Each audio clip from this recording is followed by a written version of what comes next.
and quantum materials for the catalyst selection and also for catalyst design. These are a few examples I'm just bringing out here. But unfortunately, if you look at the India's global position in quantum investments, we stand at 12th position. There was a report yesterday, I read it. It says that we only invested $0.735 billion. Correct me if I'm wrong. So we stand at the 12th position, whereas China invested more than $15 billion already, right? So this is what the status. So what I want to tell you here, considering the current opportunity available and the future opportunity available in this oil and gas sector, there is a huge requirement for this quantum technologies. Let it be in upstream area, or downstream area, or midstream areas, wherever you want to do any process efficiency or better prediction or better exploration. So what you need is that you have to have a better computing facilities, right? And that is the need of the hour. So, and with this understanding, what I also see that this kind of association, I mean RGIPT's association with National Quantum Mission, not only will help the oil and gas sector, will also help the nation to be energy independent country across the world, and that is also equally important to have our own energy security, right? So that's what I want to tell you here. Finally, I thank the convener and other organizers for organizing such a summit here. Hopefully, the summit will come up with a fruitful outcome. The DST will also kindly consider for engaging us with this mission. Thank you so much.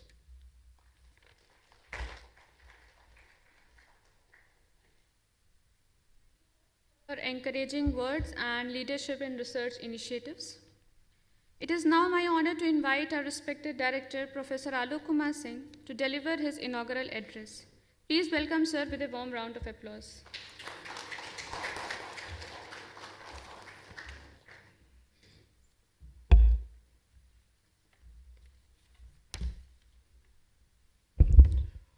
Thank you, Dr. Gargi. The chief guest of the today function, Professor RGIPT, Professor Hari Sirani, our new director who is going to join tomorrow, Professor A.K. Agarwal, Sri M. Bilal, former CMD HPCL, Dr. Bipin Shukla, Dr. D.P. Bhuiya, Dr. Ranjit Vawra, Dr. Mukesh, Dr. Alok Shukla, Dr. Subramaniam, Sri J. O'Brien, and other eminent speaker, industry experts, Professor Bala, our Dean R&D, Girish Joshi, our own student, faculty colleagues, and my dear students. It is my great privilege to welcome you all to this prestigious National Summit on Quantum Computing Technology for the Oil and Gas Sector, Bridging NQM for Energy Solution, hosted at Rajiv Gandhi Institute of Petroleum Technology.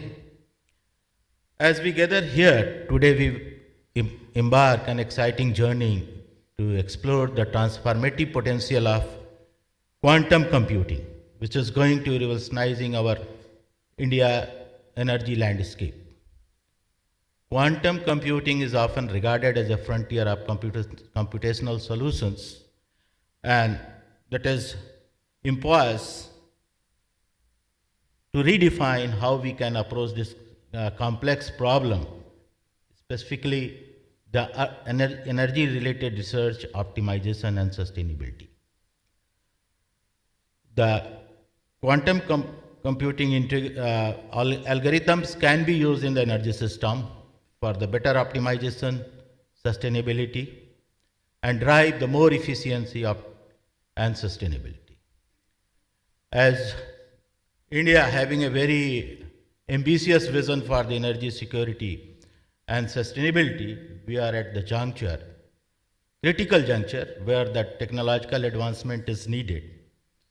And for that, this quantum computing is going to play a very vast role. Just Dr. Bala has discussed about the hydrocarbon sector of India, the upstream as well as the downstream.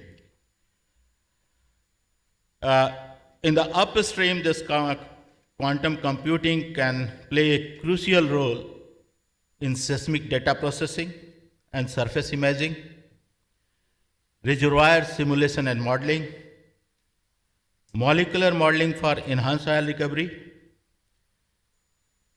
catalyst optimization in refinery, downstream sectors, supply chain and logistic optimization, energy trading and risk management, and it can also play a crucial role in renewable energy sectors, which may have the impact on the resource optimization and carbon footprint reduction. RGIPT is an institute of national importance, is committed to fostering the cutting-edge research and technological advancement that align with the country's energy goals. We are proud to host this workshop where the experts from the academia, industry, as well as the policymaker converge to deliberate on a strategy that will shape the future of energy in India. I extend my heartfelt gratitude to all the speakers, panelists, as well as the participants who have taken their time to contribute their expertise and insight. Your presence today underscores the significance of interdisciplinary collaboration in shaping a more sustainable and technological advanced energy ecosystem. As we delve into the discussion and collaborating engagement throughout this summit, I encourage you all to actively participate, challenge the conventional thinking, and explore the novel pathways that quantum computing presents for energy advancement.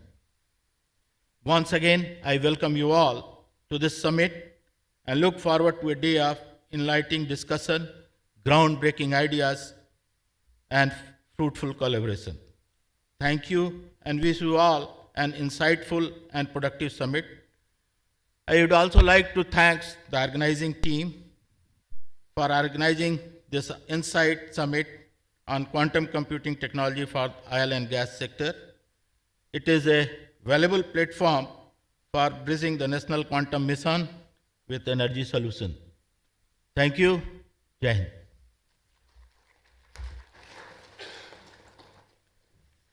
Thank you, sir, for your inspiring vision and support. I now invite Professor Bhavani K. Satpathy, Deputy Director of IIT Jodhpur, to address the gathering. Dr. Bhavani K. Satpathy is a distinguished expert in polymer science and engineering. He earned his PhD from IIT Delhi, focusing on the tribiological aspects of polymer composites for automotive braking. Dr. Satpathy furthered his research as a postdoctoral fellow at Leibniz IPF Dresden and Friedrich Schiller University, Jena in Germany. His extensive research interests encompass the morphology, tribology, and fracture mechanics of various polymer-based materials, including blends, composites, and block copolymers. With over 90 publications in international journals and numerous conference contributions, Dr. Satpathy's work is highly regarded. Please join me in extending a warm welcome as he shares his invaluable insights with us today. Over to you, sir. Yeah, am I audible? Yes, sir, you are audible. Yeah, I'm sorry, my video is not coming. Okay, now it's good. Okay, very good morning. I think there is some problem in the link or something. I can't figure it out now. Sir, you are So- audible, but your camera is not probably Yes, on. camera is, video is on, camera is on. But Okay. let me see.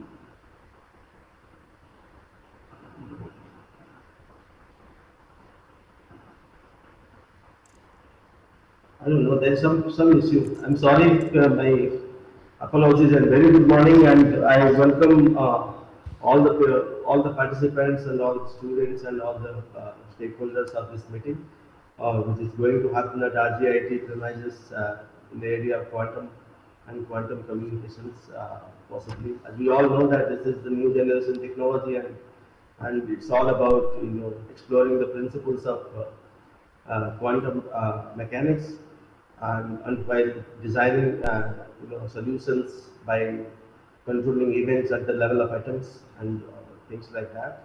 So and it has all far-reaching consequences all the way going up to amazing sensors, then quantum communication, then quantum information storage, and all these things. So I hope this will be a very eventful gathering, and a lot of deliberations and discourses would be following up with the progress of the event. So I wish all the best on behalf of IIT Jodhpur and also on behalf of my director, Professor Avinash Kumar Agarwal. So, and I wish that this kind of gatherings will lead to new discourses and new discussions pertaining to what would be the future course of action in this very critical and very important area of quantum technology and quantum communication, quantum sensors, quantum imaging, all these things. And one of the most important aspects in this meeting should also be like uh, on discussions pertaining to cyber security and all these issues. These are key national issues, and institutions like RGIPT should be uh, is leading in the country, and they should be these are the right forums and right platforms where such discussions should begin, and we should take it up to the next level. So on behalf of IIT Jodhpur, I congratulate all of you and each one of the participants and stakeholders, speakers, and esteemed dignitaries. And I hope that the event will be very fruitful and it will be a grand event. And I'm sorry for the video, and because there is some communication and we also have a little bit of network issues here. So within a very short span of time, I have to come here. And my apologies if there is any problem, and sorry for the video. And my best of luck and my sincere wishes that this will happen in a grand scale, and this will go a long way in realizing the dreams of our beloved Prime Minister of Vikasit Bharat and Atmanirbhar Bharat. So, namaskar and best of luck. Jai Hind, Jai Bharat. Namaskar. Thank you, sir, for gracing the occasion and for your address. I now call upon Dr. Vipin Shukla, Scientist G, Department of Scientific and Industrial Research, to speak a few words. A mechanical engineer with degrees from HBTI Kanpur and IIT Delhi, Dr. Shukla brings nearly 3 decades of rich experience across industrial research, technology management, and innovation funding.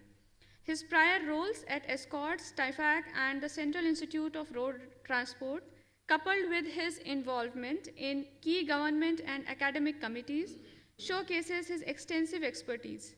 As a Senate member at IIT Delhi and a part of expert committees at NSUT Delhi and Jamia Millia Islamia, Dr. Shukla's insights are highly valued.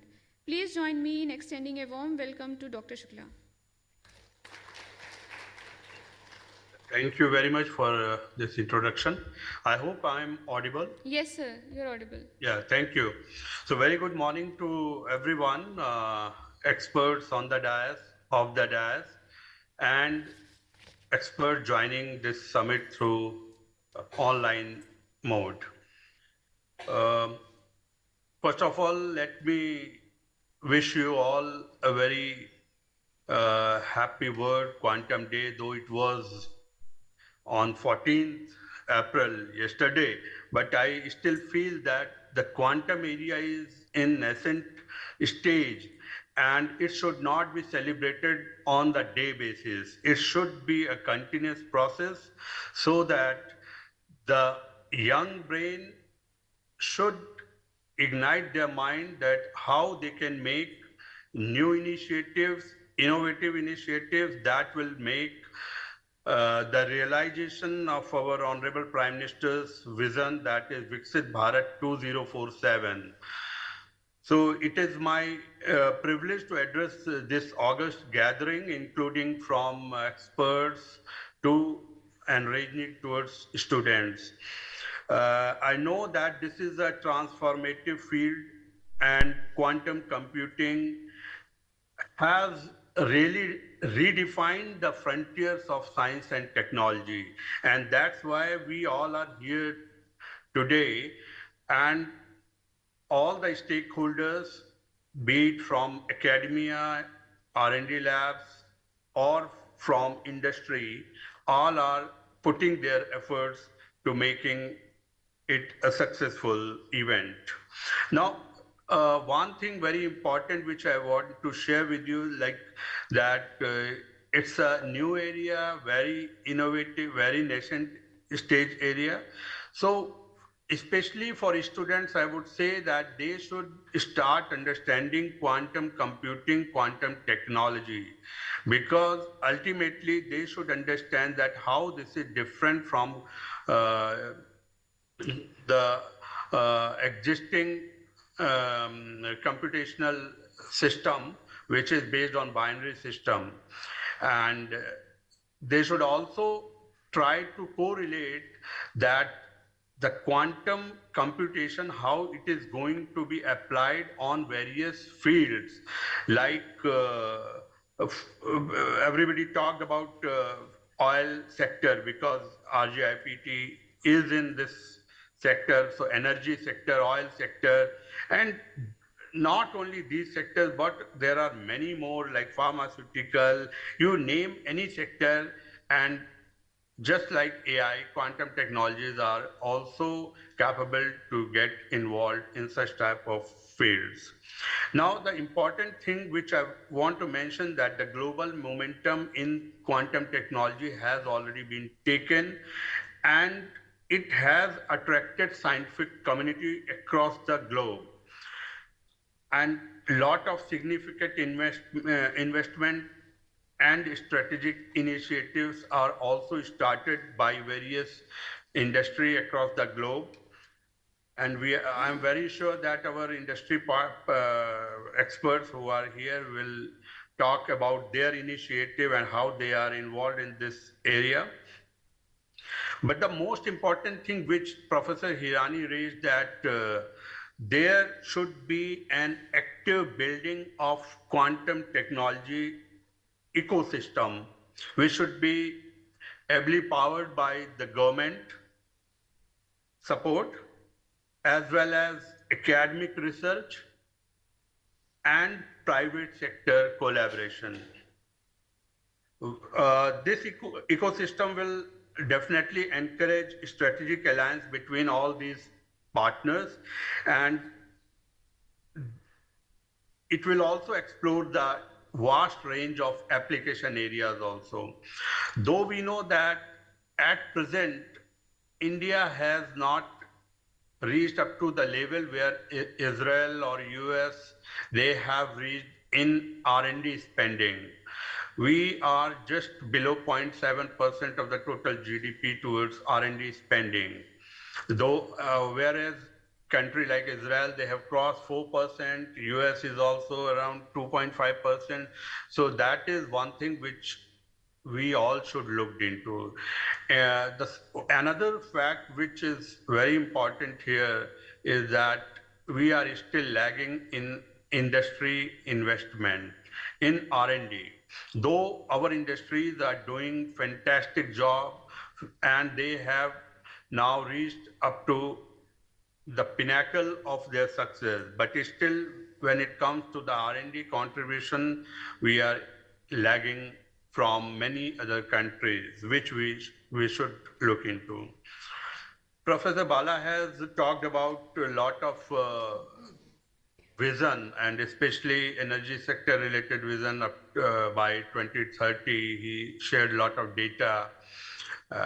And I also got to know very interesting from Professor Biswas that each drop of the oil should be saved. And I think such type of vision, when you keep in your mind, definitely you should think about how quantum technology can help in achieving these missions for you. Now, we all know that there are some of the government initiatives which are very useful in promoting quantum technology in the country. One among all these initiatives. One initiative is National Quantum Mission of Department of Science and Technology, and this was actually started 2 years back by the government of India with the big amount, that is around rupees 6,000 crores. And it has an aim to seed, nurture, and scale up scientific and industrial R&D and create a vibrant and innovative ecosystem in quantum technology. This will also accelerate quantum technology-led economic growth, nurture ecosystem in the country, and make India one of the leading countries in this area. So I would suggest all our, especially faculties and students, that they should try to explore this opportunity, and that how can you get benefit from this big mission of Government of India. The mission is implementing some thematic hubs in academic and national R&D institutes, covering the domain like quantum computing, quantum communication, quantum sensing and metrology, quantum materials and devices. So I think these would be very interesting for RGIPT also. MIT, that is Ministry of Electronics and Information Technology, Government of India, has also initiated some mission and schemes regarding quantum computing, and they have created quantum computing application labs in collaboration with the Amazon Web Services. So DRDO has also started some of the initiative which would be interesting to know, and I think IIT Delhi has also, in collaboration with the DRDO, they have demonstrated some of the research projects. So these are some of the initiatives which are available in the country, and we should explore how we can get the benefit of these initiatives. Now, there are some challenges also, as this technology is in very nascent stage. Definitely there are challenges, and as we all know that whenever any new technology, new sector comes into place, the first thing is the regulation and the standards, which are the challenges. Then we have infrastructure issues also. We have issues related to scalability of the technology and technical challenges related to the sector. We have also, as earlier I said, we have also limited R&D investment which needs to be increased. We are also having a large pool of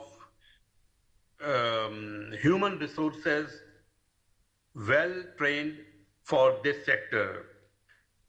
So for this purpose, if I say that the way forward is that we should encourage private sector investment, though government is also already through DST mission and other initiatives, they are trying to put a big amount. We should also encourage private private industries. We should promote regional infrastructure developments. We should plan to how to make better standards and regulations, how to create a good capacity building ecosystem, and how we can think about IPR protection. And especially for students, I would like to say before I will conclude my talk that students, they are young mind, they have more potential to ignite with new ideas, and that's why they can also start thinking in this area, and they can take opportunities in contributing in academic pursuits, R&D, research participation. They can plan for developing or enhancing their skills through various schemes of the government of India, and then they should plan for coming up as an entrepreneur and start startups in this area. So, concluding my talk, I would say that this quantum computing is representing a paradigm shift in our approach to compute and solve the problems. India's proactive measures through the National Quantum Mission and DRDO's dedicated efforts, we are very sure that we are the front runners in this area across the globe, and we will definitely achieve newer heights in coming days. With all these words, I would conclude my talk, and I would convey my best regard for a great grand success of this summit. Thank you very much. Thank you for those insightful thoughts, sir. I now request Dr. Ranjit Berwa, Scientist EDSIR, to kindly address the gathering. Dr. Ranjit Berwa is the Chief Vigilance Officer of DSIR and CSIR at the Department of Scientific and Industrial Research, Government of India. With a distinguished career spanning academia, industry, R&D, and government service, Dr. Berwa brings a wealth of expertise in fostering indigenous research and development. He holds a doctorate and master's degree from the Institute of Chemical Technology, Mumbai, and has guided numerous master's and PhD students. Currently, as Scientist E, he plays a pivotal role in managing key funding schemes aimed at strengthening industry-academia collaboration and promoting technological innovation, particularly for MSMEs and women entrepreneurs. Please join me in extending a warm welcome to Dr. Berwa as he shares his valuable insights with us today. Over to you, sir. Thank you for introducing. It's my pleasure to be here. I thanks. And I welcome Dr. Professor Hari Irani, Director to be designated RGPIT, Dr. Alok Singh, Director of RGPIT, Dr. Devi Prasad, Director Niti Ayog, Dr. Subramaniam, a leader in quantum from the IBM, Dr. Shukla, and Dr. Mukesh Jewaria. He is also the leader in the energy and measuring the things, Professor Bala and Professor Sushum. And in fact, yesterday we continuously, because this is the place where it gives the opportunity to interact about the topic. So those submit yesterday from night, Jay Oberaiji was completely, we were in the discussion about the topic. It's a really hot topic. So I thanks for inviting me here. I, as a Professor Dr. Vipin Shukla, he has spoke about the things which are the government of India is taking the initiative in this regard. So I will not go in much in that. I would like to apprise and tell about what are the specific the initiations has been taken by the government of India, especially my department. I belongs from Ministry of Science and Technology. It is a 3 department. So one is the DST, another is the DBT, and DSIR. So all the 3 departments, they have their own mandate. DST is taking care of the this academic research and technology development, and DBT is biotechnology related, and DSR is completely taking care of the promotion of industrial research in our country. So here we have some mandates. So DSR, we have the associated organizations with us. CSIR is one of the autonomous institute under DSIR. So we have almost 37 laboratories in the various fields and sectors and doing the research in all the area. We have 2 PSUs, NRDC and CEL, where we are working on the solars and energy related works, and another we have CDC. So apart from that, DSR is granting the recognition to in-house R&D unit of the industries. So it's all over India's industries in all the fields. We give a recognition. Based on that recognition of the in-house R&D units, industries, they avail the certain benefits on the equipments which they purchase. So custom duty benefit they get, and some fiscal incentives also they get. So it's a promotional activities to encourage the research in our country and to indigenization of the technology.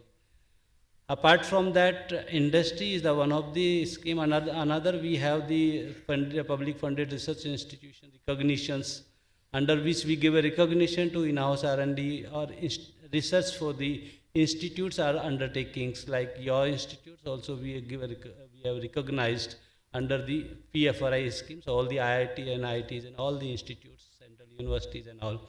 So apart from that, we recognize the scientific industrial institutional organizations which they are taking care of the research in all the fields, so that so they take a certain benefits on that. So the first one thing is that the recognition, it helped to get the certain benefits from the government's funding schemes. So it is one of the criteria for the funding schemes. You should have a recognition with the DSIR, and then you will be able to get the financial support from the funding agencies. Apart from that, we have a funding schemes which we call as a IRD, Industrial Research Development, where we have a 4 sub schemes. On 4 sub schemes, one is the PRISM, where we provide the financial support for proof to concept and commercial prototypes. So where if you have some idea which is in your mind level, and then you want to convert it into a prototype mode. So for that, initially we give under the PRISM category 1. So that is proof to concept. Another scheme of this part, or the second part, which is once you develop your prototype, and you want to take up the next level, which is the workable or commercial prototypes at scale up. So that under that we support up to 20 lakh rupees for the individuals and innovators or entrepreneurs. Also MSMEs in that. Apart from that, we have another scheme, that is the PACE, we call it a Patent Acquisition Collaboration Programs for the industries, where you have a technology. It's all the RIs, research institutions, they have the certain level, they have technologies. So those technologies may be up to TRL 3 or 4 or 5. So to take up the next up to TRL 9, you need to have the scale up at industrial level and pilot and all. So for that, we support and to the MSMEs in soft loan, that is we call it 3% somewhere, and for the research institute we provide the grants in aid, and which is up to 5 crore rupees for the applicant.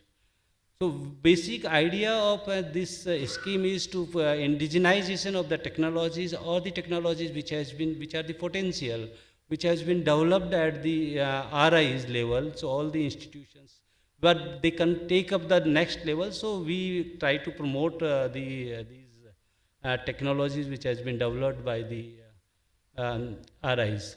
Apart from that, another schemes which we are operating, that is the CRTDH, Common Research Technology Development Hub, where we provide the support to create the infrastructures to take up those infrastructures can be used by the MSMEs and clusters and innovators and startups.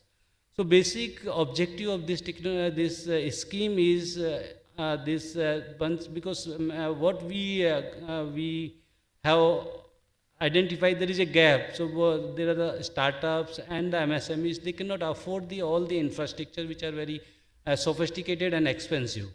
So those infrastructures in the particular areas we have created. So in Pan India, almost 18 centers we have created. So there are 5 areas where we are. So one is the healthcare, another is the medical and healthcare, and another is the environmental intervention, new chemicals and product, and intervention environment and energy sectors, and another is the machine learning. So these. So these are the centers which we have created in Pan India. Out of the 18, so almost 7, 6 are in IIT, some are in central universities, and some of the in under the CSR laboratories. One of the CRTD center which we have created in IIT Roorkee, which is dedicated for this the energy related, where we established the facility which can be used for the radiation measurement, microwaves, or that it can be used for the facility which is for the dedicated for antenna measurement or antenna signalings. These things are also it can be do. So many of the MSMEs, they are taking the benefit. Also the researchers who are in this area, so they are also taking the benefit from that facility.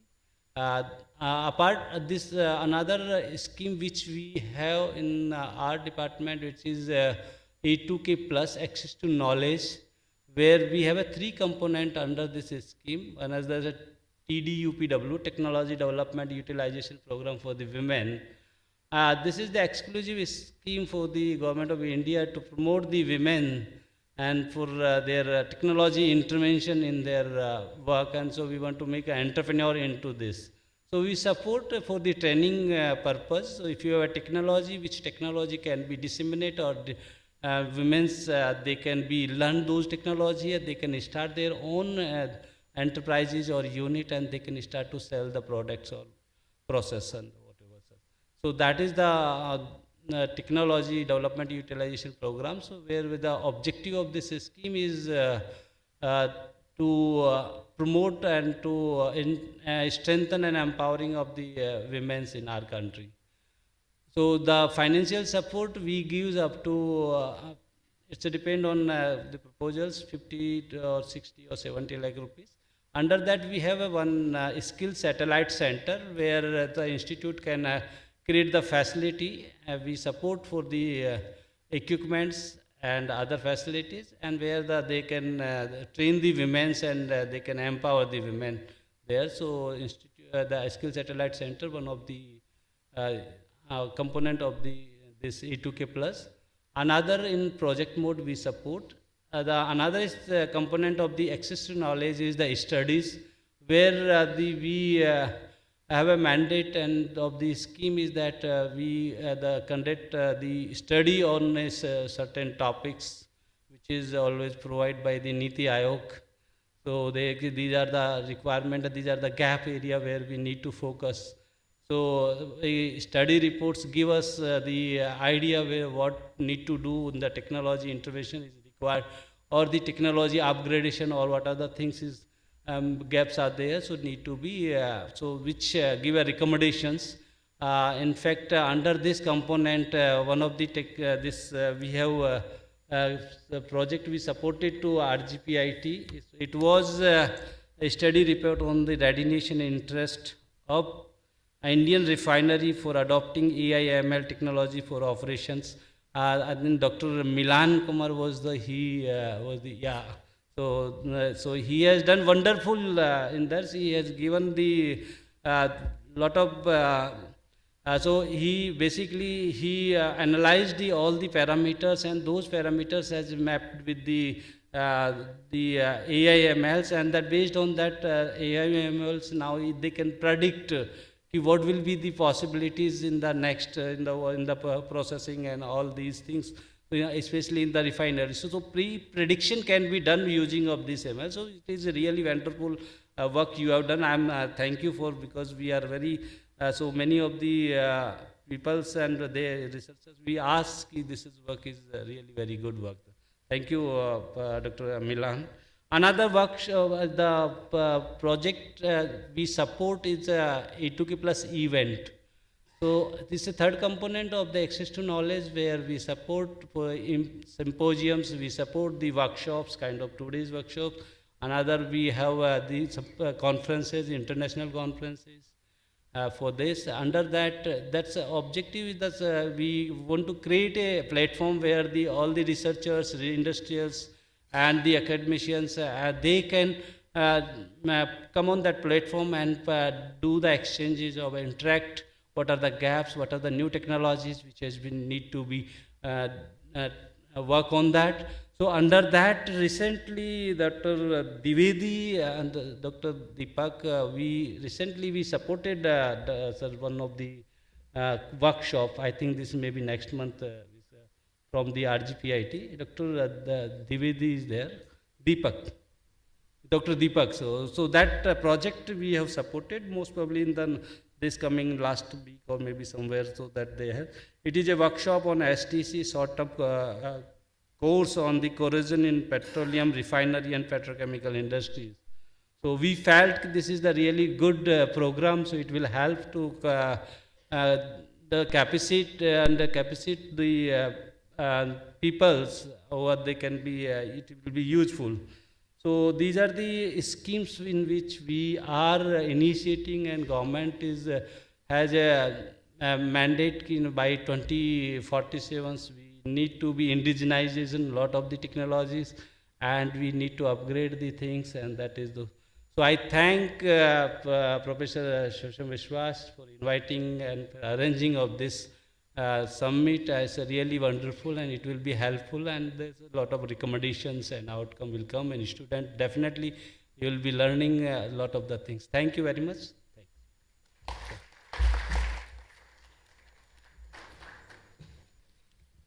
Thank you, sir, for your gracious presence and encouraging words. I now request Dr. Devi Prasad Bhukia, Director Niti Aayog, to share his thoughts. Dr. Devi Prasad Bhukia is a distinguished expert with over 17 years of extensive R&D experience, holding a PhD in Computer Science and Engineering from Osmania University and an MTech from IIT Madras. Dr. Bhukia has significantly contributed to areas like R&D planning and management and performance engineering. His impactful work at CSIR, where he spearheaded initiatives like the CSIR Jigyasa program and Analytics CSIR portal, showcases his dedication to fostering research and collaboration. With international experience as a postdoc in Portugal and prior roles at IPIR-TI, Wipro Technologies, and CDAC, Dr. Bhukia brings a wealth of knowledge and a unique perspective. Please join me in extending a warm welcome as he shares his valuable insights. We are honored to have you here, sir. Yeah, thank you. So it is truly an exciting opportunity to be part of the conversation around quantum technologies. Once considered science fiction, they are now at the forefront of the next major wave of global innovation. Quantum technologies, which were once the domain of theoretical physics, are now entering real-world applications, from secure communication and precision sensing to advanced next-generation computing. Recognize this movement of Government of India took bold visionary step and launched Quantum Mission in April 19, 2023. The goal is to position India as a global leader in quantum technologies and its applications. This mission goes beyond cutting-edge research and aims to create a strong ecosystem where academia, industry, and government collaboration to foster innovation that meaningfully influence our economy, national security, and long-term future. Now we are talking about building a quantum computers with up to 1,000 physical qubits, rolling out secure quantum communication networks, and developing cutting-edge quantum sensors, atomic clocks, and materials. These are the very tools that will define tomorrow's strategic industries. To bring this vision into life, the government has set up 4 dedicated thematic hubs in India, leading institutions. The major objective of these hubs will bring the leading academic institutions together in one place to drive both fundamental research, capacity building, and real-world application, while also training the next generation of quantum scientists and engineers. Today, I would like to turn your attention to a sector where quantum technology, particularly quantum sensing, have the potential to be true game changer, that is oil and gas sector. This sector plays a crucial role in India's economic strength and strategic autonomy, and it also one of the most complex and high-risk domains. In such an environment, precision, efficiency, and safety are absolutely critical, and that precisely where quantum sensing can make a powerful impact. Unlike traditional sectors that rely on classical physics, often struggling with noise, precision, or harsh condition, quantum sensors use the principle of superposition, entanglement, and quantum coherence. The result is unmatched precision, real-time responsiveness, and reliability in extreme environments. Quantum magnetometers and gravimeters can pick up the finest anomalies in Earth magnetic and gravitational fields. That means we can detect hydrocarbon reserves, geological formation, and even fault inlines in faster, safer, and more cost-effective than ever before. It can be used in drilling in operation of hampered by unpredictable substance condition. Tools like NV diamond sensors, cold atom gyroscopes, and atom gravimeters give us a whole new level of situation awareness. They can track things like soil density, drilling angles, and rock composition in real time, helping us make smarter decisions and reduce risk on the ground. In well logging and reserve management, quantum enhanced NMR sensors can accurately measure porosity, fluid content, and rock permeability. This leads to better estimates, smarter extraction strategies, and more efficient production planning. The quantum technology has adoption in pipeline monitoring. Traditional systems often miss small leaks or early signs of structural issues. But quantum sensors like quantum gas LiDAR, gravimeters, and NV magnetometers can spot these subtle changes early. When paired with quantum machine learning, they enable predictive maintenance, instant alerts, and for more secure infrastructure. From an environmental standpoint, this is also a big win. Quantum gas LiDAR with single photon detectors can detect and quantify greenhouse gases like methane with incredibly accuracy. This is not just about the meeting regulation, it's about leading with the responsibility in era of climate accountability. Looking ahead, the global quantum sensing roadmap is clear. The world is moving towards quantum magnetometers, gyroscopes, and gravitational meters becoming core tools, not just in energy, but in resource mapping, biomedical application, and autonomous system. In India too, the oil and gas sector must prepare for a paradigm shift. From conventional resistant-based sensing to quantum-level precision, from static data collection to real-time intelligent analytics, this is not just a tech upgrade. It's a strategic transformation that aligns with India's vision for a digital India, a decarbonization economy, and self-reliant energy future.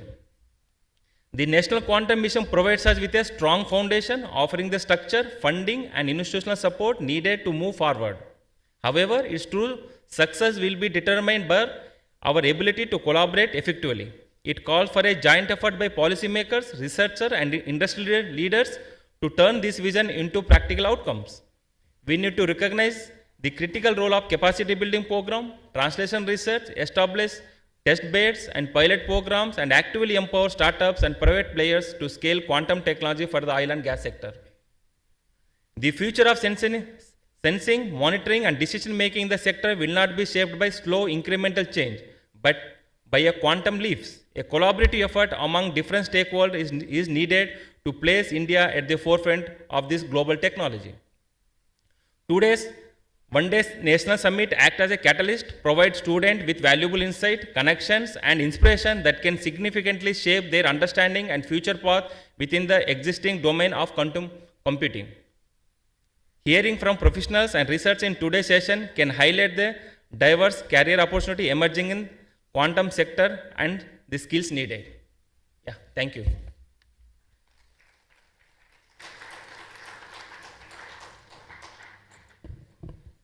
Thank you, sir, for your kind presence and inspiring words.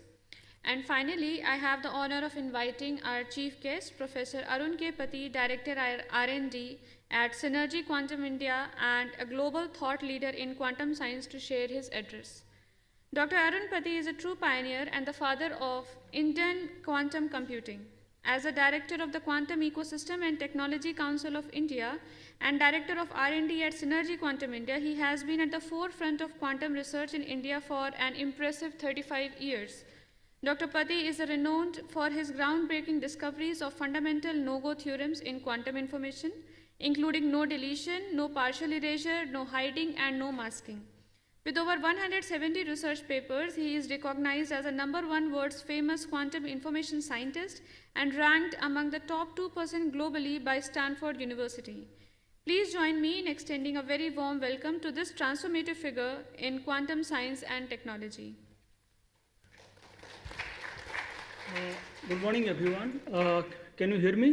Yes, sir. Yeah, so at the outset, let me thank Professor Biswas for organizing this wonderful event.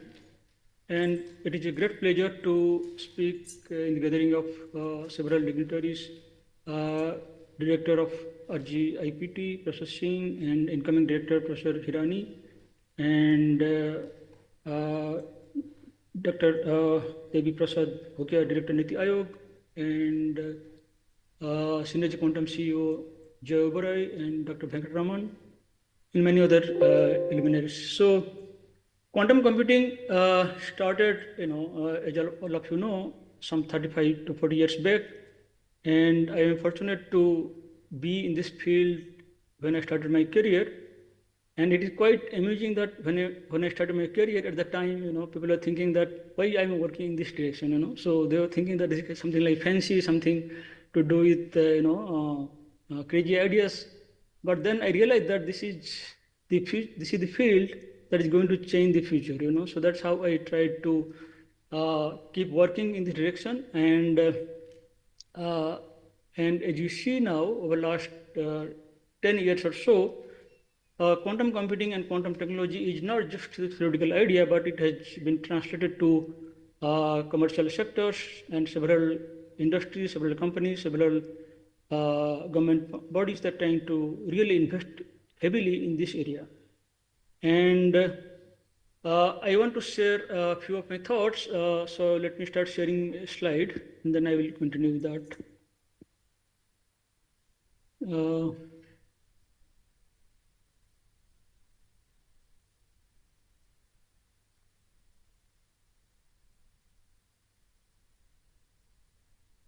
So can I share my screen?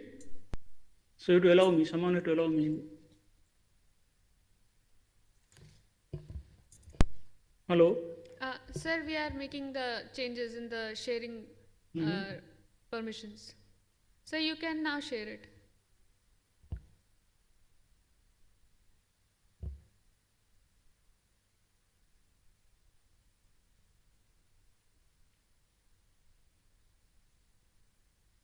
Can you see my screen? Yes, sir.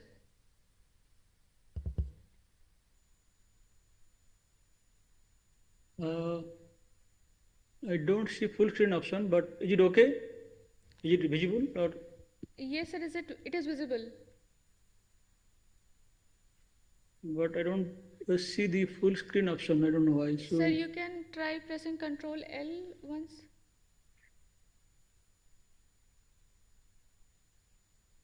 no.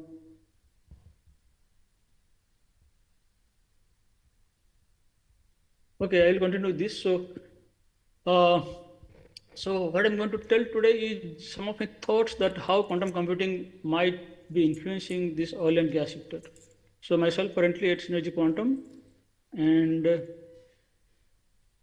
this field of quantum computing is just a domain of the larger area so-called quantum information science and technology. And under this, you have quantum computing, quantum communication, quantum sensing, and metrology, quantum material and hardware. And the basic goal in this area is how well you can store information in quantum states, which exploits quantum superposition, entanglement, and quantum coherence. And you can do something which you cannot do with classical computer. And it is not that everything you can do efficiently, everything you can do in a much faster way, and you can achieve speed up. It's not that actually. So that is one of the major challenge. You have to figure out what are the class of problems that you can do on a quantum computer, and you can achieve so-called supremacy, or you can achieve advantage, and so on. So that is the biggest challenge in this area, and that's what we have been working over last so many years. And coming to this oil and gas sector, there are several things you can explore, starting from quantum computing for subsurface imaging and explorations. So as we all know that in this oil and gas sector, seismic survey generates vast amount of data, complex data, and that requires intensive computational effort to interpret. And traditional classical method often rely on approximations, and that can introduce uncertainty into your model. But quantum computing may offer a paradigm shift by enabling faster and more precise seismic data inversion. And as I said, with superposition and quantum entanglement, you can design new algorithms that can explore solution space more efficiently, enhancing reservoir prediction and lower environmental cost and operational cost. And similarly, you can also try to do how quantum simulation might help in this oil and gas sector. So let me minimize this. Yeah. So quantum simulation for material science and catalysis. This is another direction where quantum technology might play a bigger role. So like if you think of refining oil depends heavily on catalyst, and yet discovering new catalyst material is very difficult. You have to depend on trial and error methods, and that essentially becomes slow and costly. But if you have a quantum computer, a large-scale quantum computer, maybe you can uniquely design that to suit your simulation, and that can simulate molecular interaction and quantum chemistry at atomic level with much more efficiency, much more speed up manner. And that could revolutionize catalytic design, and that may even lead to breakthroughs in cleaner and more efficient refining process. It may also open new door to simulating complex hydrocarbon reactions and ultimately accelerating R&D for sustainable fuels. And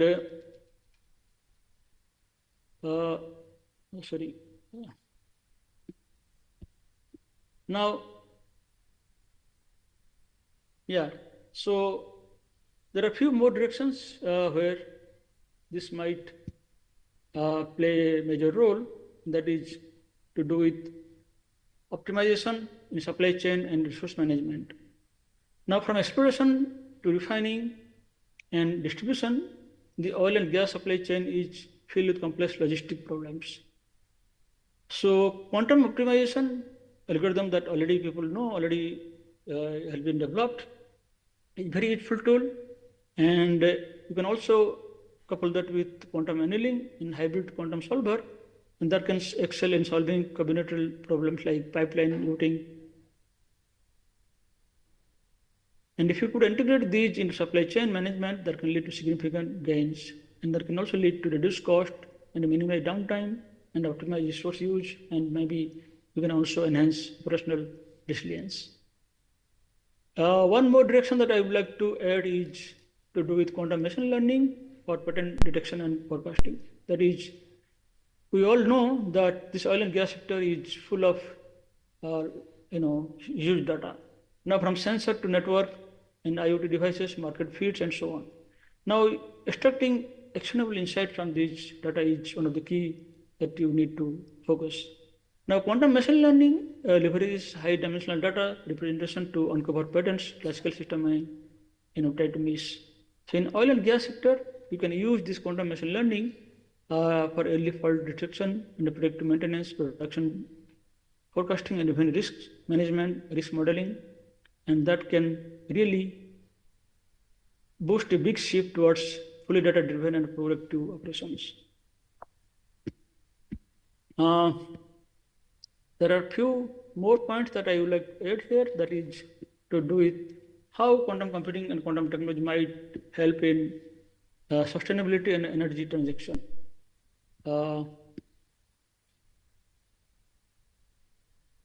Sorry, there is some slight problem with my laptop. Okay, so quantum computing, as you know, can be a major enabler in transition towards clean energy and climate conscious operations. You can think of applications that include simulations of new energy storage devices. For example, you can think of quantum battery. These are class of new devices that has been proposed, and actually myself and several of my previous PhD students, they have worked on quantum batteries. They are new kind of devices which can store energy with qubits, the smallest unit of quantum information, and you can store more efficiently in these kind of devices. And then you can use efficiently for your quantum computer, quantum sensor, quantum other gravimeter and so things like that. And once you have that, then you can try to do optimization of carbon capture and storage systems, and you can design efficient process for green hydrogen and synthetic fuel production. And these tools may help oil and gas companies pivot towards decarbonization strategies. Having said that, we also have to appreciate that these are not easy tasks. There are a lot of challenges ahead. Despite immense promise, quantum computing is still not matured. It may mature. It may take few more years. A lot of hope, because still we don't have commercially full-scale quantum computer, because all the present devices are so-called noisy devices. They are highly limited by noise, decoherence, and scalability. However, the rise of hybrid quantum classical framework means industries can start deriving value now. The sector must try to prioritize strategic R&D investment and foster industry academia collaboration and partnership, and try to build in-house quantum expertise. Now it is the time to experiment, upskill, and collaborate, and prepare everyone for the quantum-ready future. With that, I try to conclude what I said. So, as I said in the beginning, quantum computing is something that it is not designed to solve everything, so that one should keep that in mind. So, you have to identify what class of problems that you can do more efficiently on a quantum computer. So, quantum computing is not a silver bullet in that sense. So, it is powerful. One has to harness thoughtfully, and that can lead to breakthroughs in exploration, production, refining, logistics, and sustainability in the oil and gas sector. As we look to the future, the question is not whether quantum computing will impact this industry, but how prepared we are to adapt, lead, and innovate.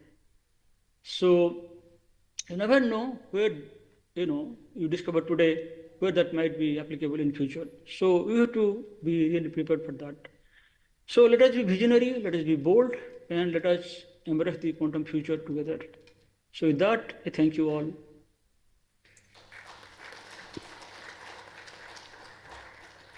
Thank you so much, sir, for your enlightening words and for gracing this summit. With this, we conclude our inaugural session. I thank all our esteemed speakers for their inspiring addresses. We now break for high tea, which will be served outside the auditorium. Let us reconvene at 11:30 a.m. sharp for the technical session round 1, where we will be joined by pioneering minds from academia, industry, and research. Thank you once again. See you shortly. Thank you. Thank you.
Waiting for connection.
इसका link भेज दीजिए मुझे, कुछ alumni हैं वो भी join करेंगे।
will speak technically about.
Welcome back, everyone. I hope you had a refreshing tea break. We now move on to the technical session round 1 of the RGIPT Quantum Summit, an engaging lineup of talks from leaders across industry, academia, and research, showcasing the tremendous potential and real-world applications of quantum technologies. Let us begin with our first speaker, Mr. Jay Oberoi, founder and CEO of Synergy Quantum India, a visionary entrepreneur leading one of India's foremost companies working at the frontier of quantum innovation. Synergy Quantum is a groundbreaking company incubated at IIT Delhi and IIT Madras, specializing in military-grade quantum secure communications.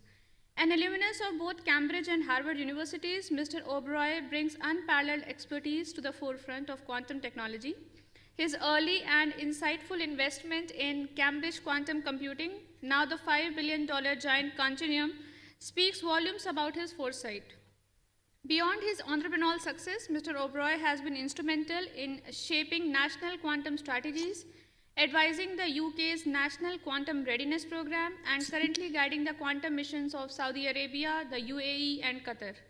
A true transformative force in the quantum landscape, please join me in extending a warm welcome to Mr. Jay Oberoi.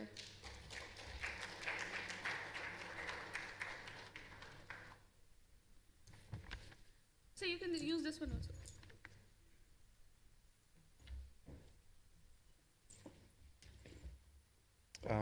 Thank you very much. I wasn't planning to speak, so I'm going to make this impromptu. What I want to do is, and I'll take it from a different perspective. I'll take it from the perspective of an entrepreneur. And I'll take it also in a way where I want to talk to the students directly. And what is quantum? How can we use it? What is the future of quantum for you as individuals? Should you pick it up as a choice, as a career choice? How can this university help you? How can we help you take those decisions?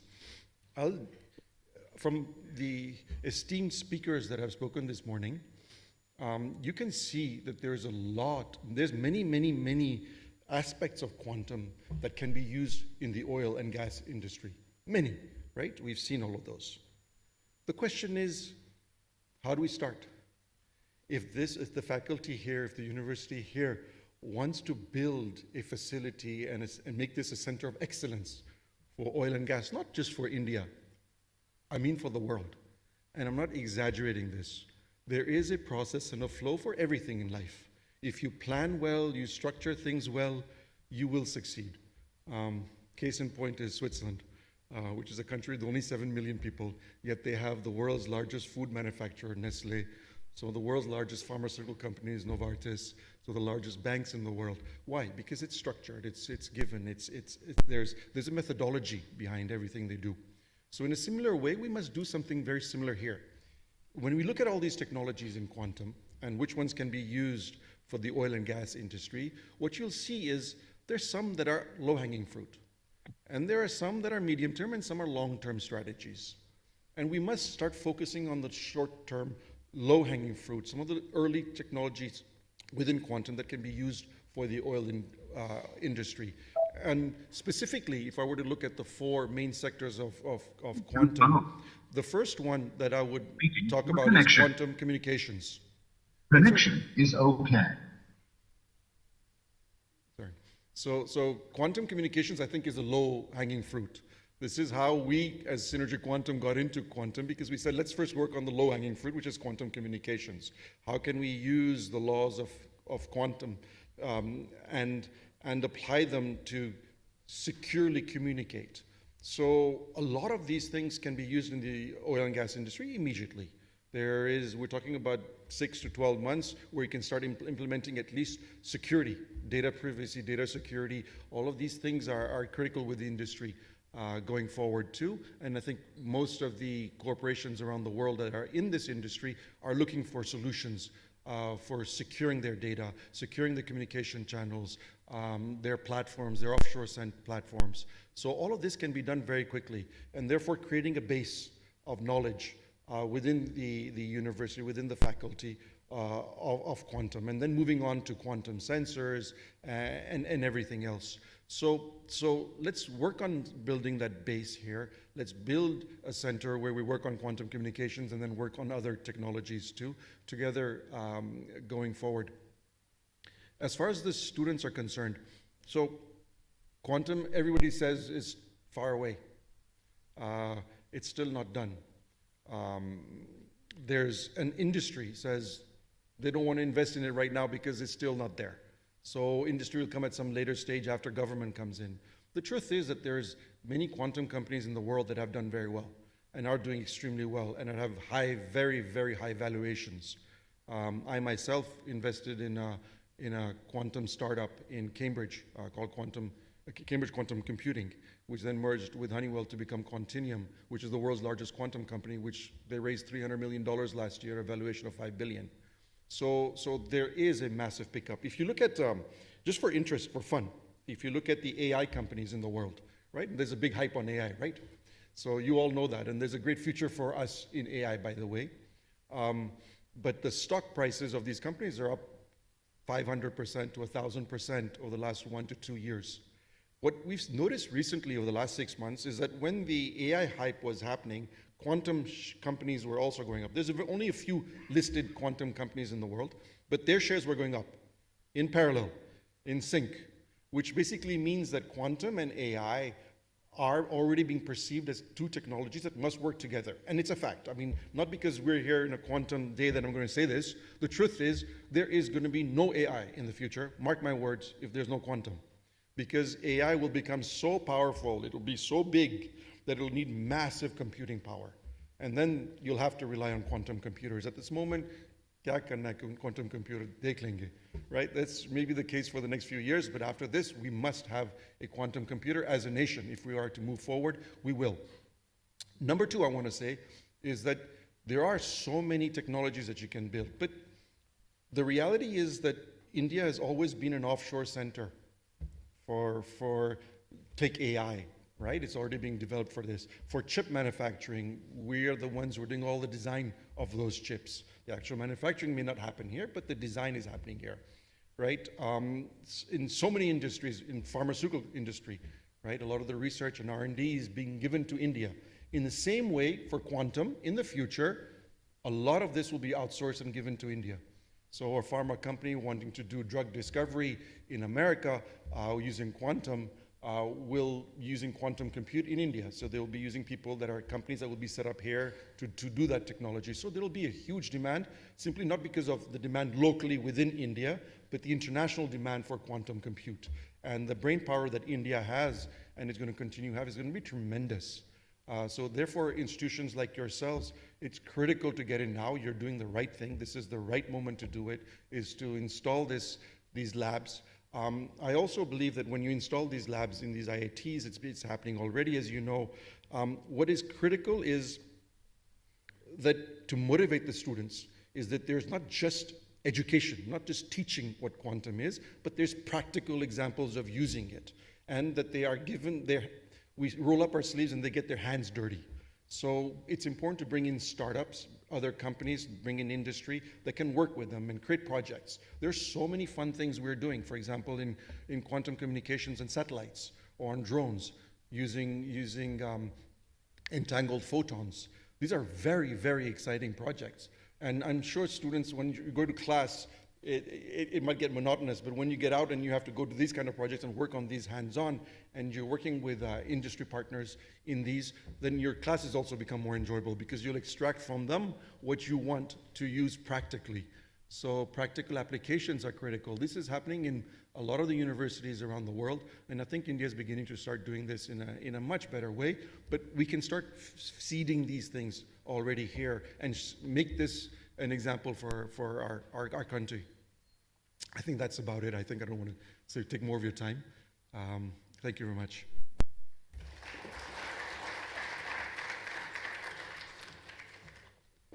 Thank you, sir, for your insightful talk and for helping drive India's quantum mission forward. Next, we invite Mr. Mahesh B. Lal, former chairman and managing director HPCL, to share his thoughts. His distinguished leadership at HPCL for nearly 5 years is a testament to his profound understanding of the energy sector An alumnus of IIM Ahmedabad and IIT Kanpur, Mr. Lal's expertise extends beyond corporate leadership, as evidenced by his significant contributions to various governmental committees. He has chaired crucial bodies, including inquiry committees for major industrial accidents and environmental appraisal committees of the Ministry of Environment, Forest and Climate Change, demonstrating his commitment to safety and sustainability. His insights, shaped by years at the helm of a major energy company, and his involvement in shaping national regulatory frameworks are invaluable. Please join me once again in extending a very warm welcome to Mr. Mahesh Bilal.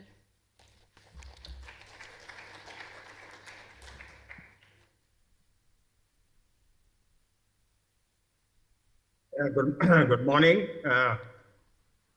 Good morning, sir. Dr. Padi, Director, Synergy Quantum. Dr. Alok Singh, Director, RGIPT, and the Director Designate, Professor Kirani, Professor Biswas, and all the distinguished fellow guests of honor, members of faculty, and dear students. First of all, let me say that I do feel a little overwhelmed by being in the company of such distinguished experts from the computing field and the latest in the computer applications. I think I am the only person here with a kind of a different background from the industry. But let me begin by saying that in my close to 5 decades of association with the oil sector, I have seen from close quarters the tremendous strides that this sector has made in terms of technological upgradation. Because I remember the time when I joined and I was working as a technologist, and the first assignment that I got was to do a tray-by-tray calculation for the crude distillation column, the main column, and that was on a new crude to assess the capacity of the column. I remember doing it with slide rules and some tables and so on. And later on learned that this is, no longer done in that way. It is done by some simulation and it's done on the computer. So you don't have to break your head with that, because this was one of the first things that I did and I was quite nervous doing that. And from slide rules, I think we have graduated to now AI and the use of drones and remote sensing and control and all kinds of things that we used to do manually in the old days, and which I as a plant operator used to like to do. And the refinery configurations have also changed over the years from, to meet the needs of the current economic development, from a simple distillation cracking configuration in the old days. In some of the refineries, even the cracking was not there. It was to be just a whisk breaker and a distillation. And today we have got deep processing units like resid processing with hydrocracking and slurry hydrocrackers, hydro treatment plants, hydro desulfurization, isomerization, reforming, all kinds of technologies are there which are looking at making the best quality products, as well as going into deep conversion of crude oils. And increasingly refineries are looking at processing more and more difficult crudes, which have higher metal contents, higher heaviers, because of the attractive financial terms that we get that crude on. I think if we look back at all these things, we indeed have covered a vast space in refineries and oil sector. And I remember the product quality, for instance, in those days when I used to operate the plant and I was a plant foreman. Diesel sulfur spec used to be maximum allowable of 10,000 ppm, which is, it sounds almost like sacrilege now, but today we are down to less than 10 ppm, and even lower. Most of the refineries are much lower than 10 ppm. And similarly for gasoline and so on, in line with the latest specifications globally. So a lot of processing has come for that, which has, as you can imagine, has increased the complexity of refining in many, many ways. Heavy oil production, for example, fuel oil, or even what we used to call as low sulfur heavy stock, has been mostly eliminated from the refineries. And sulfur in all the products, including the heavier products, has seen a quantum reduction. At the same time, the opening of the economy and increasing competitive pressures have forced the refineries to build larger plants to make for economies of scale, and for looking at newer ways for maximizing the yields of desirable products. Desirable products, I'm saying, because they keep on changing. You know, what is desirable today may not be desirable tomorrow. It has changed over the years. So you have to keep flexibility in mind when you are designing your refinery configuration. Flexibility for product quality, product yields, and as well as for the crude oil that you process.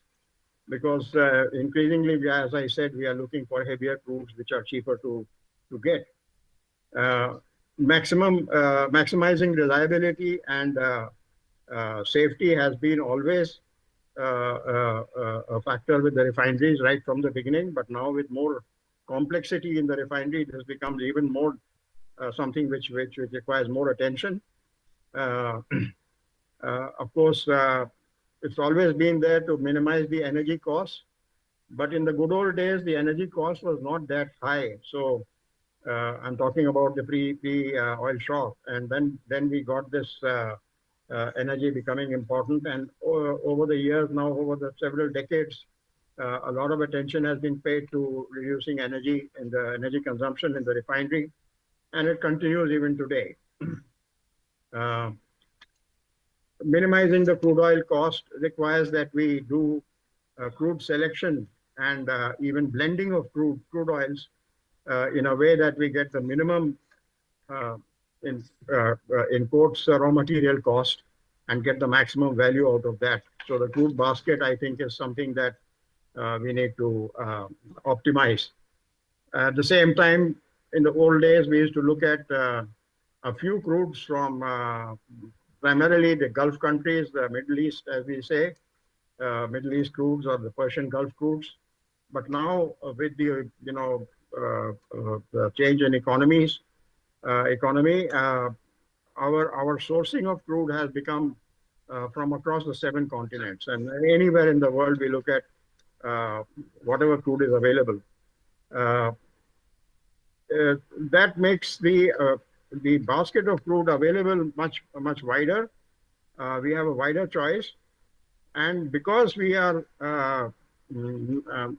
grossly dependent on imported crude in the country, there is a kind of a advantage of that, in the sense that we can then select the best available crude in the global market. That makes for a large basket of crude from which we have to select, and to select that, you need to do a lot of computations, and this is where I think some more developments have taken place. We have been also in the refineries to look at ways to increase the margin and the viability of refineries, and looking at the opportunities that we have invested into major investments into petrochemical steam crackers and so on, because the feedstock is directly available from the refineries. So we have looked at steam crackers, which are major add-ons to the refineries, and also aromatics and other petrochemical, even downstream specialty chemicals. Some of the refineries have gone into that also. The other development, of course, is that we are pursuing net zero emissions through a multifaceted approach, including investments in renewable energy efficiency improvements, which are constant, always going on, and even carbon capture and utilization and development of biofuels. I think today we are at 20% ethanol in gasoline and so on. So we are looking at all these things, and also exploring the use of green hydrogen for various applications, because the refineries of today are large consumers of hydrogen, and we need to look at how we can access the green hydrogen, which also will become a fuel for transportation. It's already there, and it's going to be in a bigger way. With all this, refineries have been at the forefront, I must say, at the forefront of adopting digital technologies for getting the best value from the refineries. And this has been right from the early days. I remember in the mid-80s, sometime we went in for, in those days, what was known as the direct digital control systems, the microprocessor based. And that was for the first time. It was something very new in India. I think the first major plants which took this technology were refineries, and later on by other process units. Subsequently, a lot of effort has gone in this digitization of refineries. We completed the online advanced process control and optimization program very soon after we got this digital control systems, which was for each plant. And after that, we have been optimizing other activities like crude oil procurement and the production planning and scheduling process using the PIMS, which is the process industry modeling system of Aspen Tech, and that has been widely used, the linear programming system for optimizing the scheduling process. This gives a lot of there's a lot of benefit by doing this, which used to be earlier by some kind of manual. I remember doing a manual workout of this on used to be those old calculators which were, you had to dial like a dial, and from that to today's is a big jump of how we do the scheduling optimization. This itself increases the complexity several fold, but I think by the addition of petrochemical plants, it has become a different ballgame altogether, because then you continuously look at things like whether how to feed the petrochemical plant and what products to make, which is more profitable, and so on, and what should be the operating conditions of the petrochemical plant. That's an area by itself which requires a lot of study. So digital technologies are already helping refineries to optimize the production and also the supply chain network, because we look at crude oil coming in, and then from there to the storage.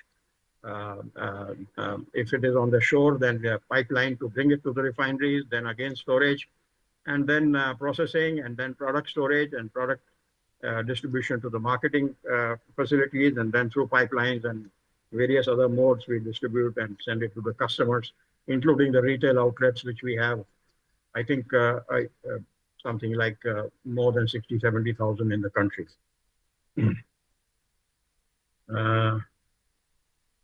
One area in which we have adopted AI quite, I think, recently, and the digital are in enhancing the reliability, like using predictive analytics for asset-based monitoring and predictive maintenance kind of thing for major machines in the refineries.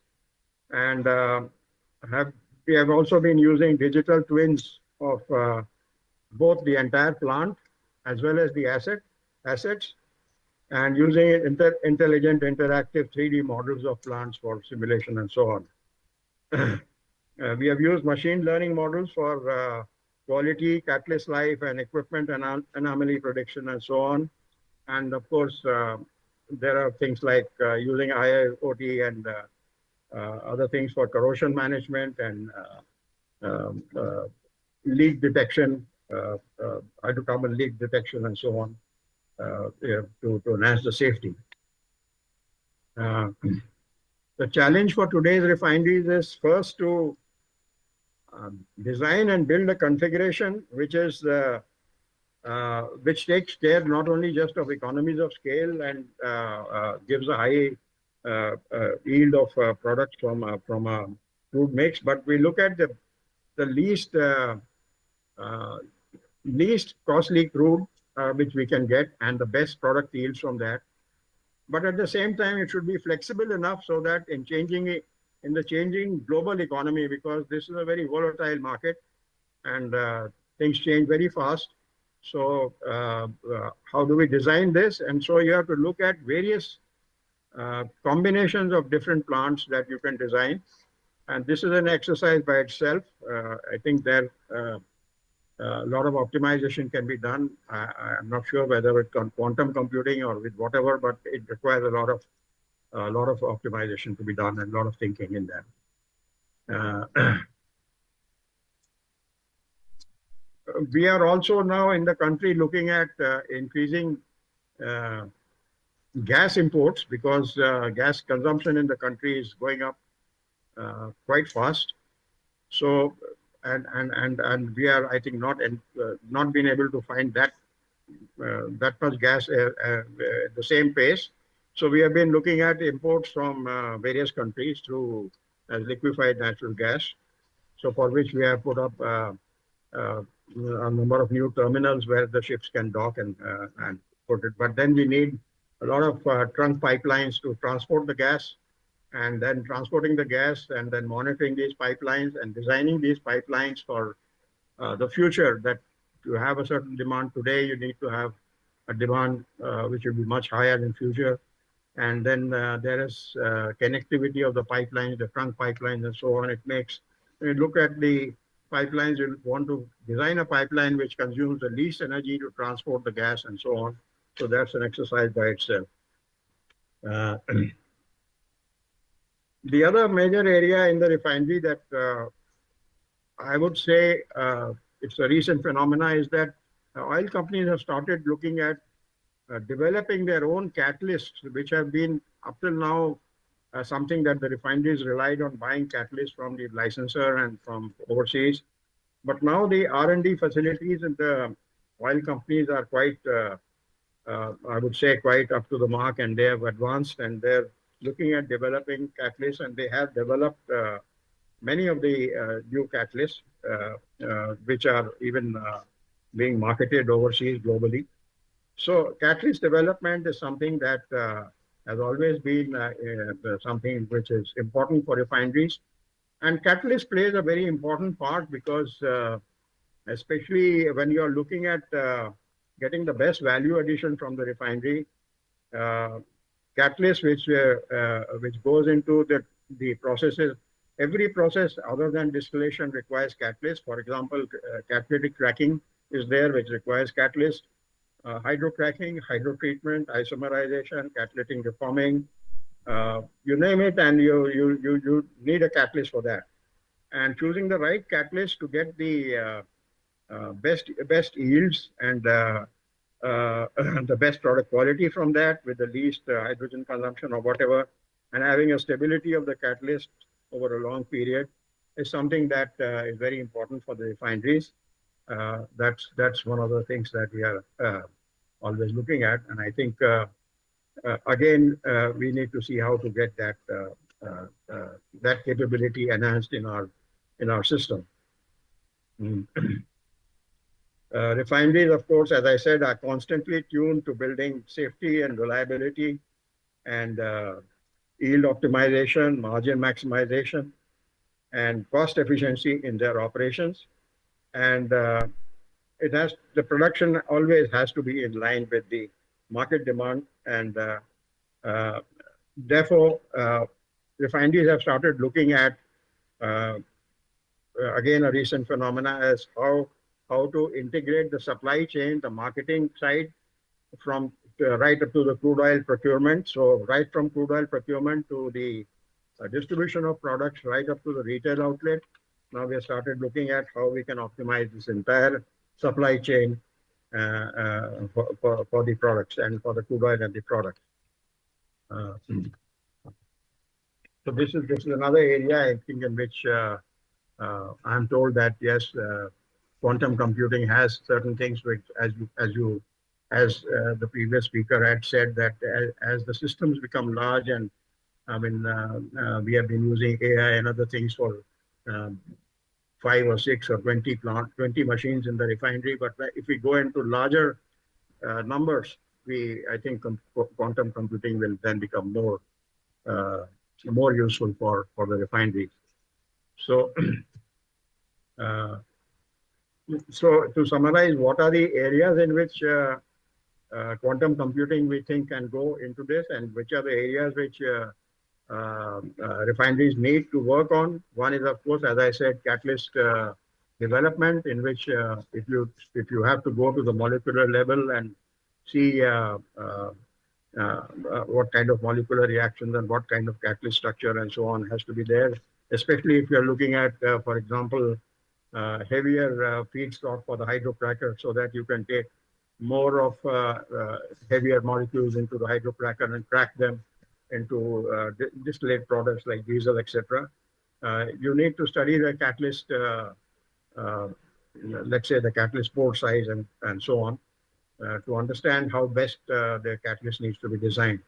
So this is an area, I think, in which quantum computing has some capabilities over the conventional classical kind of computers. Process simulations, for process simulations, again, we have been doing process simulations in the refinery, but quantum computing, I think, can give a little more accuracy and speed with this activity. I've already spoken about the scheduling process, and optimization of the scheduling process is another area. When we talk about something like 500 or more crudes, there are many instances. For example, when we buy crude, we have certain crudes which are called as term crudes or long-term crudes in the refinery, which are on a yearly basis. We enter into a contract with a supplier to get that crude, and that crude is purchased at the prevailing price in that month, an average price, and a quantity is fixed for the whole year. Whereas a separate kind of procurement is done for what we call as a spot crude. The spot crude is depending on the availability of crude in the open market, whatever is the best crude.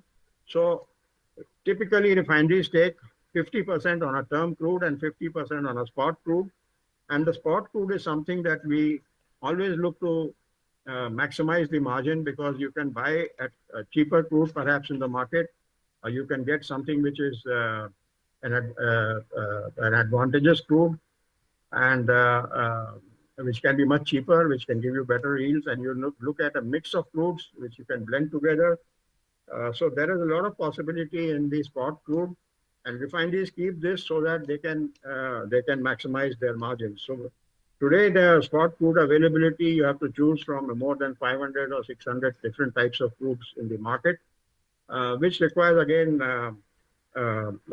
quite an involved calculation, and you have to do it within a certain time, because the availability of these crudes are open not for an indefinite period, but for a very short period. So you have to make a decision very fast, which one you want to buy and how much of that you want to buy. Typically, it is less than 1 or 2 days to make a decision like that. I guess quantum computing will have a definite application over here. We are using video analytics, for example, in the refineries and also in the marketing installations and for pipelines and so on, to monitor them and to see what is, for safety and so on. But we want to extend this to a large number. For example, I think each company may have 40,000 petrol pumps, or what we call as retail outlets. And if you want to have video analytics, I mean, already you have video analytics covering many of these. But if you want to have covering all of these and all the pipelines and everything else, I think the normal server, doing it through a normal server might become a very expensive proposition. So you have to look at how you can minimize this. And this is another thing that I think quantum can have a direct application in.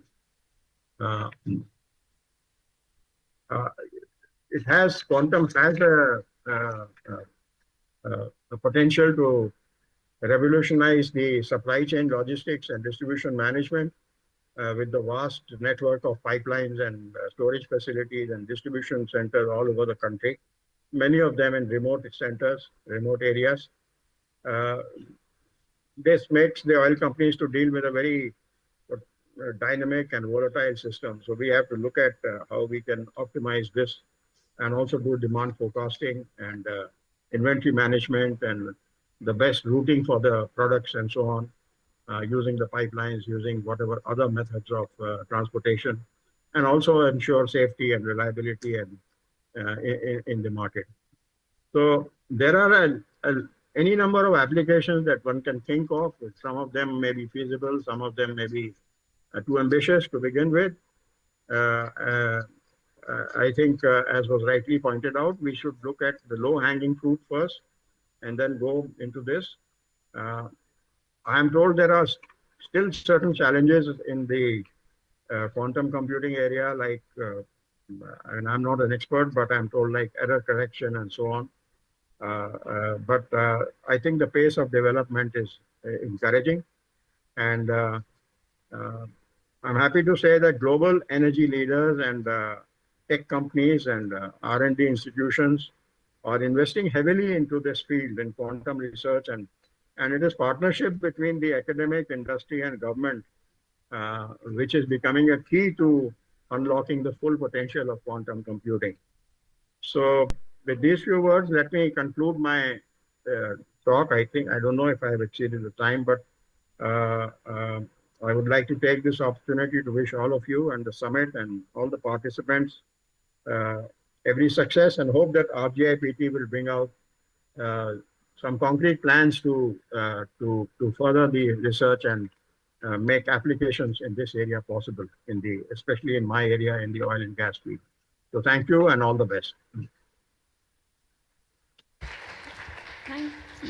Thank you, sir, for sharing your practical insights on industrial quantum readiness.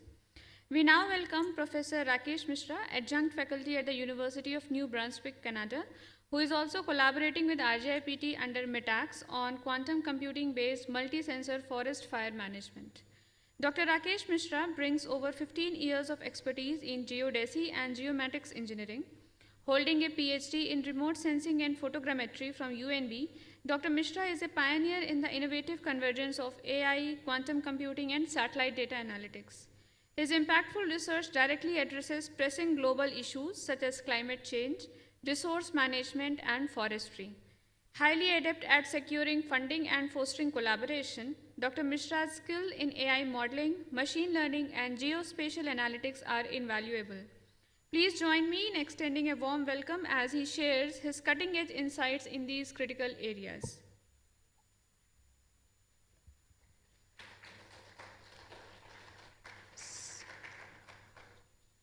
Thank you. Yes, sir.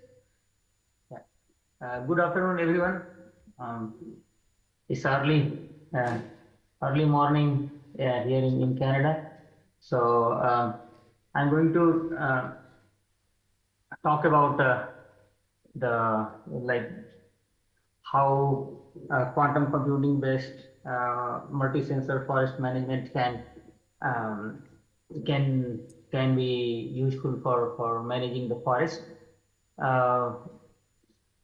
Can I share my screen? I have a few PowerPoints here. Sir, we are changing the permissions of screen sharing. Kindly wait. Okay.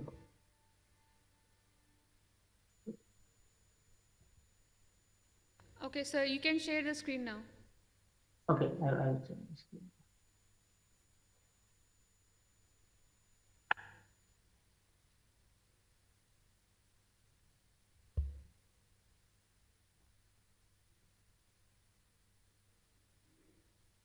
One second.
Can everyone see my screen?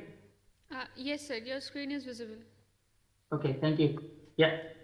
So so today's my topic for presentation is like you mentioned, quantum computing based multi-sensor forest management. Um, and this project we are working in collaboration with my university, University of New Brunswick, and with RGIPT. And Dr. Supam Biswas is there with and his students. So I'm going to talk about this project, how we are working on it.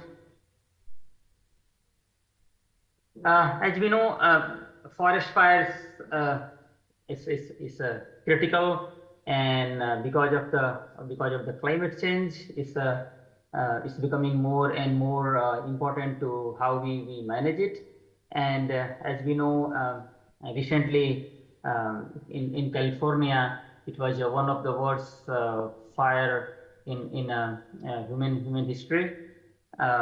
So that's and as you know, like I mean, the powerful and the high tech country like US struggled to contain that fire, and it destroyed the like more than 100,000 hectares like in a couple of days.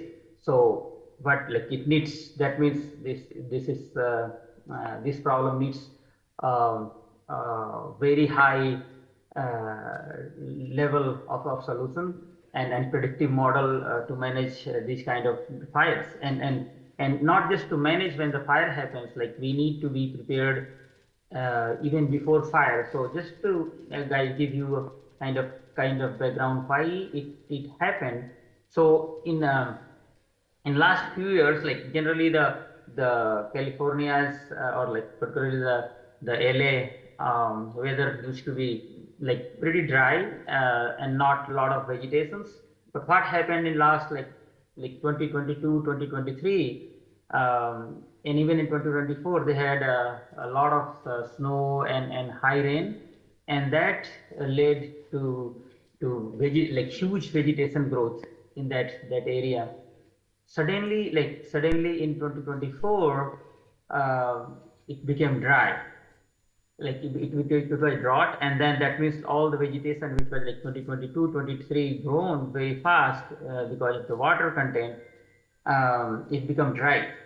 And I mean the authorities, like they might have been proactive with that, and again because of the large land and area, it's managing those kind of dry vegetations are very difficult. So again become dry, and that becomes a fire fuel and that's led to like a small start of a fire become a catastrophic for that region. So we need to like think, and that's one example, but this problem is worldwide, and like in India, as you guys have might have heard, in Canada this is a huge issue because in Canada the most part is forested. So that's something needs a very high level and comprehensive solution. So what we are in this project, like we are just started working on that, how we can leverage the multi-sensor. So I mean today's as we know, like we have from ground, like IoT system to radar, thermal, and UAV based system, and up to satellite based electro optical and radar hyperspectral data is available, and it's becoming available more and more. So why not we use those all kind of data, fuse it together, and use it for fire predictions, and like I mentioned, fire fuel. I mean, this is one of the critical thing we need to study, and uh, use those sensors data, fuse it together, georeference it, and after that, because it's a large amount of data, and for the particularly from fire management, we need to process it just very quickly, and it needs a kind of prediction. So AI and machine learning is needed, and as like it requires a lot of computations in a short amount of time. Then quantum computing can be very useful. And again, like a little bit about the quantum computing, as we all know, like all the because of the it's a application, and in various field, all countries, like I mean including India, Canada, US, and all other top countries are investing hugely in this technology. So that means why not use that quantum computing and develop a solution to manage the fire. So this is a kind of like very high level architecture of fire, like how to develop a forest management using quantum computing. So as we know, like quantum optimization, and we can, so even before fire begins, we can do a lot of simulations and be ready. And today, I mean, I'm not like in US and in Canada, we have access to a small quantum computing facilities. So again, this technology is under development. We do not have like ready to use computers, but we have computing resources, quantum computing resources to develop our models, simulations in a small scale, and like so that using that, and we can enhance the processing of high dimensional sensor data. Like I mentioned, we can have a multi-spectral data, hyperspectral data, radar data, UAV based data.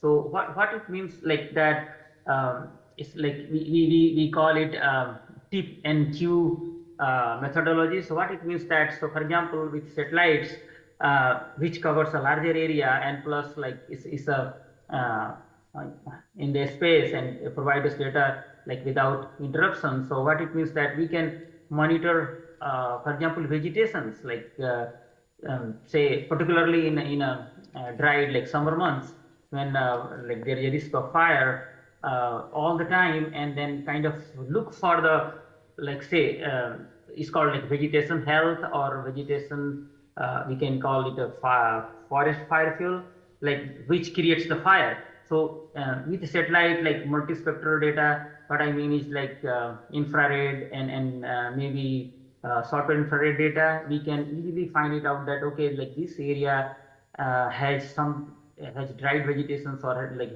health of the vegetation is not good, and that could be a particularly risk for fire. So, and then like once we have that kind of locations from the help of the satellite, then we can use the UAV or IoT based systems to look into it. So that's kind of thing we can do with help of the like satellites and UAV to beforehand predict the fire. And once fire happens, then we can have a like another kind of dashboard and management system where we can have a like fast amount of data coming and process and kind of predict where the fire is going, like is spreading, how it's going to spread, and that's where the simulation and quantum computing needed.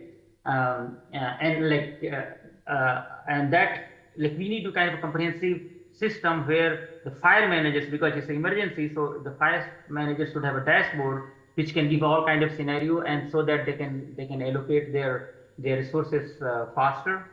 And that's what one of the problem like they found in the California fire as well.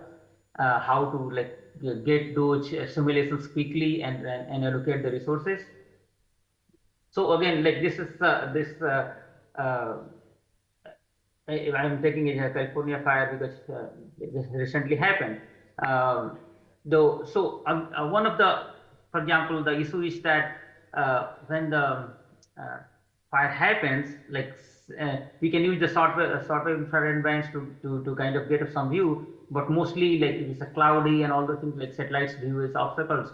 So we need, in that scenario, when a lot of fire is happening and smoke is in the air, we need like IoT or some other kind of simulation-based system to find it out and how we can faster allocate the resources to mitigate like or reduce the impact of the fire.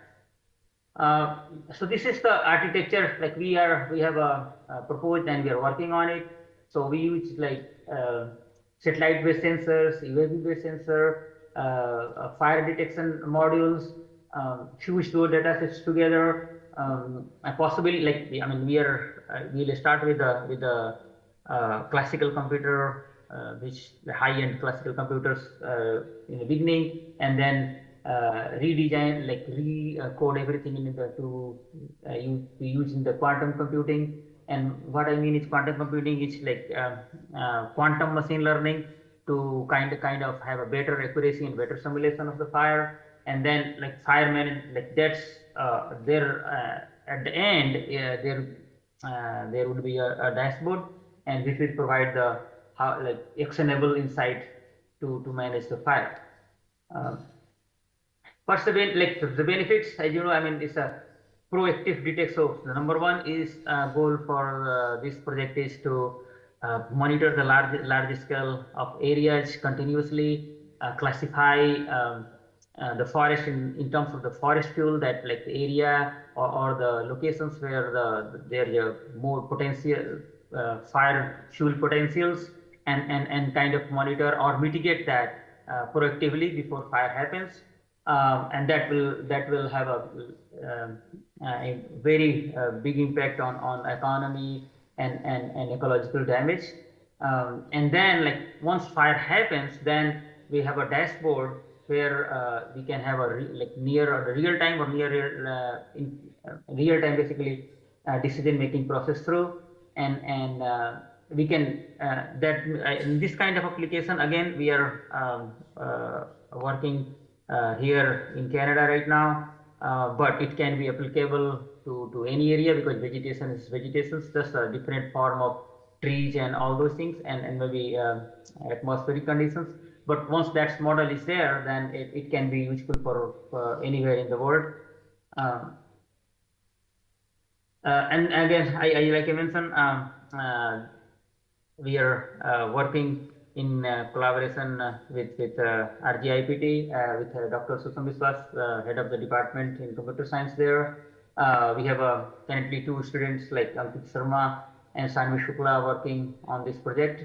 And it's a very interesting that like, when we started this under the funding from MyTex Canada, I mean, we were just UNV and RGIPT like working together, but like soon we because the importance of the topic, I discussed this with the state and federal departments here in Canada. They become very interested. Then I had a couple of meetings with institutes called Forestry Experts Institute. It's called Northern Hardwood Research Institute. So they become very interested too. So basically, this project has become quite a big project in collaboration with the authorities and then the fire experts from a state where I'm here. It's a New Brunswick in Canada, and then the federal department in Canada, because I mean it's a critical issue. So they are providing all kind of forest fire insights, because like we are expert in computer science, AI, and particularly my expertise is in satellite remote sensing analytics using AI. We are not expert in the forest fire, so they are providing those insights. Plus, they are providing us the real-time real life like what happens in the field, those kind of expertise to us. So this becomes a very, very important and useful project for us, and we are very, very hopeful that we'll be able to produce a good result here in this project. Some closing thoughts here. Again, we all know that forest fire is a critical issue worldwide, and particularly when the climate change and drought, like sudden, like you mentioned in Canada, in California, sometimes like too much rain like led to most part of it then dry conditions that led to dry vegetations and becomes a forest like perfect condition for forest fire. Again, because it's a forest fire, it needs a comprehensive solutions, a lot of computations, like and very and more accurate predictions we can do. It's better it is to manage it. So I mean, AI, we know that we are already using in all the field. Quantum machine learning and quantum AI can provide us a edge there, because just better the accuracy and then faster the predictions, we should be able to save lives, lands, ecology, and climate. Again, multi-sensor synergy, different, like I mentioned, for example, software infrared bands in a multispectral data can penetrate through the smoke, so we can see the real fire. So UAV, satellite, like radar, all those kind of data sets we have available today. And interestingly, like because it's a critical issue, in next few years, Canada is launching especially satellite to manage the forest fire. So I mean, in future, those data sets are going to be available as well. So using all those things, we are building a future-ready system to protect fire and communities. And hopefully, like currently we are doing the research, and our plan is to once we have some initial results, we are already like working with state and federal departments here. We will scale up this project to have some kind of prototype and then develop a actual model and dashboard where we can have like these results first, like I mean, this project is in the two parts. Number one is using the non-real like time data sets from satellites and produce area hotspot area, like where the danger of fire is more, and so that's one, and it's very, very useful to kind of reduce the risk of fire in the first place, and that's a very, very important. Next level of product would be once the fire happens, how we can manage it very, very effectively, and that's again saves like life, land, and ecology, climate. So that's the important, and again, quantum computing can play a huge role here, including in processing the large amount of data, doing the better predictions, and producing the faster result. So thank you, and I'm ready if you have any question or comments for this presentation. Thank you, sir, for that inspiring example of cross-continental collaboration in quantum-driven environmental protection. Moving ahead, we now invite Dr. Mukesh Jevaria, Senior Scientist at CSIR National Physics Laboratory.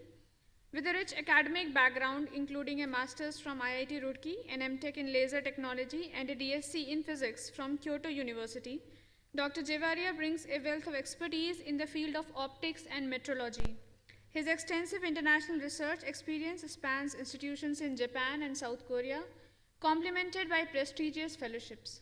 A prolific researcher with over 73 publications and an active member of numerous scientific societies, Dr. Jevaria also serves on the editorial boards of several esteemed journals.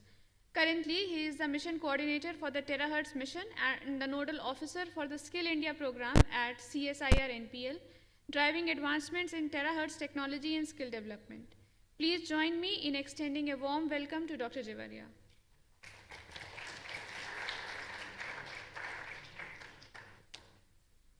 I need to share the PPT. visible?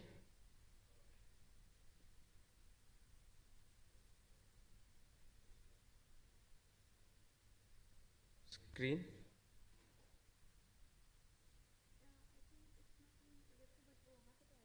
कहाँ पे?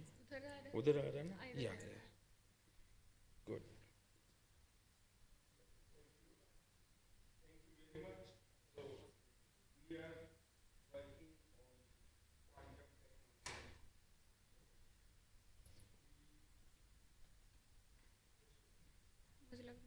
Yeah, now it's okay. Yeah, actually, we want to work on quantum technology. But before that, I will tell you one more thing. If we want to develop a quantum computer, then we need a terahertz computer. The quantum computer we are thinking will work on the principle of electron movement, while for quantum technology, we use light. So we need a computer that will work on the speed of light. The current computer will work in gigahertz range. You need a new computer that will work on terahertz range. The speed should be in terahertz. So terahertz is a new electromagnetic radiation, not known till 2009. The first application for light is what? If you know, the first application of any light source or the light is image. So we first started to work when we enter in this area on the image and imaging. And terahertz is really truly a quantum sensor. If you see, you do Google, terahertz can really probe the dynamics of the light. Towards some such example, I will show you what is terahertz. But I hope, how many of you know this word terahertz? Very few? Okay, so I will take you to the voyage of terahertz, and please don't limit my time to 15 minutes. So terahertz is a very smart novel tool for medical, food, oil and natural gas detection, and the most important is 6G communication. 6G communication is only and only possible by terahertz. So what is terahertz? If you see this electromagnetic spectrum, you want to send a space voyage for Mars or Jupiter or Moon. Suppose you take the water vapor or you take the signal from electronic source to this side, and if you don't know this exactly send which region, how the material behaves in this particular frequency region, then we cannot predict, and our theory, hypothesis, prediction will get fail. So then people started working in this area, and people call it a gap. Gap is for pessimist. I am an optimist guy. For me, this is not a gap. This is a bridge between electronics and photonics. And coming era is Tera era. This era is laser era. You can say quantum era. But coming era is Tera era. Why Tera era? Because 1 terahertz is 10 to the power 12 hertz frequency. When you have very high frequency, time goes reverse in picosecond. All the fundamental dynamics will take place in this particular time scale or frequency region.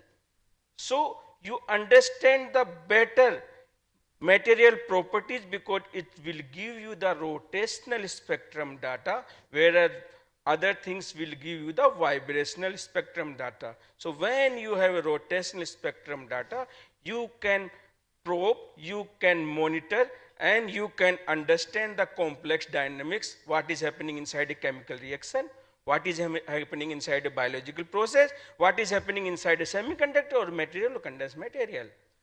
Its wavelength is 300 micrometer. It can easily pass through your body, baggage. It's a very good security device. All the airport except India are now not using the X-ray, they are using the terahertz system. So for that kind of, we have developed some imaging system. The energy is 4.1 MeV below the thermal, so you don't need the cryogenics to probe. You have the lowest rotational spectrum. So terahertz is known as the fingerprint spectrum. You know the fingerprint. For Aadhaar, your finger is your identity. Similarly, for any kind of material, the response in terahertz behavior, terahertz frequency region is known as fingerprint spectrum. There are many numerous applications for terahertz, from non-destructive to oil and natural gas detection. The most two killer applications is 6G communication and the homeland security, because these two both creating the harmful effect on not only human but all the living creatures. So people want to remove the X-ray from the society, want to remove the microwave because that also creates the radiation. Terahertz is safe radiation, so these two applications are there. So coming years could be the golden years for terahertz. But we first started image. What is an image? If any kind of radiation interact with a body, it creates a representation, and that representation is our shadow, that is image. But the systematic knowledge of that image is known as imaging, especially medical. So the first image, if you know, this is the first image, camera, click. Do you know what is the name of that image? Nobody knows here. That is known as daguerreotype, the name of that scientist who developed this photographic image. Then people thought, you see, this image tells you your external appearance. नाक कितनी बड़ी है, कान कितने बड़े हैं, बाल कितने बड़े हैं, हाइट कितनी है, छोटी है, मोटी है. Correct? Then a gentleman known as Rontgen in 1895, he thought, can we see inside the body? And the first Nobel Prize goes to this man for imaging. So if you see any radiation, IR, X, microwave, they first start imaging. So we also started. Then people thought this have external appearance of our finger, internal appearance, what is there inside there is a ring. Can we have inside properties? Then in 1995, people thought it's not so old, less than 30 years. So this is a chip, and chip is showing all the circuit current flow, and later I will show you. Let's not go in detail. So this was the first image by terahertz in 1995, Nash and Hu, and this is a leaf, you see. This leaf shows an external image. It shows the internal image, but it shows the water content inside the leaf. It means terahertz can give all the submerged properties of imaging. But why terahertz imaging? Because 99.99% of the material in this universe that is strongly interact with terahertz. So terahertz is the ultimate solution for all kind of steady properties of the material. We can get the real-time imaging because we know it's interact with the rotational. X-ray is very harmful, whereas the terahertz is human-friendly, so no genetic modification, does not possess any ionization hazardous effect. It gives not only the amplitude, but phase. And once you have phase, you have complex properties like refractness, complex refractive index with I. So how to do image? Let's not go here. So how do we image? Light source falling on me, shadow is. So you have a light source. Your sample, human, material, whatever, is moving pixel by pixel, pixel by pixel. It means point by point image. You create the image like this one. So pixel by pixel by image is very slow. I am not giving the whole details. If you want to ask me later. So then these are some kind of the first camera image. It's not so old. See, 2008, 2009, then field is started. And these kind of systems, people have some femtosecond laser, generate the terahertz using antenna and the detector. I will come on that way. And these are the images in 2011 when I joined. And these, some of the images are by me also. So then I coined an idea, because image pixel by pixel, point by point is very slow. So once I was sitting in my room and I was taking a Xerox scan. So in Xerox, what I found, it's have a tube light. The light is moving like this way. So instead of point, if I make the line, my imaging will be fast. So I coined that idea from there, and I modified the setup. And instead of antenna, I use Jingtel, right, to have larger terahertz. And this is the setup. If you want to go in detail, I can tell you. And then we use a simple imaging optics. जहाँ फ्रोनो पर imaging करते थे ना, दो lens लगा एक image बनती थी, similar, okay? And then we have a CMOS camera, because terahertz is very fast, we need fast camera, and we get a 2D image. And using this, what you see, actual principle, that's why that time we not call it terahertz image, we call it terahertz scanner. And you have a line mixing all the point by point, and what you do, you scan the terahertz line, and we can capture the image. So this is a dynamic subtraction mode, which let go. So we capture some of the image like Teflon and the 4 metallic bar inside thermocol. I will tell you later why these images. And then we got the first image in 2013, and this is a revolutionary image. If you do Google terahertz image, this will be the first image. You can ask later, yes. Otherwise, my rhythm will be. So you see here, this is a human tooth image. This image clearly shows the external appearance. This image, like X-ray, clearly shows where is cavity, but with cavity, it also gives some information about what kind of chemical, cancerous, non-cancerous kind of things. Later you will see in some other examples. Then we took some medicine. That medicine are not known, but by terahertz we get to know what kind of medicine these are. And these are the image of the medicine, what kind of chemicals. And we did this imaging in just 6 seconds, but now it's in microsecond. So, but people are not happy with 1D, 2D. You know, everybody want to see a 3D movie. So we want to do the 3D image. If this light will go off, it will be much better. If this light, please turn off this light, you will see much better image. So we submit the proposal. People said, why you want to do terahertz? Already X-ray is there, ultrasonic is there. But you see, X-ray is having very invasive effect on the body. High penetration, and X-ray cannot analyze the chemical component. So on X-ray, if a talcum powder, RDX, TNT, paracetamol goes, it looks same. You have to go to some other system to identify. We want to do everything on one tabletop solution. So people have demonstrated this, some kind of image using tomography. Tomography is nothing but the image, but computed. So this is our concept, then not go in this concept, because this is the detailed image. Let's not go in the system. So we have a very small crystal, lithium niobate. We put the sample, and you can understand like this. So we generate the terahertz from here. We have a sample here that rotates. Okay, and we capture the image, same 2D, now 3D. Have you seen the movie?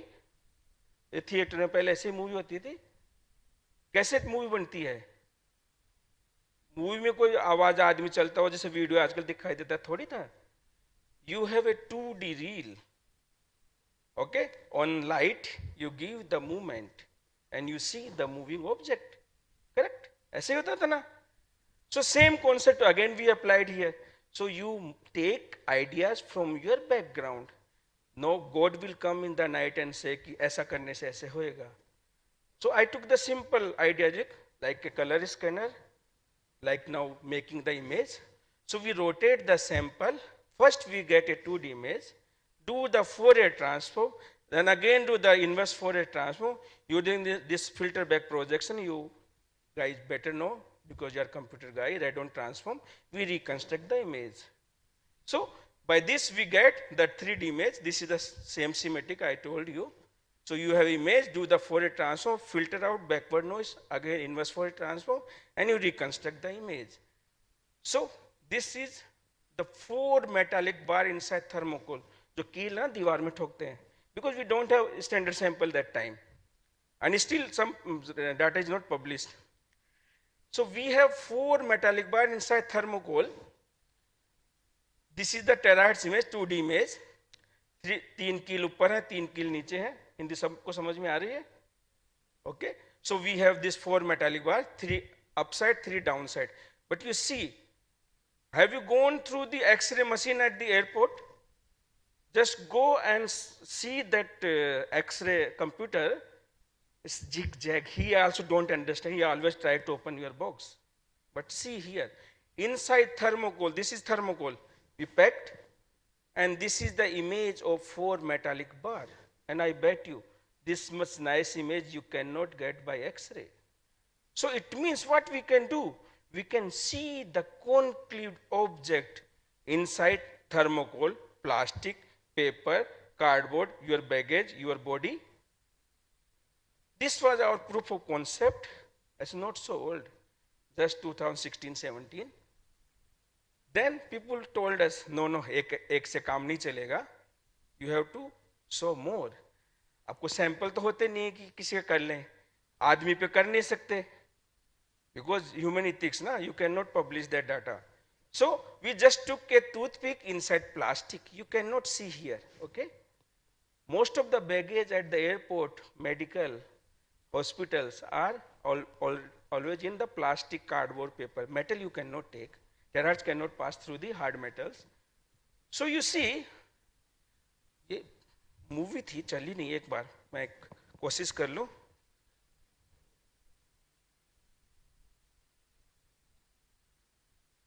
This is a movie actually. नहीं चल रही है. Okay, this is also movie.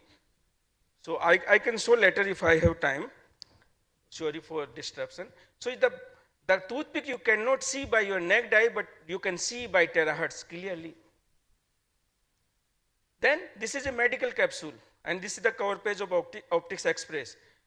How much amount of drug is filled, how much is empty. And this is the cover page of Optics Express. Now you understand the gravity of this research. Then people told, can you try for medical? Then I said, yes, we took a chicken bone, nicely it dried, okay, and put in front of terahertz system. You cannot see by naked eye the pores and the roughness, but you see by terahertz we can see pores and roughness. It can be used for the hospital patient, orthopedic surgery, medicine. This application came from Dubai. People smuggle diamond inside wine cork. You don't have any mechanism. Once the diamond is packed inside wine bottle, you cannot do by any method. X-ray, light gets scattered. I was a poor researcher, I don't have diamond. So I took this wine opener, and you see the image. This is the movie I can show clearly 3D, layer by layer. I can check layer by layer. Layer by layer, and I will show you this movie, just give me 1 minute in the end. But now why terahertz become important? It's not only give you the image, but it can tell you whether it's a lactose or sulfagitol, whether it's a paracetamol, what kind of oil it is, okay, what kind of mixture, adulterant, everything, every information. That's why terahertz become the boon. You can discriminate easily inside, among the medicine. So on the conveyor belt, a company is making so many medicine, malfunction medicine. paracetamol is mixed with citron, some other things. You can easily discriminate. You see, study in lactose. This is again. Terahertz can tell the thickness of the medical. This is not by me, done by me, but just to give you the flavor. Why thickness measurement, paint measurement inside industry is very important, because thickness will decide in how much time the medicine get dissolved inside your body. So already machine is in the market and in the Nagpur it is installed. This is Terahertz machine. It's clearly telling the thickness and kind of material. Then I work with Korea Atomic Energy because I cannot use the human as a trial here. So I've been to Korea Atomic Energy, and this is FEL because we need large light source. Crystal is giving small terahertz. So this is a FEL, free electron laser. To make this, you need more than 10 RGIT campus. You need a big accelerator, then you have a free electron laser, then you have a small terahertz setup here, and then now I'm trying to do the image of mouse. This is my image now. So in this way, this is terahertz detector. Next target is human once I get the clinical trial. So this way we do the terahertz imaging. Then terahertz for quality control. You can check, this is the adulterant oil, okay? And the purest have highest terahertz intensity, and the adulteration you mix, it gets decrease. You can make the quality, you can make the inspection. And you cannot make any adulterant. There are fixed adulterant for anything, for milk, for oil, for lal mirch, for haldi, for tomato, everything, okay? There are fixed adulterants. You have to know, identify those adulterants and then do. You can investigate between salt and sugar. Again, the same thing I'm telling. And if anybody have been to Korea, Japan, the packet of salt and sugar looks same. How can you identify which one is salt and sugar? You can easily identify. You can use terahertz in agriculture. This is not my work, okay, but to give you the importance how terahertz can do. You can know the water content, you can harvest the crop at the right time. You can have the cancerous and non-cancerous cells, tumor. I'm just to let you know, breast cancer. It's clearly, this is X-ray image, cannot show anything, but terahertz image clearly distinguishes. This is also movie. So this part is cancerous, this part is non-cancerous. This is the MRI image you do of the, you cannot distinguish by this MRI technique, but you see by terahertz, this is the visual image, photographic image, but by terahertz you clearly see where is problem, what kind of area is affected. See, so terahertz is used already in medicine, skin cancer. You can detect. You can detect coronavirus. You can do Google by terahertz. You can do this kind of bacteria, Bacillus cerezospores, by terahertz imaging. Food quality, okay, stone, metal, glass, chocolate. One chocolate bar is missing.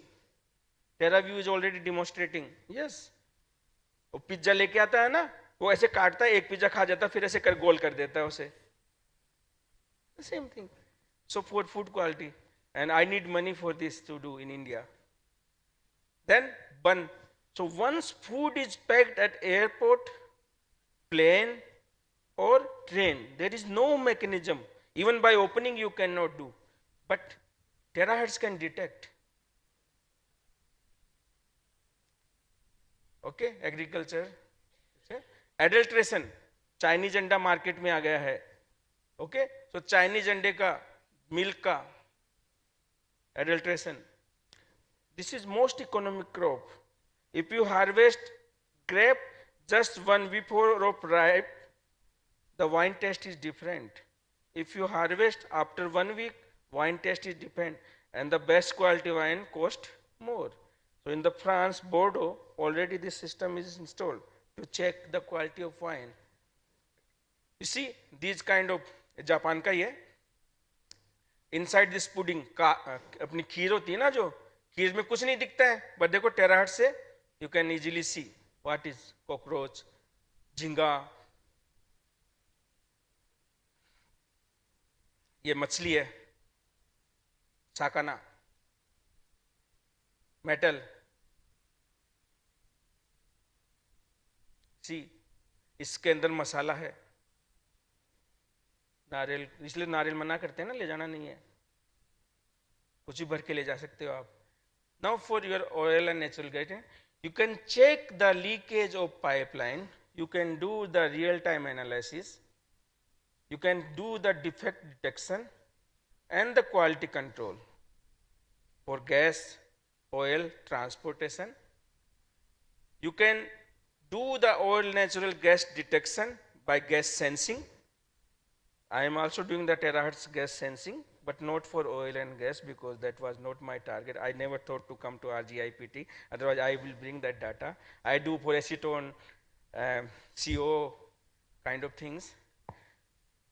You can check and quantify the refined oil mixture by pure and mixed or impure. So this spectroscopic data will tell you. I took this from the literature just to make 2-3 days before. Oil with aspartame, oil without aspartame, you can distinguish. You can distinguish between the grade of the petroleum products. Now, the most important killer application of terahertz up to 2016, people are laughing on me. Terahertz से क्या होगा, फालतू की बात करता रहता है, कुछ होना थोड़ी है, ये तो एक्सरे करता है, स्पेक्ट्रोस्कोप ले रमन है, FTR, UV visible, why you need terahertz? But after 2016, when it was proven that 6G is only and only possible by terahertz, then people focus on terahertz. You see, by 4G we have some standard, LT or LT. आपके mobile में LT signal आता है ना, देखते हो? देखो हम वही काम करें जो आप करना चाहते हो, कोई बड़ा काम नहीं कर रहे. We are doing the ordinary science, but with extraordinary skill. Okay? For 5G you have a standard, but for 6G you don't have a standard. But why you need 6G? Because you see, for 4G 1 gigabit per second is the speed, 5G 35, but you need 1 terabit per second. It's 100 gigabit, but I will say 1 terabit. So for that speed, why you need that speed? Because when carrier data carrier capacity increase, then you have to move towards higher frequency. And this is the best frequency, 0.3 terahertz, which can give you 24 gigahertz. If you move out, then you reach 100 gigabits. Why? Because in 1G you talk, in 2G you text the message, in 3G you do the voice call, in 4G you do the video call, in 5G you see the movie, in 6G you have the 3D communication. वो जब नारद जी प्रकट हो जाते थे, that's the holographic communication. For that you need 6G, for 6G you need terahertz, and for कहाँ गए वो IBM वाला, you need quantum computer, terahertz computer. Why? See here, if we compare 5G microwave, remove this one. 6G के लिए हमारे पास दो technique है, one is visible light source, but that we cannot do here because you see the challenges, and this can only do the indoor communication. You cannot do the outdoor communication.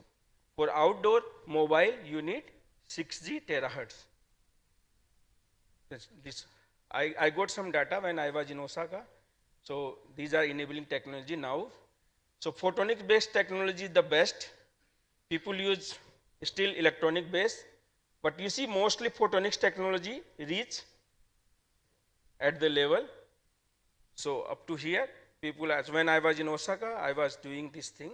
There is paper also. So what we need, and this is the most convenient setup now, test bed you call.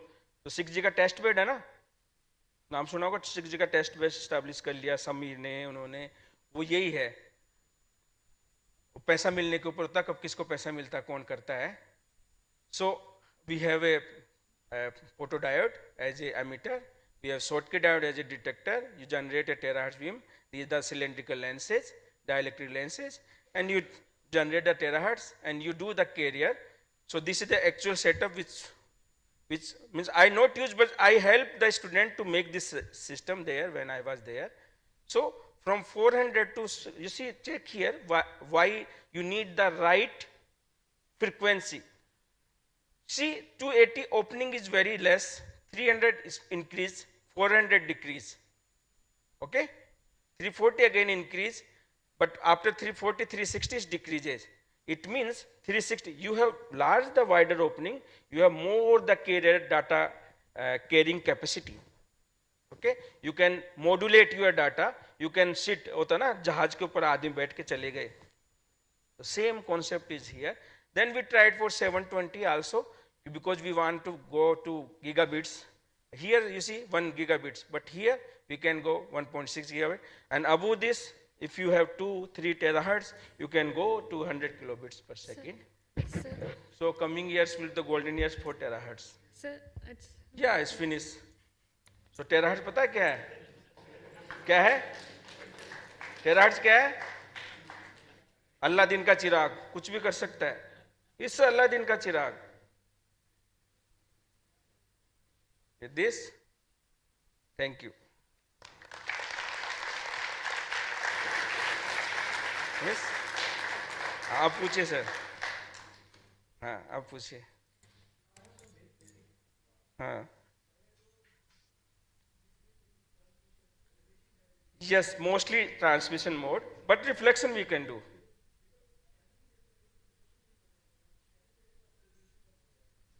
No, कोई बात नहीं, हमारा टेरा इतना strong है कि it can easily pass through the body.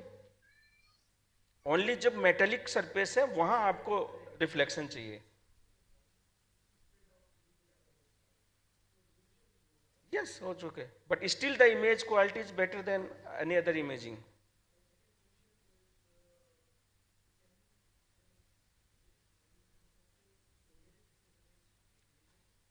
Tera is coherent source, not incoherent. It's a coherent radiation. Yes. Controlled. That's why it's a controlled. Okay, okay. Contrast is mostly decided by the refractive index of the material what you are doing correct. So if you have seen my imaging, I wrote 0.2 terahertz, 0.6 terahertz, 0.7 terahertz. So that depends on the refractive index of the material, which frequency will interact most. Or you cannot get terahertz image on any frequency. So once it is fixed, then you can have a narrow band, only like 0.7 terahertz, and then do the imaging of like this.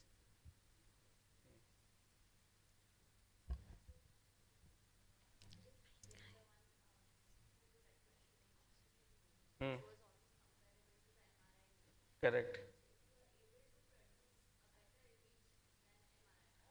Already produced, already shown.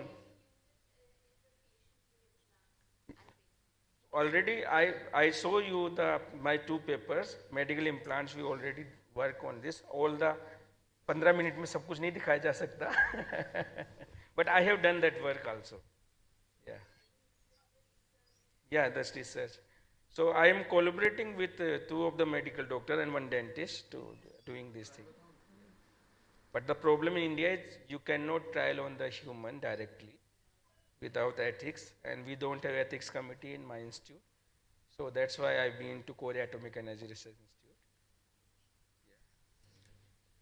Yeah. Thank you, thank you. Thank you, sir, for the deeply insightful and research-rich talk. It's now my pleasure to welcome Dr. Rajat Mittal, Professor of Computer Science at IIT Kanpur. With a PhD from Rutgers University and a postdoctoral experience at the Institute for Quantum Computing, Waterloo, Canada, he brings a strong international research background. For the past 11 years, he has been a dedicated faculty member at IIT Kanpur, actively contributing to the fields of quantum computing and computational complexity. His research delves into areas such as complexity of Boolean functions and quantum query complexity, with publications in top-tier conferences. Beyond his research, he is committed to education, developing resources like e-lectures and introductory programming videos. Please join me in extending a warm welcome as he shares his insights with us today. Over to you, sir. Thank you very much for this warm introduction. Can you hear me and can you see my screen clearly? Yes, sir, we can hear you and your screen is visible. Thank you very much. First of all, I would like to thank Sushamji for inviting me. My objective today is to briefly give an insight about how quantum can provide advantage for a computer scientist. I am a computer scientist and I would like to see how can quantum mechanics be helpful for us. So in this case, my talk is going to have two parts. The first part is very basic in the sense that I want to deliver the message that why we believe quantum can help computation. I understand that most of you, many of you are experienced researchers in quantum computing, so feel free to go to your emails or phone in this part. And then in the other second part, I would like to talk about few developments and where we feel, which areas, which domains where we feel that quantum can actually help. Unfortunately, my expertise is in computer science, so I'm going to talk about these areas and domains from computer scientist perspective. I don't have any clue about oil and gas, so I will leave it to other researchers. So let us start. Building a quantum device is very, very difficult. We have been means humankind has been trying for last at least 30 years. And you can see why it is important, right? And why it is difficult. Because when we learned quantum mechanics, we were told that quantum phenomena is only, we are only able to see quantum phenomena when we deal with very, very small objects. And now if you want to use these properties, we really need to manipulate very small objects.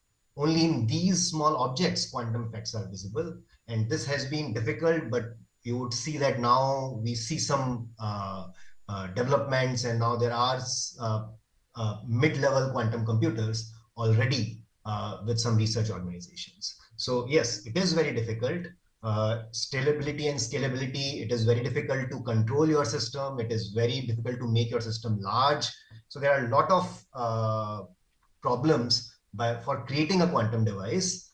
The question is, why should we be interested in creating a quantum device at the first place, right? So if I am a computer scientist, someone tells me, oh, you can make a computer using quantum properties. My question would be, why should we build one?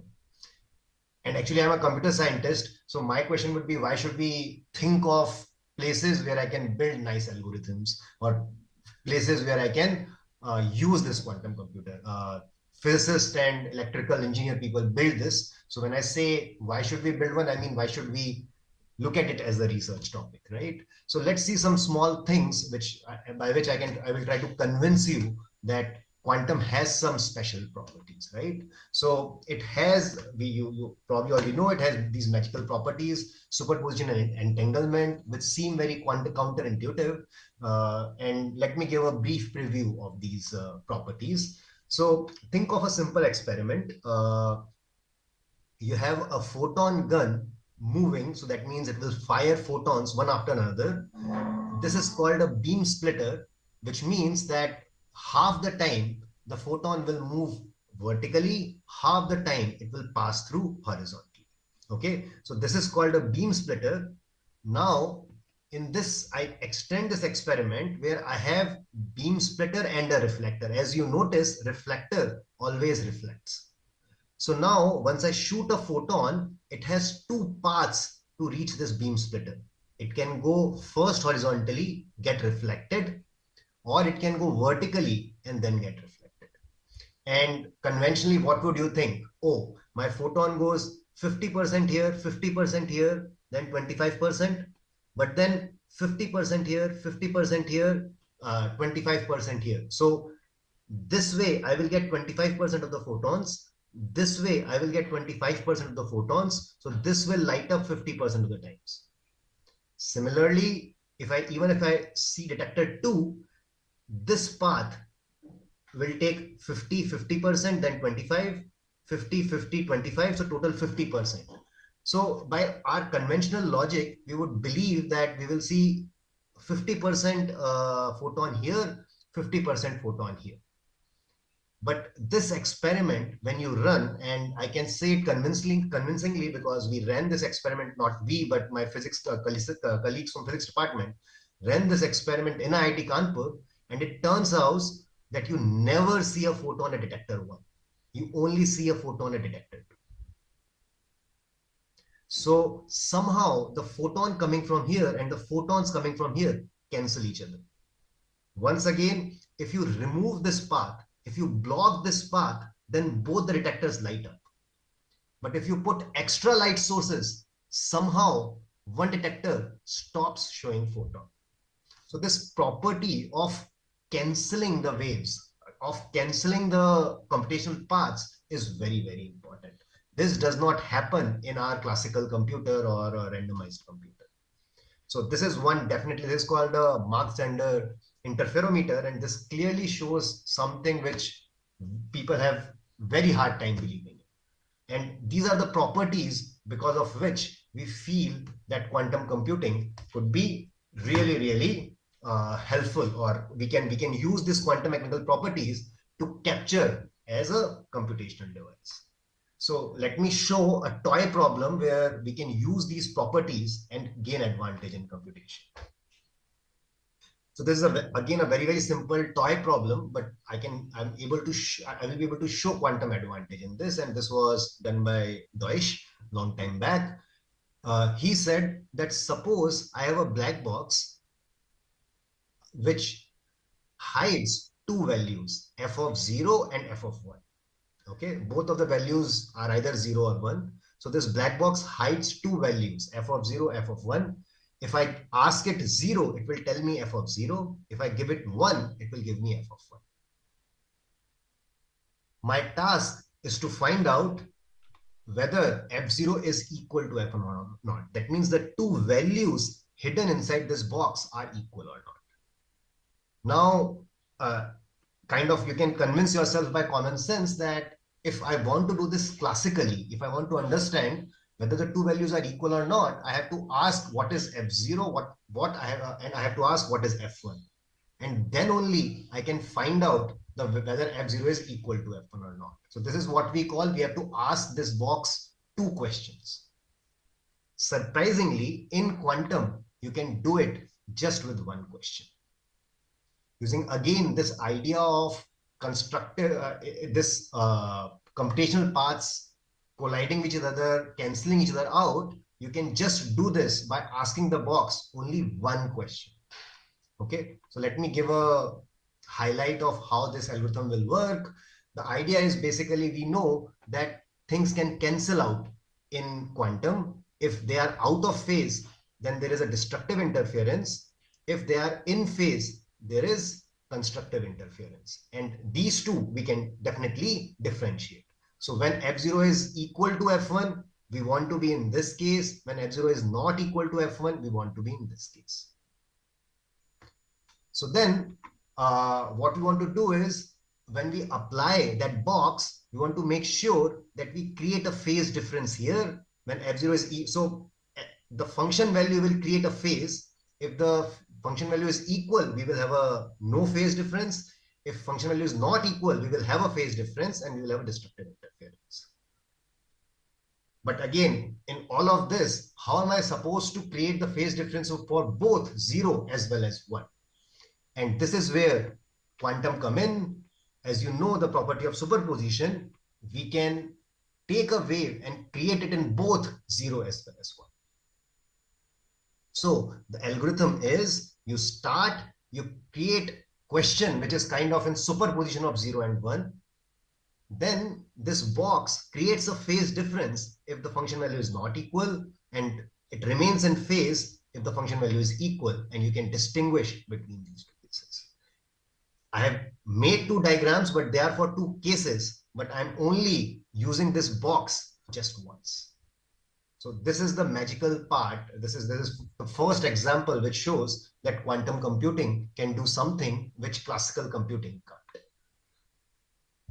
And just to make sure, this does not mean that quantum is like a parallel computer, because it's you have probabilities which can cancel each other out.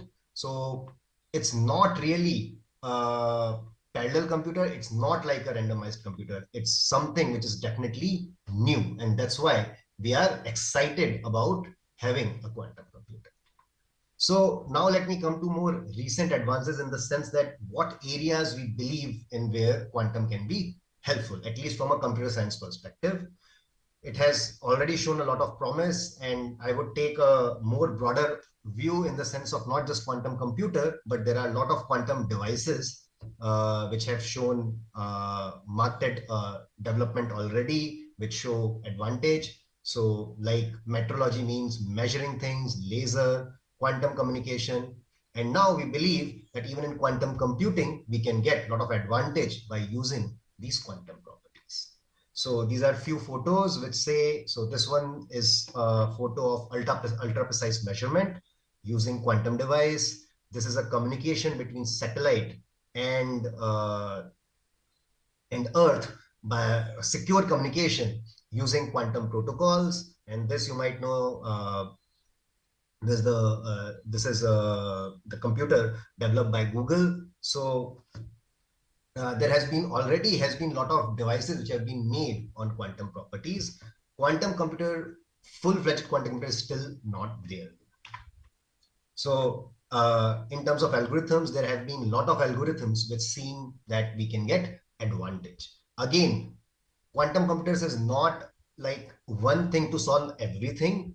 There are few areas where it seems to be helpful. There are few areas where we don't know whether it will work or not. But obviously, people believe in it as a quantum computer. So you see Google, IBM, D-Wave, many companies, Microsoft now putting in a lot of money to create a quantum computer. So just to ensure that many people believe that quantum computers are helpful. So let me talk about two areas, optimization and machine learning, and give my thoughts on whether quantum computing can be helpful with them or not. Optimization is definitely something which seems like a very promising approach, especially on the kind of devices we have right now, which are called NISQ devices, noisy intermediate scalable quantum devices. On these, we feel that we can do some optimization.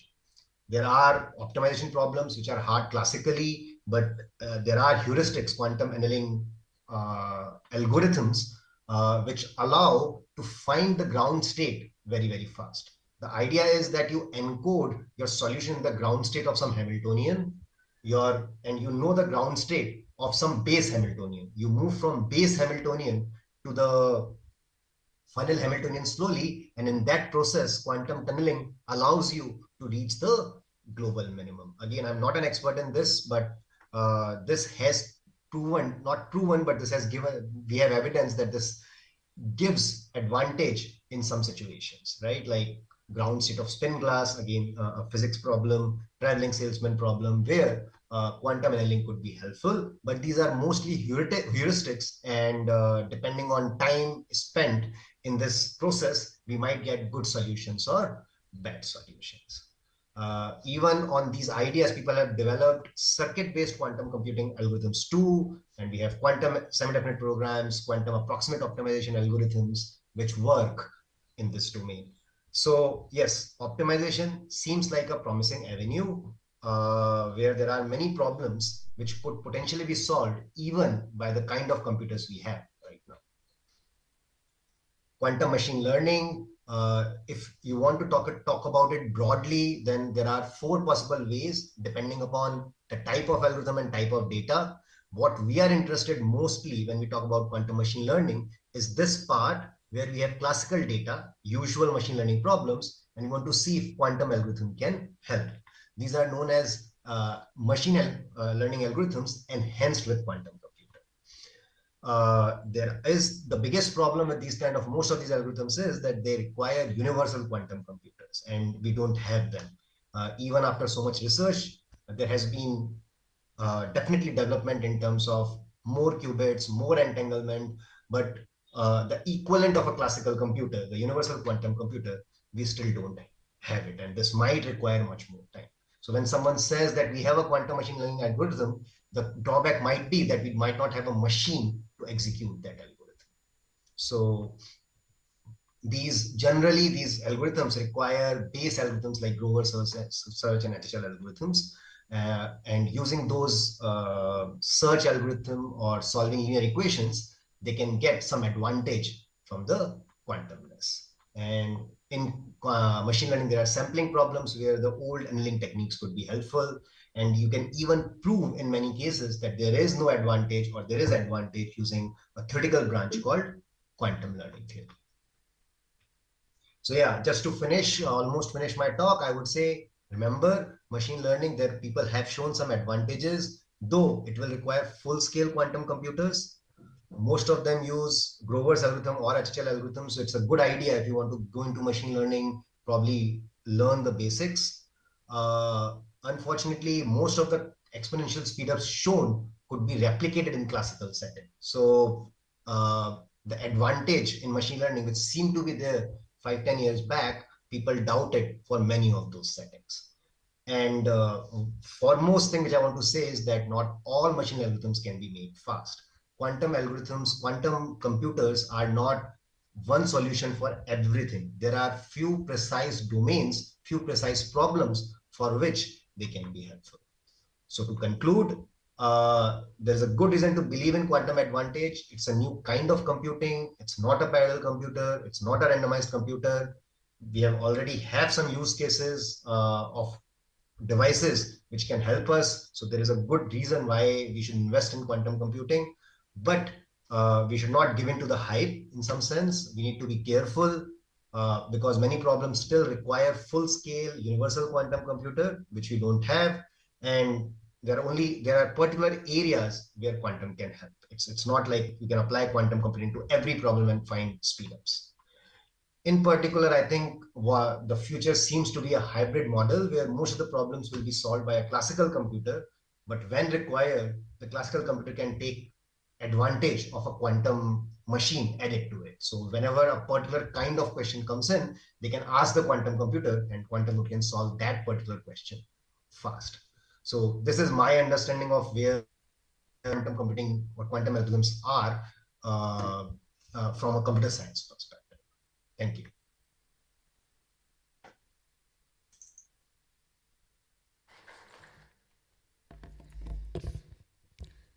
Thank you, sir, for expanding our horizons on algorithmic quantum computing. So with that, we conclude our first technical session. Thank you all for the speakers for their visionary ideas. We'll now break for lunch. Please be back in the auditorium by 2:30 p.m. for the round 2 technical session, followed by a panel discussion featuring some of the most brilliant minds in the quantum space. Thank you all.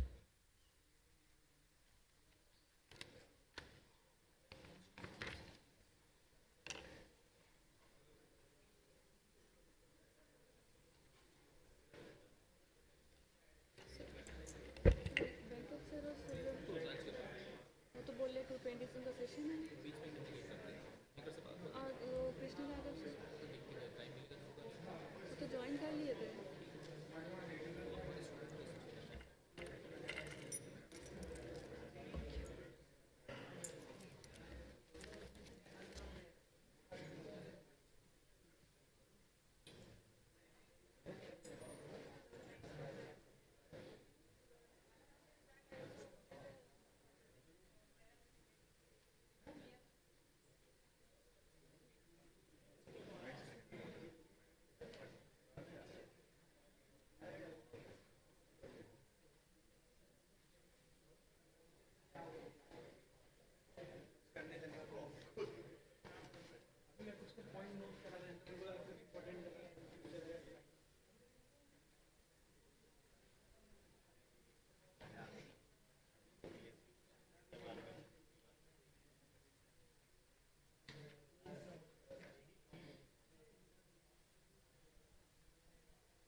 Good afternoon and welcome back.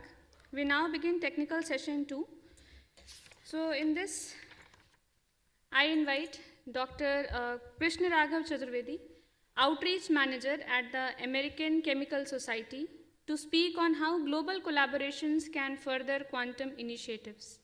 We are pleased to welcome Dr. Krishna Raghav Chaturvedi, holding a PhD in petroleum engineering. His expertise lies in developing nanomaterials for carbon capture and storage. Dr. Chaturvedi's groundbreaking research earned him the Best PhD Thesis Award in New Energy Studies by FIPI in 2022. Recognized as a highly cited top 2% author in energy and chemical engineering for the past 2 years, he has also authored multiple books in his field. A finalist in the inaugural Shell Ideas 360 and an invited judge/mentor for energy transition challenges, Dr. Chaturvedi brings a wealth of knowledge and a forward-thinking perspective. Please join me in extending a warm welcome as he shares his insights with us today. Over to you, sir.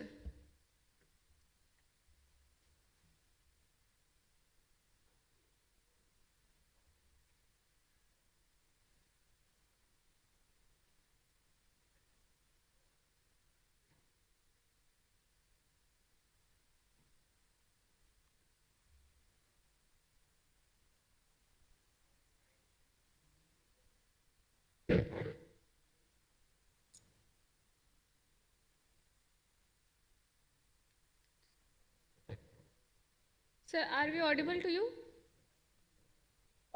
Yes, are you speaking to me? Okay. Sir, I introduce you. Just give me some time. So we have with us Dr. Krishna Raghav Chaturvedi, Outreach Manager at the American Chemical Society. He holds a PhD in petroleum engineering. His expertise lies in developing nanomaterials for carbon capture and storage. Dr. Chaturvedi's groundbreaking research earned him the Best PhD Thesis Award in New Energy Studies by FIPI in 2022. Recognized as a highly cited top 2% author in energy and chemical engineering for the past 2 years, he has also authored multiple books in his field. A finalist in the inaugural Shell Ideas 360 and an invited judge and mentor for energy transition challenges, Dr. Chaturvedi brings a wealth of knowledge and a forward-thinking perspective. Please join me in extending a warm welcome as he shares his insights with us today. Over to you, sir. Thank you so much. I would just like to confirm that my slides are visible and I'm audible. Yes, sir, your slides are visible and you are audible. Thank you so much. Thank you so much for that wonderful introduction. And before I start, I'd like to thank everybody who's part of this event, specifically Professor Shusham Biswas, who has been leading this initiative.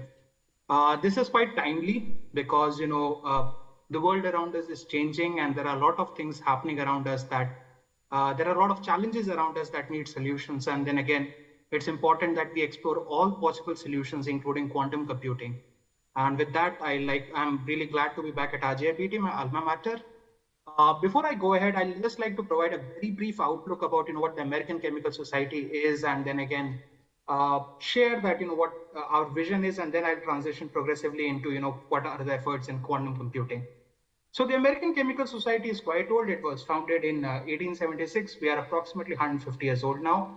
Our first journal, the Journal of American Chemical Society, a very storied, prestigious journal in the field of chemistry, was launched in 1879.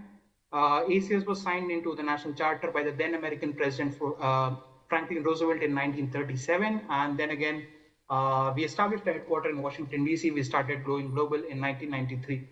So ACS, as you can see, it's one of the premium societies for the professionals working in the various domains of science, particularly chemistry. While a lot of people associate ACS with publications, we are a lot more than that. Our impact extends to approximately 60 plus national awards that are administered by ACS. There are more than 3,800 ACS scholars. We sponsor approximately 13,000. We have sponsored approximately 13,800 high school students. We administer more than $20 million in research grants and scholarships every year. And then again, at publications, you can see that we have published 1.9 million journal articles till date. They have been cited like 4.4 million times. There are more than 290 million substances registered, listed in the Chemical Abstract Services, which is part of ACS. So ACS is huge. And then again, we do a lot of activities that aim to, provide solutions, to provide programs, platforms to researchers. And it's evident in our core values. We share a core value that is passion for science. We believe that chemistry, and allow me to re-emphasize, we believe that science drives scientific discovery and innovation.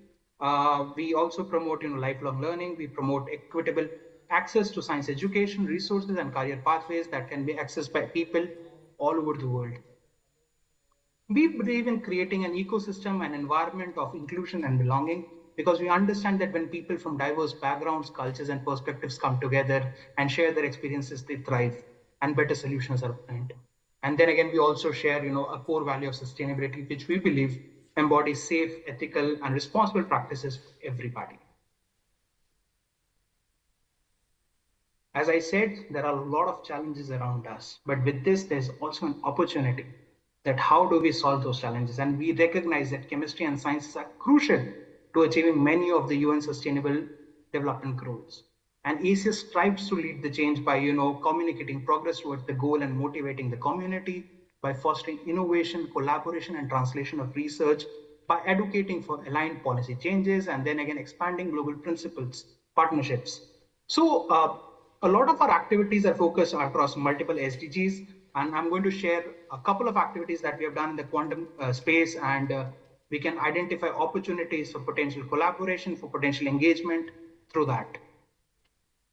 So as I said, one of the most popular things that people know about ACS is ACS publications. There are a lot of journals at ACS. Journal of American Chemical Society, very popular, but then again, there are also journals known as the Journal of Chemical Theory and Computation and the Journal of Chemical Information and Modeling.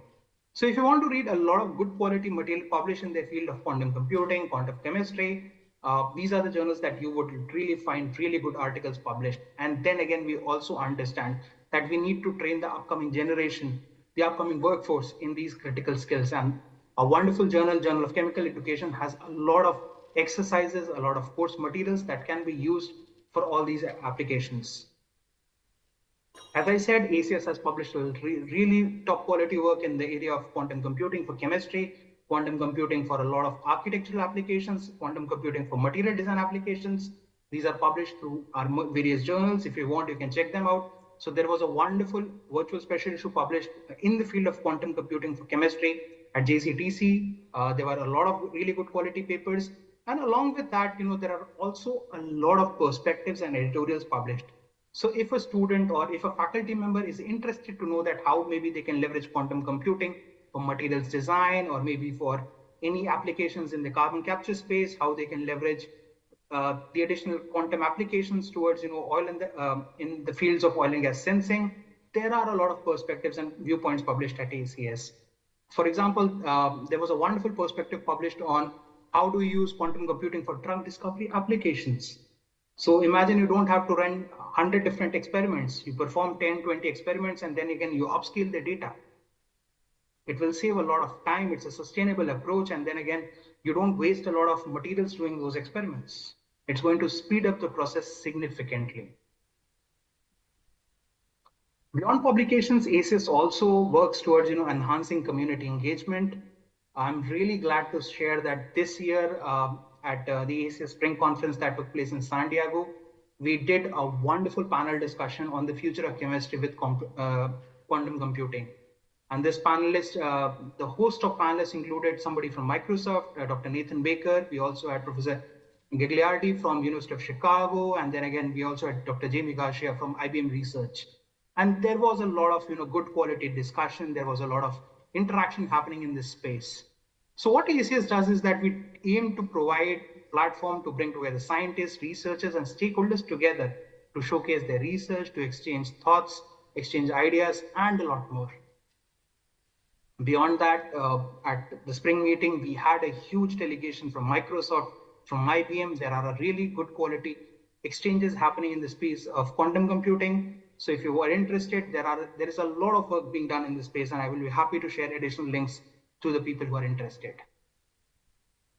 Last year, we did a wonderful workshop on how we can use in silico methods in organic chemistry. And I can see some of the stalwarts in the field like Professor Sasun Sheikh, Professor Jemis, they were part of that discussion. And this year, again, we are doing a wonderful workshop in the field of computational chemistry, wherein one of the themes is how can we use quantum computing, to enhance the utility of chemistry and material discovery in the domains of renewable energy sources, in batteries, and in decarbonization. And the symposium chairs include Professor Saurabh Pal, Professor Ihara, and Professor Grabowski. And this is going to happen in August. And you can check out the list of speakers. It's pretty top notch, really prolific people doing some of the very best work in that field. Beyond building and bringing researchers together, we also have a lot of programs that foster technical and professional development for students. We understand that this is workforce, that the students that are sitting in front of us will be the future workforce. And for that, we have built a wonderful program that's called the Virtual Internship Capsule. It has a combination of video lectures and technical papers that allow students to access learning. These learning is in packets of 20 hours, 30 hours, 40 hours. We started this program last year. We had a lot of enrollments. I would not say that all of those enrollments were in quantum computing. They were across energy, they were across batteries. But the best part was that the students got an opportunity to interact with live mentors. There was a lot of interaction happening. And once you complete all of that, you also got a certificate for that. Currently, we have a lot of courses on offer. These include fundamentals and applications of quantum computing, effective material synthesis using quantum computing, and then again quantum methods in organic chemistry. So if you're interested, feel free to reach out to me. I'll be more than happy to share additional details. Finally, I would like to share information about a program that's very close to my heart. We understand that a lot of academics and people who are interested to build an entrepreneurial venture, they need a lot of hand-holding. And in that, one of the programs that we did was ACS Ignite. We piloted this program last year, wherein we built connections between people who are working in deep science and people who are keen to fund them. So what we did is we brought together 30 startups working in the field of deep sciences. Two of those startups were working in quantum computing. One of them was working in oil and gas sensing. The other was working in material chemistry. We brought in 25 VCs, and we are very proud to share that more than 120 plus conversations were initiated. And in just 10 months, the first check from that endeavor was signed.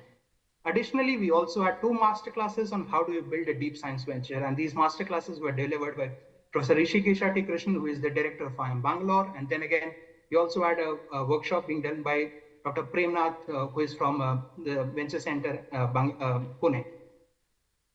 We have a lot of resources that can be utilized by students, by faculty members who want to build their own startups, who want to explore that how they can leverage their expertise, their knowledge to build a deep science endeavor for the world. So with this, I'll come to the end of my presentation. I'm open to having any questions. If you have any thoughts, any comments, feedback, please feel free to share it with me. Thank you, sir, for your thoughts on building a quantum-aware ecosystem in science and society. So, can I just confirm if Professor Prashant Panigrahi has joined? I think no, right? Okay. So, we now welcome Dr. Alok Shukla, a professor at Ahmedabad University. We are delighted to welcome him. With a diverse background spanning engineering and mathematics, he holds degrees from Birla Institute of Technology, Ranchi, and a MA and PhD in mathematics from the University of Oklahoma. His academic excellence was recognized through multiple prestigious scholarships during his doctoral studies. Prior to his academic career, Dr. Shukla gained valuable experience at Hindustan Aeronautical Limited, working on the MiG-27 and ALH Dhruv, and also spent time as a software engineer at IBM and TCS. Beyond his research, he is passionate about mathematics education and actively organizes outreach events to share the joy of the subject with young learners. Please join me in extending a warm welcome to Dr. Shukla.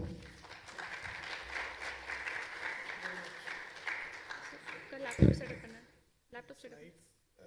No, I think the slides are there.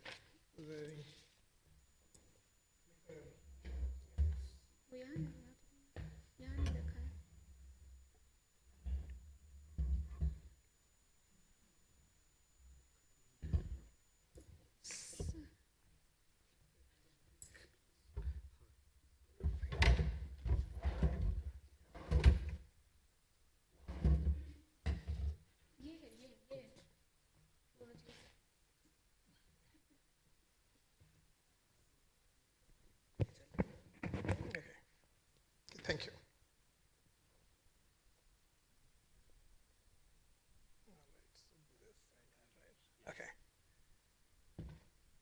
Thank you very much. Thank you to Professor Shushan Biswas for inviting me.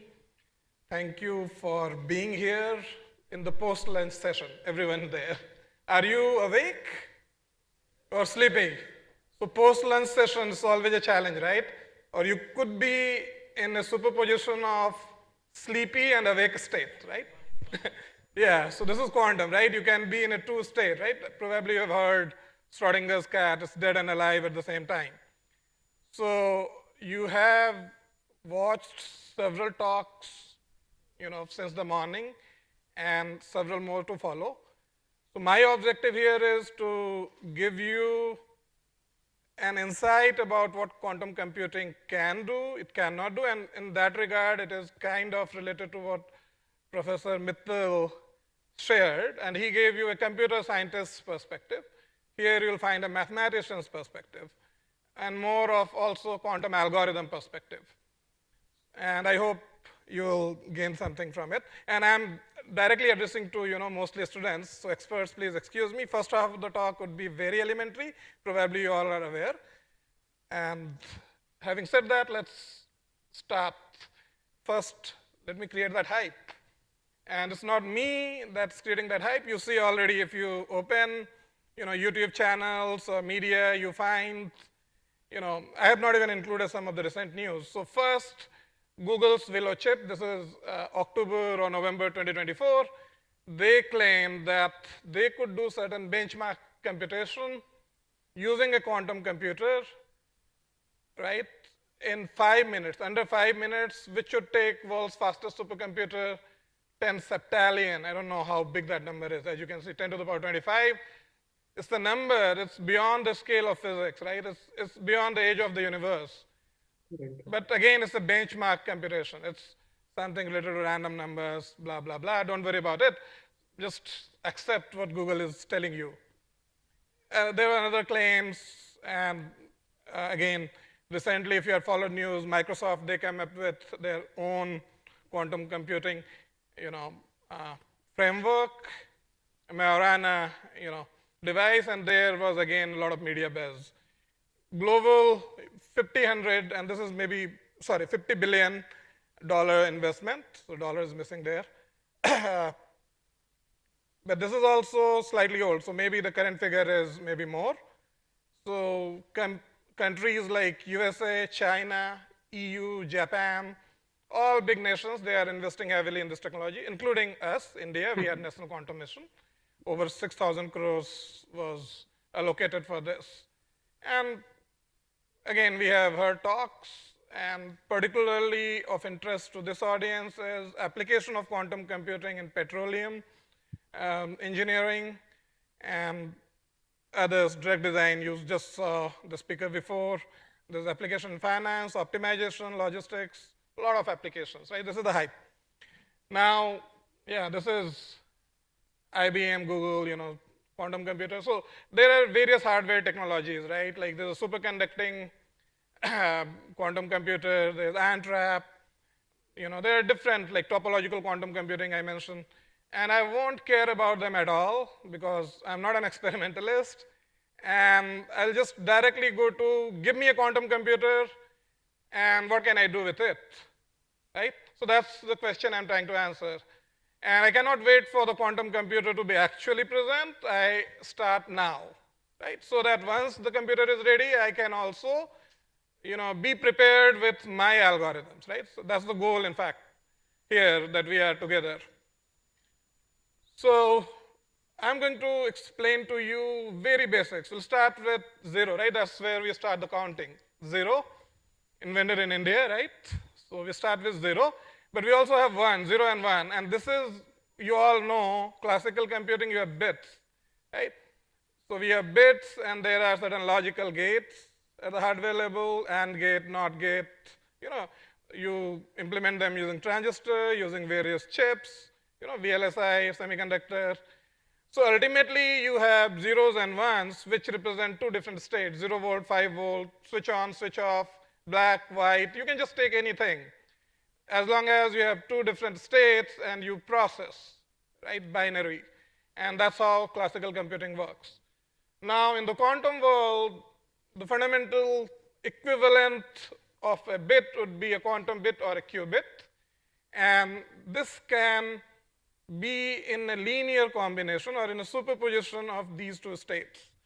Think like this. If you have a coin, you toss it and observe, it's either heads or tails, right? 0 or 1.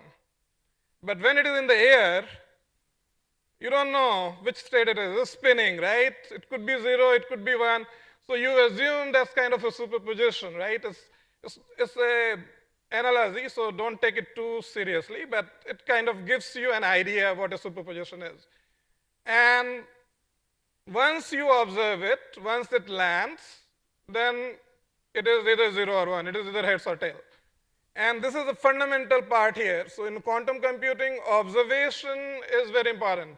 And whatever superposition exists prior to observation, upon observation, that state collapses. And eventually, you get just 0 or 1, right? So I'll talk more about it. Before observation, it is in a superposition state, right? And it is there that most of the quantum algorithms work, exploit the power of superposition in some ways. And there are other words I'll throw in. But so this is your primary example. And this color, you can see like this not, there are two different colors, red and blue, but this is kind of mix of those two. Now, how much is red, how much is blue? Those coefficients, alpha and beta, I don't know if you had Greek letters or not. I could have used A and B, but fine, alpha and beta. So those coefficients, they are complex numbers, first of all. They are complex numbers. And the probability, once you take the measurement, the probability of getting the 0 state is mod alpha squared. And probability of getting the 1 state is mod beta squared. Okay? Can anyone tell me if I sum mod alpha square plus mod beta square, what should I expect to get? 1, exactly. Now you already know half of the quantum computing. Okay. So now comes, another example. And Professor Mittal had shown some, experiment. But again, I'm mathematically representing. So this is a state where you have ket 0 and ket 1. But you also see the coefficients, 1 by root 2. And it's the superposition state. It's a uniform superposition state because once you carry out the measurement, 1 by root 2 square is 1/2, right? So the probability of getting 0 is 1/2, probability of getting 1 is 1/2. It's like a fair coin. It's like a fair coin. You toss it, and eventually, the probability of getting head or tails are equal, right? It's equal and 1/2, which is shown in the histogram. This is a very special state. I'll come back to this. There's another example. And because I said those alpha and beta are complex numbers, so you can see on the second you have negative I by 2. But once you take the mod, it still becomes 1 by 4. But this time, is it equal superposition? Clearly not. So probability of getting 0 is more, right? So this is one example where you can have unequal sort of weight associated with those. All right. So this is roughly what I covered. So classical computing, you have bits, you have gates, you have classical circuits where you perform computation on them, process, bits. Here you have qubits. Now, so I am talking about gate-based quantum computing, right, which Google and IBM, they both use superconducting their gates. So in this world, you have qubits. How they are implemented, I'm not bothered about. It could be electrons spin up, spin down, some superconducting, some property. We don't care. It's just 0 and 1 for us. But then it can exist in a superposition, which I explained. Now we have quantum gates, quantum circuit, and measurement. So quantum gates, they are unitary operators. So those of you who have learned linear algebra, probably you know what a unitary matrix is. So it's certain unitary operators. Those who have not seen, just think of a certain operation which is reversible and which preserves norm, which preserves length. For example, when you rotate something, right? If I rotate, every point, like I rotate my book, then the distance between 2 points on the book, it remains the same, okay? All right, so everything is reversible except measurement, because upon measurement, everything collapses and you get back to classical data, 0 or 1. So measurement is a reversible step. These are some gates. On the right-hand side, those are the matrices. So if you have, again, seen linear algebra, so basically these are those transform. X gate, for example, and these are poly X, poly Y, poly Z gates. The matrices are there. If you don't understand the technical detail, don't worry. You can always go back. These details are available in many textbooks. But my intention today is to give you at least one quantum algorithm so that you can appreciate where the advantage really comes from. Is it magic, or is it something that you can probably appreciate? So again, there's some more technical details, so skip it. But roughly, just look at 0 and 1. Where is 0? On the top, North Pole, right? Maybe when you're young, there was some magazine where you have to, there are hidden things. You find how many, hidden clues are there, right? Where is 1 here? At the bottom, South Pole. So 0 and 1. But then your qubit, so classical computing would correspond to those two states, either 0 or 1.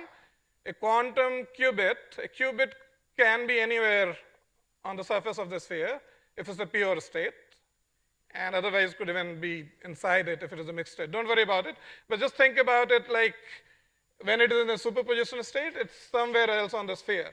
So, very crudely, you have now sort of more information, because now you can be anywhere on the sphere rather than on the surface of sphere, let's say, rather than just on the north and south pole.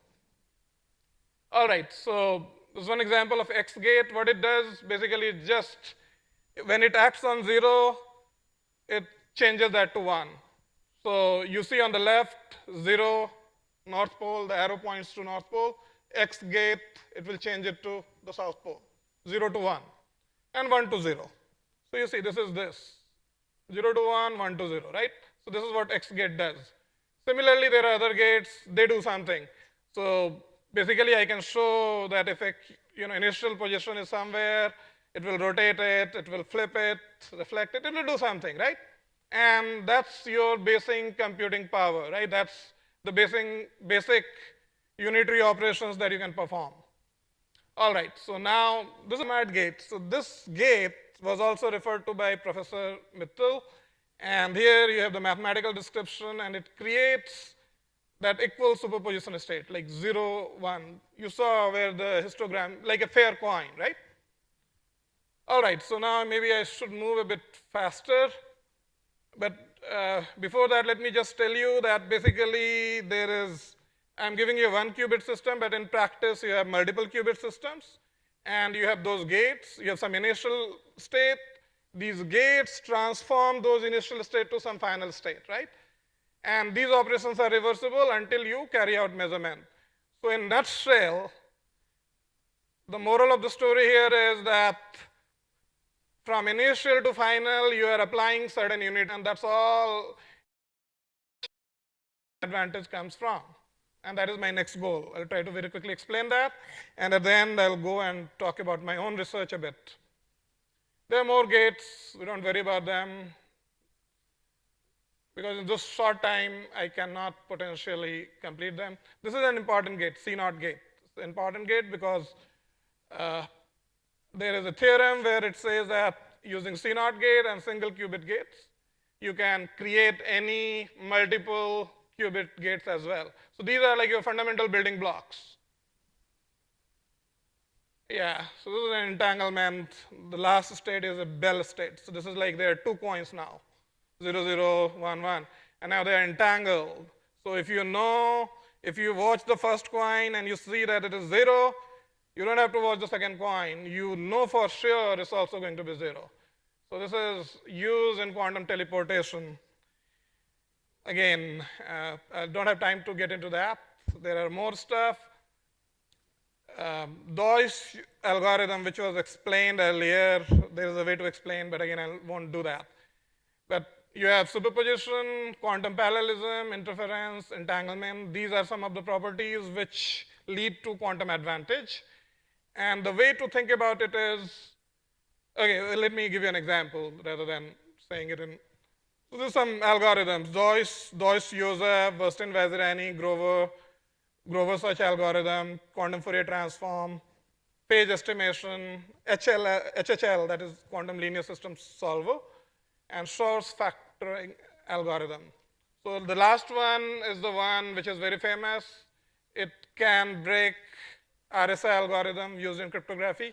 So when you do your banking transaction, let's say, or you buy something from Amazon, and your data is secure, right? Like all the cryptographic algorithms, there are various symmetric, asymmetric. Anyway, the point here is that if we have a full-fledged quantum computer accessible, and there are certain more conditions which I'll talk about later, then source algorithm can break those cryptographic, classical cryptographic algorithms that we use to secure our data. That is why it is a big deal. And there's something already going on about post-quantum cryptography. Even people are harvesting the current data so that once the quantum computer becomes mature enough, they can see what you sent, All right, but here I'll pick Grover's algorithm. And this is something I'll very quickly try to explain. So this is a search problem. So assume that there are 16 boxes. In one box, there is one apple. And if you like apple, maybe you're interested in finding in which box that apple is, right? And classically, in the worst case, the apple could be in the last box. So you have to open all the boxes to see in which the apple is, right? So in terms of computer science, right, if it is a size n problem, if there are n boxes, and in one there is a hidden apple, one there is a marked item, then in order to search that, and this is totally unstructured data, right? Like you don't have any structure, right? It's not sorted or anything that you can use some other algorithm. It's totally unstructured data, right? Then the size, the complexity to solve this problem is order n, right? Because you have to open all the boxes. Now, quantum computing using Grover's algorithm can solve this problem in order square root of n, which means in order to solve this problem, instead of opening 16 boxes, roughly, you have to open just 4 boxes. And with a very high probability, you can know that where the marked item is. So this is a quadratic speed up and a quantum advantage, okay? And I said roughly 4 because there's some factor. It's order of square root of n, but there's some constant factor, which I'll explain. So now my goal is I would want to explain this algorithm in less than 5 minutes. Let's see if I succeed. So you understood the problem. Now I refer to something called an oracle. And you must have probably, must and probably in one sentence doesn't look good, but what I meant was most likely you have seen the movie Matrix, right? There's an oracle. Oracle is all-knowing. They can answer your queries. They can answer your question. So assume that you have access to an oracle. You ask the oracle. Oracle will go and open the box for you, right? So oracle can tell you whether the apple is in that box or not. Oracle is not going to tell you in which box the apple is. See, there is a very subtle difference. So if Oracle directly tells you, okay, item number 8 is the marked item, then you are done.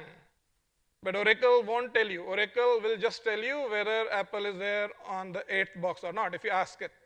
Does it make sense? So you have access to an oracle. And any classical algorithm has access to an oracle. A quantum algorithm also has access to an oracle. And we are measuring the complexity of our algorithm by number of oracle calls. How many times I have to ask the oracle? Because every time I ask the oracle, maybe I have to pay the oracle something. I don't know. So that's the complexity measurement. All right, is it okay? So far with me or lost you? With me, okay, great.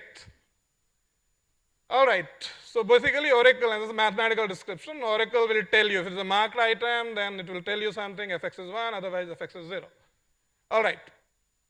Here, another thing is that this big N is 2 to the power n.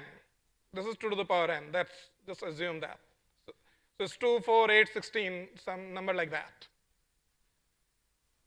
So Now there are steps. I'll just skip all of them. Just come to summary. It won't make any sense to you. There are 4 steps. I'll start with the last step. This is a very weird way of doing things. So last step is where you are measuring those qubits, right?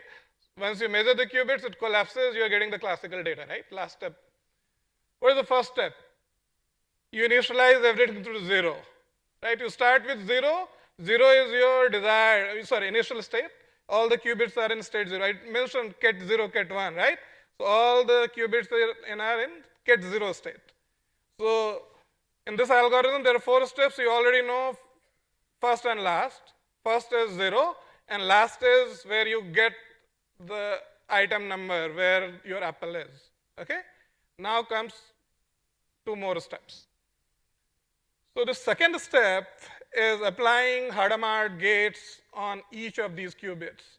And what this Hadamard gate does, it creates an equal or uniform superposition.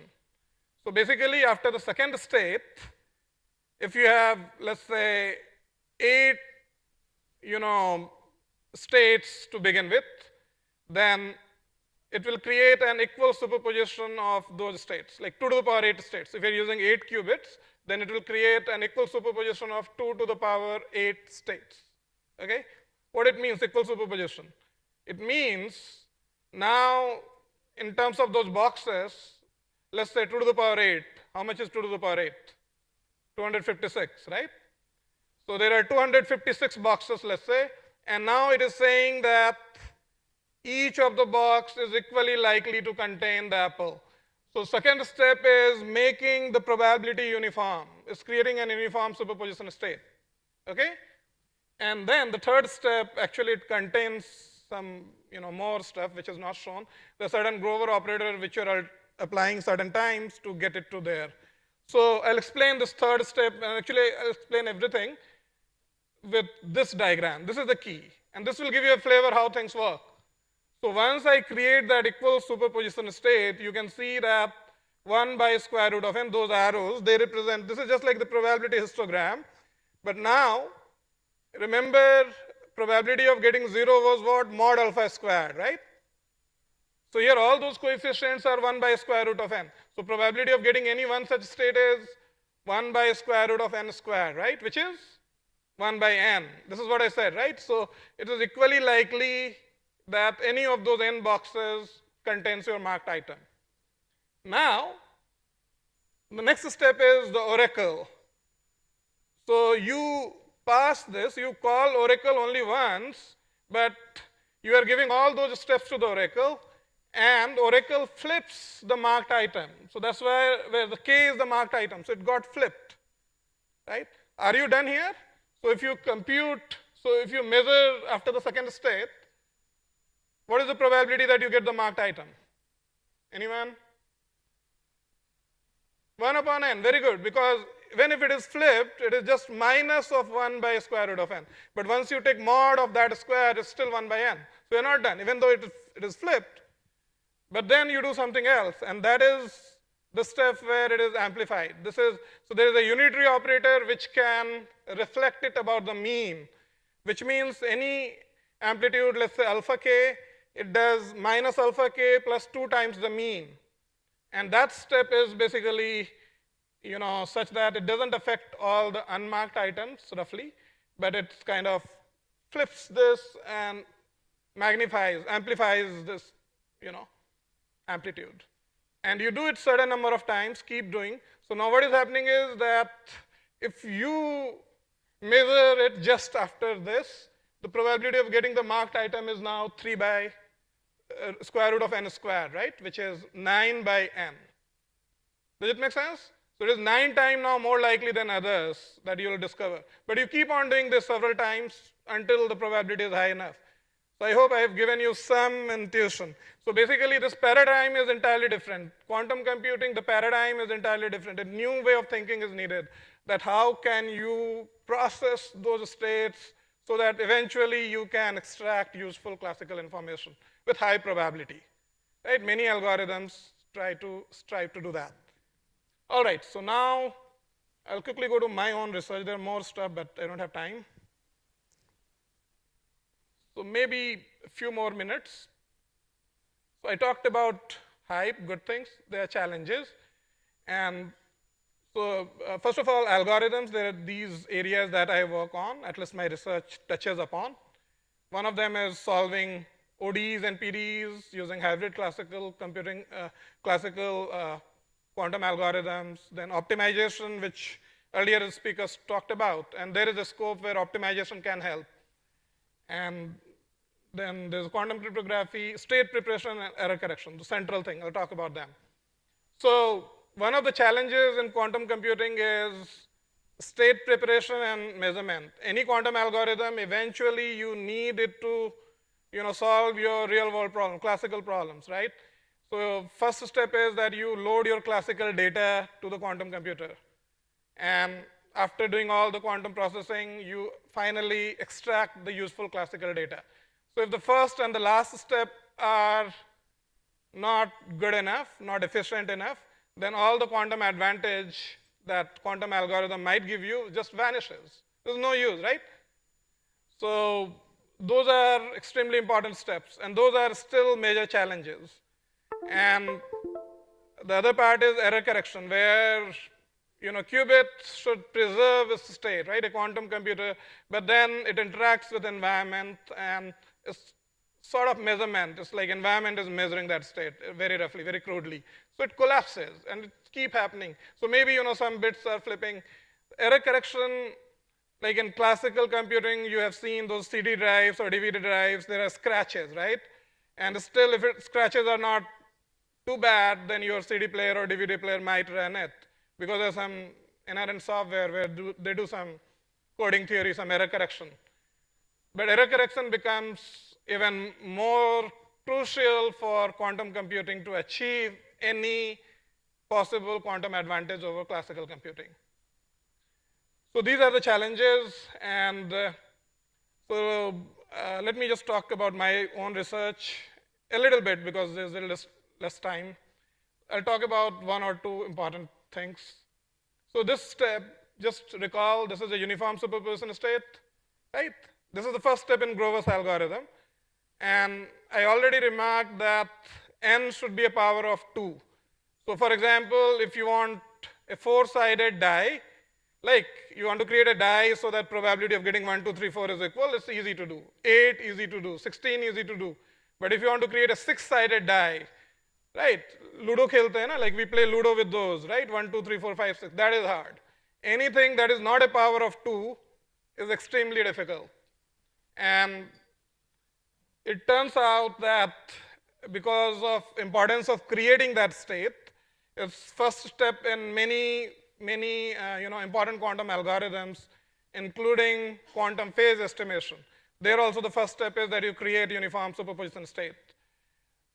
So this was an important problem. People tried to work on this. So this is a paper 2018, Rand, Babush, and others, their collaborators. So these are Google, and as you can see, Microsoft. So they worked. There's another paper, it came out in 2020. Again, Rand, Babush is there, and there are others. So their approach was a probabilistic algorithm, which means it could create those uniform superposition state, but it needed extra qubits, which are known as ancillary qubits. And because it was probabilistic, it didn't succeed always. So if there is some critical application which depended upon creating that uniform superposition state as a first step, then you cannot use that algorithm because of this simple fact. Then there was another paper. So this is by Mozaffari and their collaborators, École Polytechnique Switzerland, EPFL. And they came up with an algorithm which did better than Qiskit. Qiskit is IBM's quantum computing platform, one of the widely used. Maybe later there will be talk, probably Venkat. I don't know if you talk about that. So this is one of the, actually I started doing quantum computing. My first program I wrote using Qiskit. So this is sort of a very good platform. Google has another, Circ, and there are other Penny Lane and others. Anyway, so they reduced the complexity by 75%, something they did.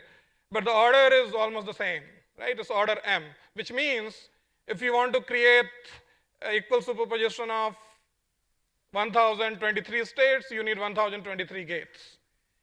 And then we achieved a major breakthrough in this paper, and we achieved exponential improvement, which is rather rare in science. So just to give you an example, all the previous state-of-the-art papers, Google and IBM, if we compare our work with them, you can look at this table. So on the right is Qiskit, right? So you can check, for example, at the very end, they need more than 2 million gates to create uniform superposition where big N is there on the second column.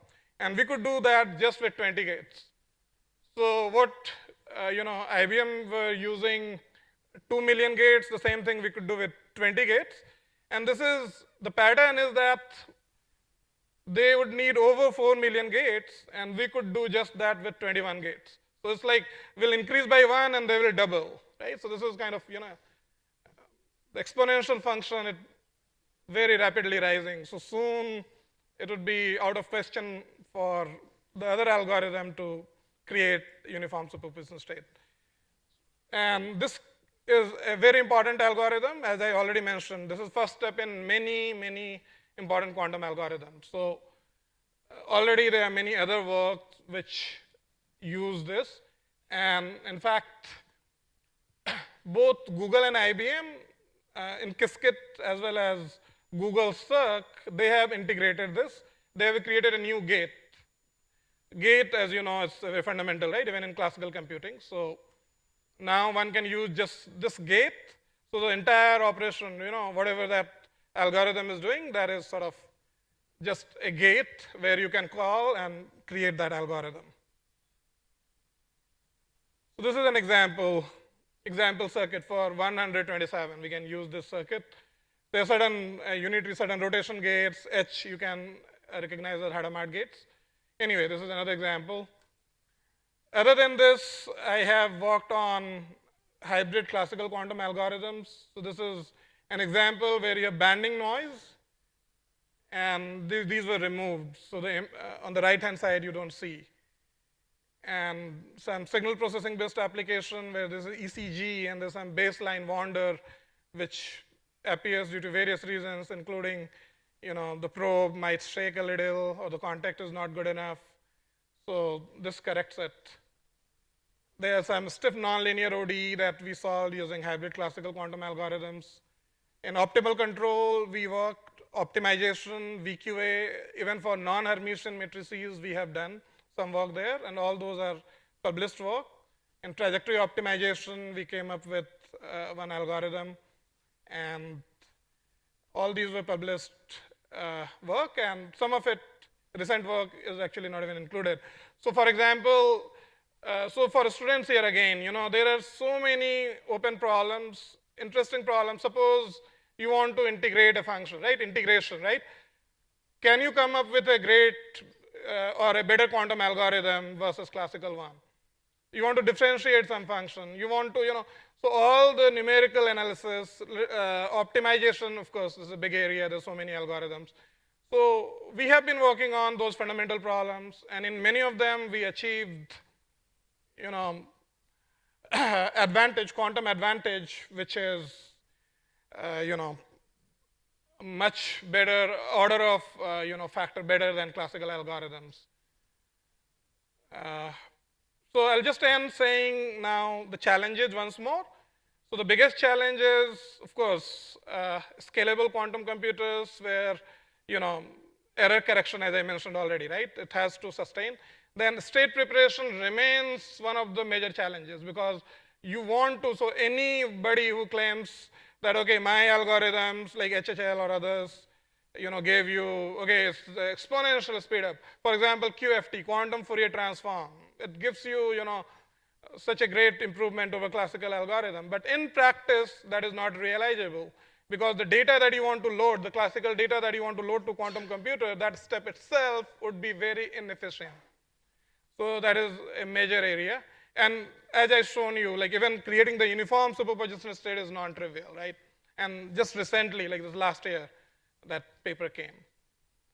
So if you guys are interested, be open. This is an interesting and exciting area, even if you're doing, see, my background was in electrical engineering, then I did math, and now I'm doing this. You guys can all do this, contribute, start, just Google, you'll find some good textbooks. Nielsen and Chuang is a great textbook, and there are others, and hopefully you will find something interesting, which you can also connect to your own area. All right, thanks.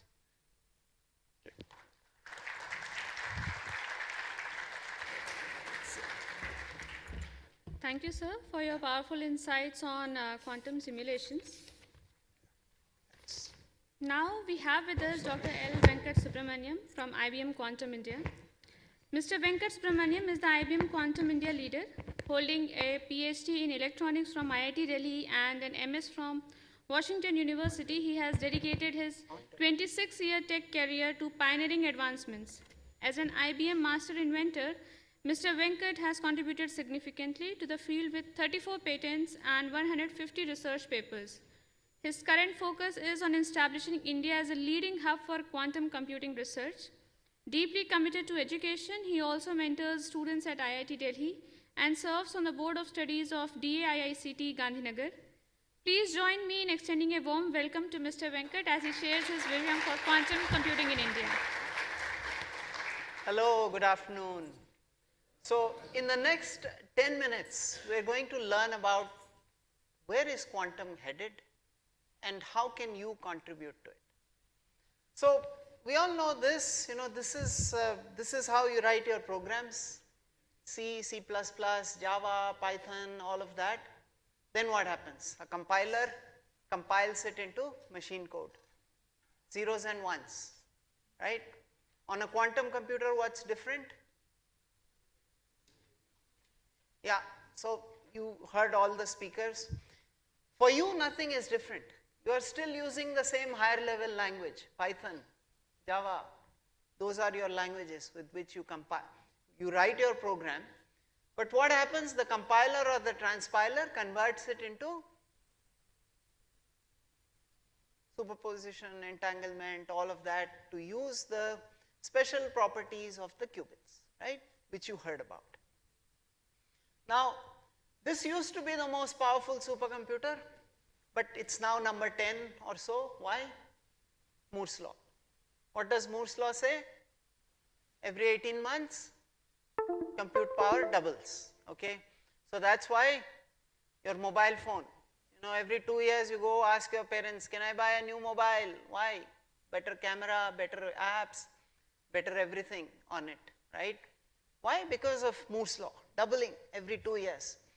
But in spite of that, there are several problems which others also talked about. One very simple problem is molecular simulation. What is molecular simulation? You have a molecule, you are trying to find where the electrons are, what is the current state, all of that. To do that for 1 second or one fraction of a second, you require 10 to the power 48 bits. 1/10 the number of atoms on Earth. Are we ever going to build a supercomputer that big? Never going to happen. So molecular simulation, which is important for things like drug discovery. What is drug discovery? Does anybody know? You have 25,000 proteins in your body. Proteins have 3-dimensional structures. One protein is like this, one protein is like this, one protein is like this. Several proteins, different shapes. What is medicine? Medicine is this. A protein loses shape, that's disease. Medicine is tick, tick, tick, tick, tick, fixes it. That's medicine for you. Now, the problem is, because you cannot predict how the molecule is going to behave. What happens is you made this molecule for this medicine to fix this one, but it goes and fits other molecules in other proteins in your body, here, here, here, all across your body. And what is that? Side effects. So you might have made a good medicine for fixing this problem, but it's going and causing other problems in your body because it's fitting other 3-dimensional proteins in your body, which are also like that. COVID-19, who remembers the shape? Corona, spikes. Lungs had a beautiful receptor for it, tick, lock and key, and that caused COVID-19. What did we do? We made medicines which are blockers, block this. So these are all things which you can do using the quantum computer. Molecular simulation can never do it on the best supercomputer, so you need quantum computers. Another example which was, but on a quantum computer all you need are 160 qubits. That's it. You need 160 qubits. Also, sir talked about encryption. Today's encryption is based on prime factorization. What is the prime factor of 9? 3 into 3. Prime factor of 49? 7 into 7. Prime factor of 100? 2 into 5 into 2 into 5. Prime factor of a large number, 2048 bits. It takes 8 billion years on the best supercomputer. 8 billion. Okay. And the algorithm sir talked about, Shor's algorithm, solves it in 8 hours. 8 billion, 8 hours. Exponential speed up on certain problems. That's what quantum computer does. AI. How does AI work? When you were a child, how many cats did you have to see before you said, Mama, Billy? 1, 2, 10. How many cats does AI have to see? 10,000. Cat from this angle, cat from this angle, occluded cat, Kali Billi, Gori Billi, all sorts of billies. Before AI recognizes a cat. So what is the problem? Same cat. The problem is in the data representation and the data inferencing. That's a problem. You've heard of DeepSeek? Yes. DeepSeek showed that you can obtain 20 times, order of 20 simplification on the best algorithm, which was ChatGPT at that time, right? Now what quantum promises is even more scaling down, so that you come closer and closer to the Billi, solving the Billi problem. 1 versus 10,000. What is the main issue of the 10,000 Billis? The 10,000 Billi problem is that today every time an LLM comes up,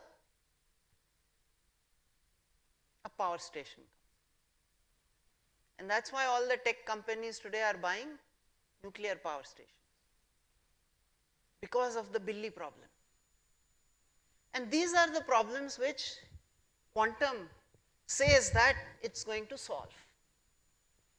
And is it going to solve all the problems? No, it's not. The future is CPU, GPU and QPU working together. Because can you think of one problem which is faster on a classical compared to quantum?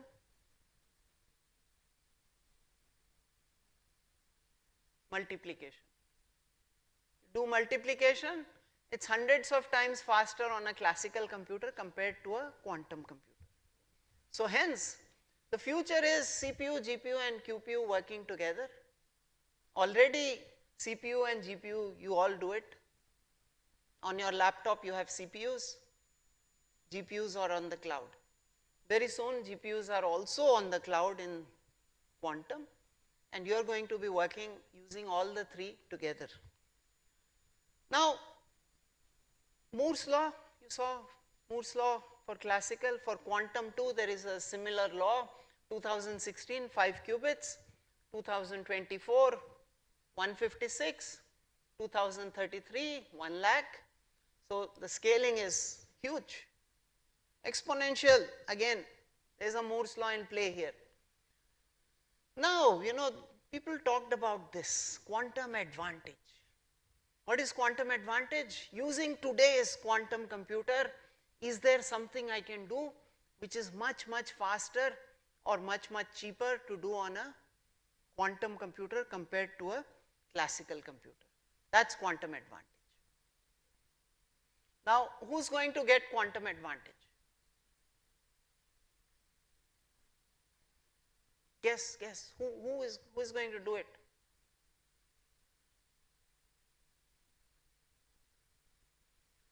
Okay, I'll give you some examples. Internet, 1983, invented, done.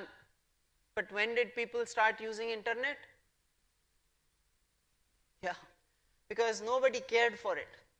There was no browser. How would you go search things? Until Netscape, there was no browser. Until Google, all that data was there, but you didn't know how to find it. So we all bought PCs. Internet was there, sitting in the lab, but nobody used it until there were uses for it. Google and Netscape brought those uses.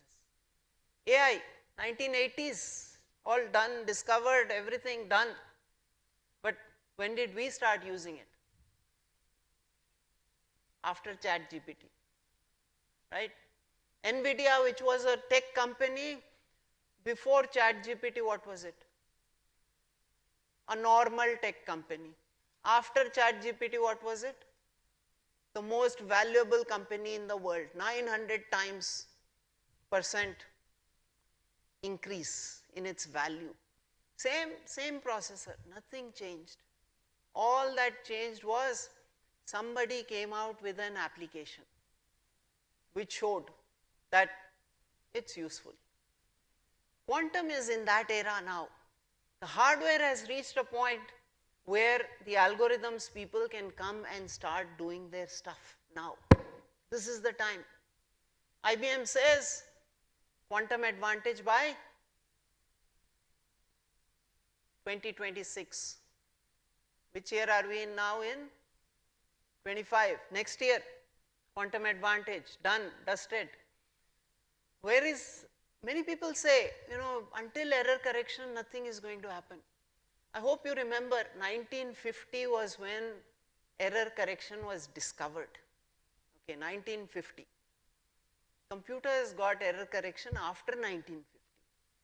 Before that, computers were used in World War to break codes. They were used in the nuclear program of US. So yes, error correction is good to have, but even before error correction, you're going to see quantum advantage. Now the question I asked, who is going to show that? Who's going to show quantum advantage? Who?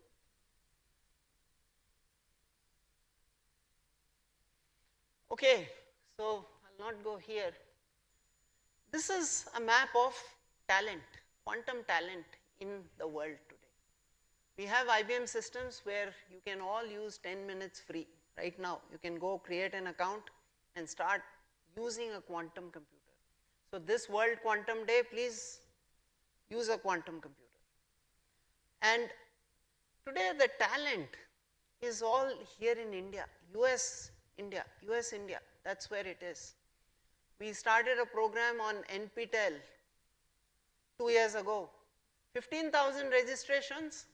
Out of that, half of them, 7,500 were 12th class students from India. Okay, so there is a huge, I don't know how many of you are into quantum, but there is a huge grassroots level uptake happening. I don't have the map of India, but on the map of India, I can, you see small towns, people from very small towns using quantum computers that are free on the internet, okay. So that's from McKinsey. European Union, of course, is many countries put together. So as a single country, India has this. And as a result of this, the government says, we are having the National Quantum Mission, and our goal is to enable you, the young people, to make sure you reach there. So now the question again, who's going to reach quantum advantage first? If the talent is here, where should quantum advantage come from? It should come from here, okay. So In fact, in many colleges I go, I see people raising their hands, telling me, I'm going to be the one getting that quantum advantage. So, you all know Sam Altman? Yeah? Yes. How much has he studied? Yeah, he dropped out of third year. Okay. So, it's good to have a degree, but it's even more important to have a vision and a goal and an ambition. So, have that. That's what's important. So, today, you know, I'll just stop here by saying, please go create an account on this World Quantum Day. You can open a free quantum account and start using a quantum computer. And as I told you already, India is the highest user of these quantum computers.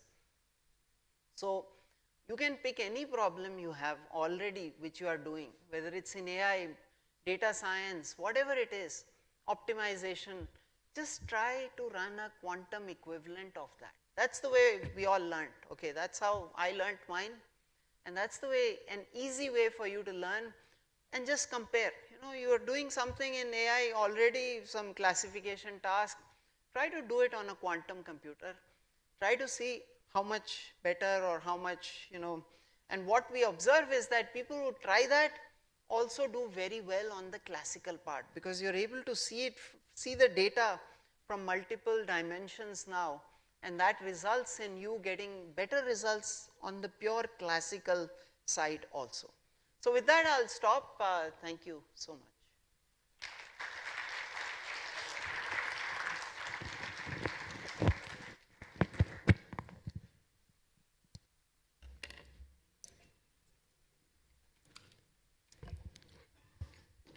Thank you, sir, for that brilliant perspective on an industry-driven quantum development. So now we welcome Professor Prashant Panigrahi, Professor at IISER, Kolkata, and the Director of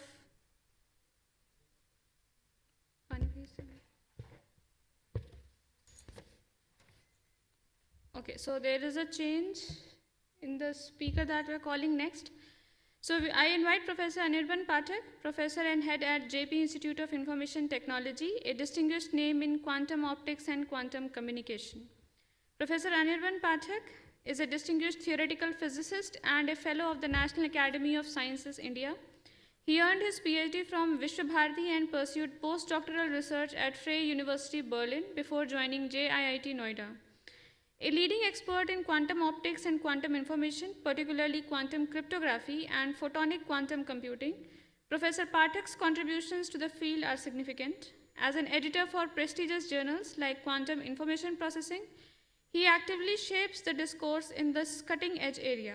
With numerous successful research projects funded by DST, METI, and DRDO, and extensive collaborations both nationally and internationally, Professor Pathak's insights are highly sought after.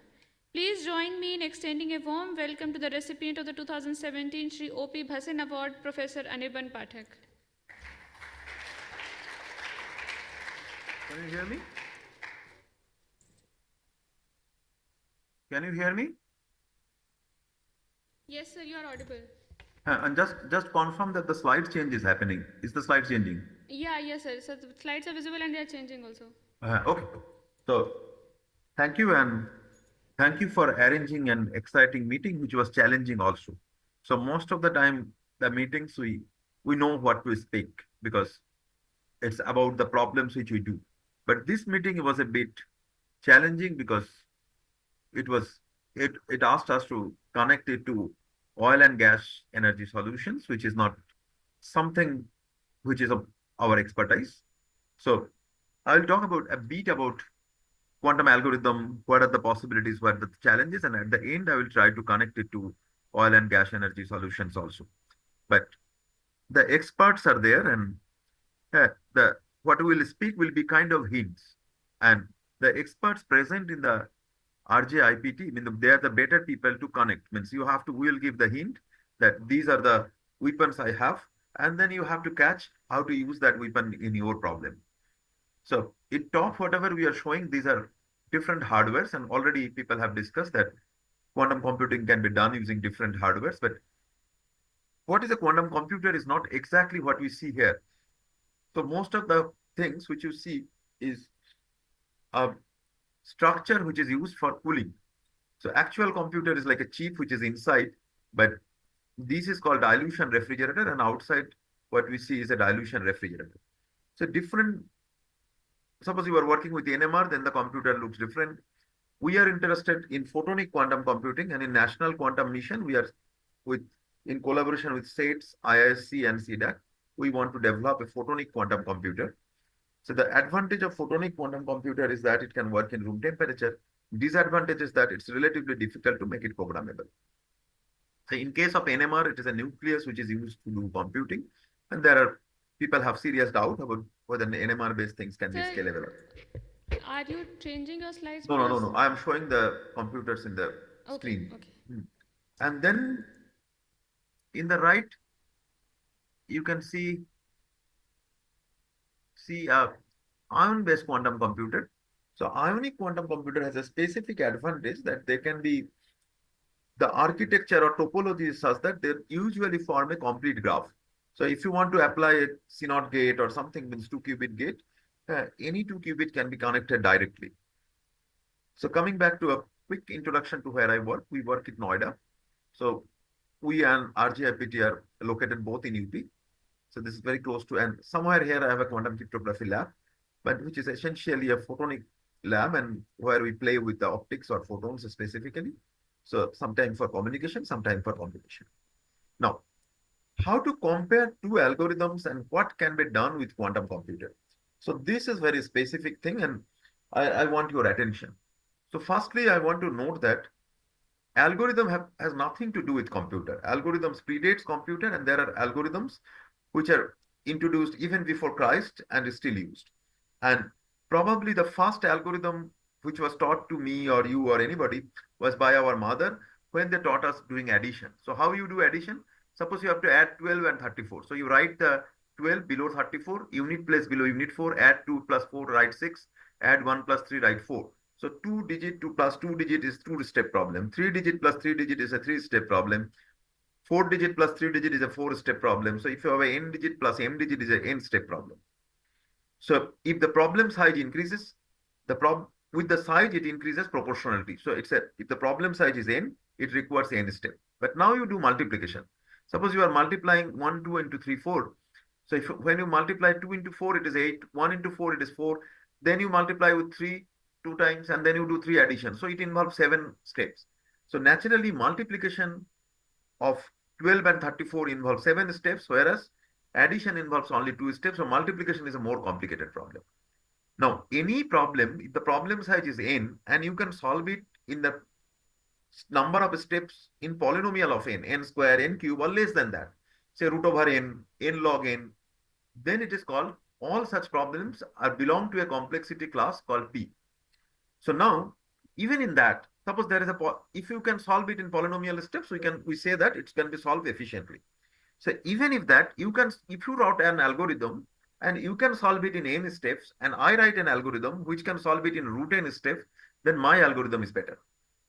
If you write in n square and I write in n log n, then my algorithm is better. So quantum computing is all about this speed up. So we want to speed it up. But where speed up is needed, it is needed for those problems which cannot be otherwise classically solved it in polynomial number of time. So, okay, polynomial steps. So now, there are many things in computer science which are not proven, which are strongly believed. So such a conjecture is that there are problems. If the solution is given, you can check the solution in polynomial number of steps. So I repeat, you can check the solution in polynomial number of steps, but it does not mean the problem can be solved in polynomial number of steps. So it is believed that NP is a superset of P. So all those things belongs to a complexity class NP. So, and in the picture, it is shown that P is a subset of NP, but there is no proof. Now, there comes the quantum algorithm. So what quantum algorithms solve? So quantum algorithm solves the problems in polynomial steps, but probabilistically. So what does it mean probabilistically? It does not succeed always. Sometimes it succeeds, sometimes it do fail. But failure probability is bounded. That stands for B. So BQP stands for a class of problems which can be solved with bounded error using quantum resources in polynomial number of steps. Now, you can have a similar idea in classical computation. Those are called BPP. So at the moment, the belief is that BQP is a superset of P. So P is a subset of BQ. So there are problems which cannot be solved by classical computer in polynomial steps, but quantum computer can solve it in polynomial steps, but probabilistically with a bounded error. So this is the class BQP. So far all the problems in BQP, and the belief is that there are problems in NP which are outside BQP. So if that is the case, you can use them for cryptographic problem, classical cryptography, which will be quantum safe. That's called post-quantum cryptography. But since we are talking for oil and gas sector, this is not very important for you. Then there is another class of problems called QMA. So that is quantum verifiable.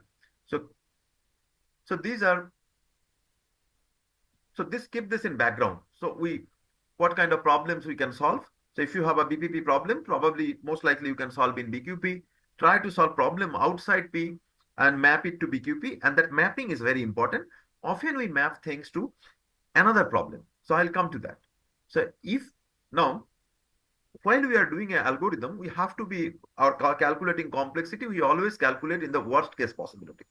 So now there is a quantum algorithm called Grover search algorithm, which is done for unsorted database search.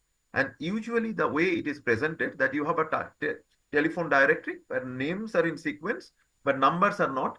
And I gave you a number and tell you that find out the name. So if there are n names, sometime you can do it in one search, sometime you may do n search. So on an average, you need n by 2 searches. So n by 2 is of the order of n. So if n is million, n by 2 is also million. Classically, that is the limit. Quantum mechanically, you can do it in root n. So both are polynomial, but quantum has less complexity. And that's called Grover's algorithm. Now a teacher asked in the classroom that if I give you a phone number, how many searches you need? And the student told that I can do it in one search. I'll call and ask his phone number. So it seems it works, but the person may or may not tell you his name. So you call the person. Hey, so in the best possible scenario, it is not the complexity is calculated. Complexity is calculated in the worst possible scenario. Now, there are many open problems. So, for example, a student got an F grade in an exam and he went to the teacher. Teacher asked him that why you have not got F grade, and he said that all the problems were in NP, and so they cannot be solved in polynomial time or 3 hours of the exam. Then the teacher told him that if it is not well studied, it may have all problems will appear in NP. So this is the point. So we can solve problems even for BPP complexity class or BQP complexity class, but we have to understand that all the other problems which is not yet solved can also be solved, probably if we give more time to it, we study it better. There is no proof that these problems will not be solved in polynomial time. For any problem, you cannot give a proof that there will never be a problem. So for example, you can think of protein folding. The protein folding is a problem in which you put a protein in a liquid and protein will change. It's a big molecule. It will change its bond length, bond angle in such a way that its energy become minimized. So now this is a very difficult problem. Employ all the supercomputers, you will not be able to solve it in reasonable time, but nature solves it. So I cannot tell that it is unsolvable. Only thing is that we don't know how to mimic the nature. Now, we don't know P is equal to NP or not. Quantum computers will provide a speed up in solving only a class of problems belonging to BQP. So this is a conjecture which is believed at the moment. And there are problems in NP which are not in BQP. So there are several problems in BPP. You can try to convert into BQP if it is not done. And a handful of algorithm exist. So for Fourier transform based algorithm, Grover type algorithm, and algorithm for simulating or solving problems in quantum physics. And now the best things, the most exciting things which everybody is trying is a family of algorithm called variational quantum algorithm or VQA, which are 2 subclasses. One is called variational quantum eigensolver or VQE, and one is called QAOA, quantum approximate optimization algorithm. So keep these terms in mind. Now, most of the problems in our daily life or any sector is an optimization problem. So my previous speaker was talking about drug designing. So drug designing is optimizing energy. Essentially you need to solve Schrodinger equations that where the energy will be minimum. Suppose your bacteria or virus is a molecule and I have a drug which is a molecule. I bring them together and try to model their interaction and see that after interaction in the minimum energy configuration, the active side of the virus is getting deactivated or not. If it is deactivated, this is the potential drug. So these things you do normally in supercomputer. Solving Schrodinger equation is very difficult. So we do several approximations. Sometimes we have models like Gaussian, etc., where we use DFT, TTDFT, but a quantum systems can simulate much better another quantum system. So now, what I was telling that quantum algorithms are not essentially fully quantum. So the source algorithm is one of the most important algorithm which solves odd biprime factorization. So square-free odd biprime factorization problem in polynomial time using quantum resources. In that, what they did, they mapped the factorization problems to a problem called period finding problems, and in the process, they even use Euclid's GCD algorithm. So Euclid's GCD finding algorithm dates back to 300 years BC, but this is used in one of the most sophisticated quantum algorithm.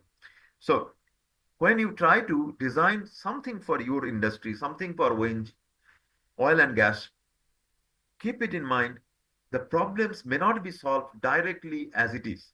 Suppose you are solving today a differential equations, it may not be that same differential equation we will solve. We may have to map it to some other problem. Just like Shor's algorithm gives us the teaching that problem of period finding can solve. So period finding is done with the quantum Fourier transform, but that helps me to solve another problem, which is odd biprime factorization, and that was in the heart of RSA cryptographic algorithm. So that helped me to establish that a quantum classical cryptographic systems called RSA will be vulnerable if a scalable quantum computer is built. And if you go to SBI card sites, you will see that SBI credit card is still using RSA, Diffie-Hellman, and elliptic curve. All these are vulnerable if a scalable quantum computer is there. Now, what you can do? Suppose you are working for Oil and Gas Commission, and I don't know specific solutions, but I can tell something. So to solve computational complexity problems in lines of Grover, Shor's, which we already know, so somebody has to study the existing algorithm first and note that how it can be extended for your case. So unless you know what is already done, you cannot extend it to your case. Algorithm to many body physics in order to solve dynamics in ground state problems, system studies, high energy physics, quantum field theory, this is what we do. But you have to map it to your problem, and especially the condensed matter physics problems, because condensed matter physics problems are much connected to oil and gas related problems. Algorithms to simulate and understand dynamics in chemical complexes and biological systems, because your systems are chemical complexes. So now people do small molecule, we optimize those molecules using quantum algorithms, but optimization algorithms and these things have much more applications in your case. So algorithms are three kinds: quantum hybrid, quantum assisted, and then classicals which don't need quantum. So we are interested in algorithms which are quantum or hybrid. So many people talk about quantum machine learning, but it's essentially quantum assisted machine learning, and most of the algorithms we work as a classical component too. Even in Shor's algorithm, when I'm finding GCD, I'm using a classical algorithm. Only the quantum Fourier transform part is quantum. So take the best assistance which is possible from classical, and then there are development and realization tasks. And where we are now is the NISQ era. Alok was also talking about NISQ era. So sometime you may not be able to establish quantum supremacy, but you can probably establish quantum advantage in NISQ era and be ready for fault tolerant era. So that is the next one when we'll have fault tolerant quantum computer. So we must work on algorithms beforehand. And we must keep in mind what can be done in near-term quantum computer or noisy intermediate scale quantum computer, and be sure that several things can be done and we can be ready for the fault tolerant era by working on algorithms now. And as Venkat told, the architecture is almost ready. Architecture is developing very fast. For when I started teaching quantum computing, I used to tell that Moore's law is going to be violated, Moore's law is going to be saturated, and Moore's law is now in some other way transferred to quantum architecture. So anyway, the most popular algorithm are Deuss and Deuss-Jozsa algorithm, which shows a promise algorithm. Suppose you have a function which is constant or balanced. So if there are n possibilities, classically you need n by 2 plus 1 searches, but in quantum mechanically you can find out in one search. Grover's algorithm I already mentioned. In Shor's algorithm, you can see that classically it requires exponential of the order of log n to the power 1/3. So anything goes in exponent goes very fast. Whereas quantum mechanically, you need only of the order of log n cube. So there are HSL algorithm which solves linear system of equations. It's useful for matrix inversion, etc. And this is very important because I know that in oil and gas industry, you solve problems, you handle with big matrices, you solve problems which involves solving coupled linear equations. And VQA, I have especially mentioned that VQA and VQA are very important because every problem can essentially be mapped to an optimization problem. Suppose you have a couple of refineries. So somewhere the taking out oil is cheaper, somewhere it is costly, but some other issues are there. How will you do the optimization? So optimization problems are very complicated, and QA can provide you solutions for optimization problems. But these problems, these VQA things are not fully quantum. So here we have some ansatz, which is a circuit, and then we give some inputs, but we do optimization over the parameters. So certain part is done classically, and then we run the circuits quantum mechanical. By the time, most of the time, the problem I face that by the time my classical computer gives me the solutions, the quantum computer is switched off. But still, people are trying in many different ways. Several claims for Boson sampling problems appeared. So my last two speakers also spoke about them, so I'm not elaborating. So they were very interesting claims from Google and Pan's group, and then Zandu that they have shown Gaussian boson sampling and boson sampling problems where they established quantum supremacy. These are big effort, but there are many small efforts which has very big implications. So for example, in Shor's algorithm, the register required is very big.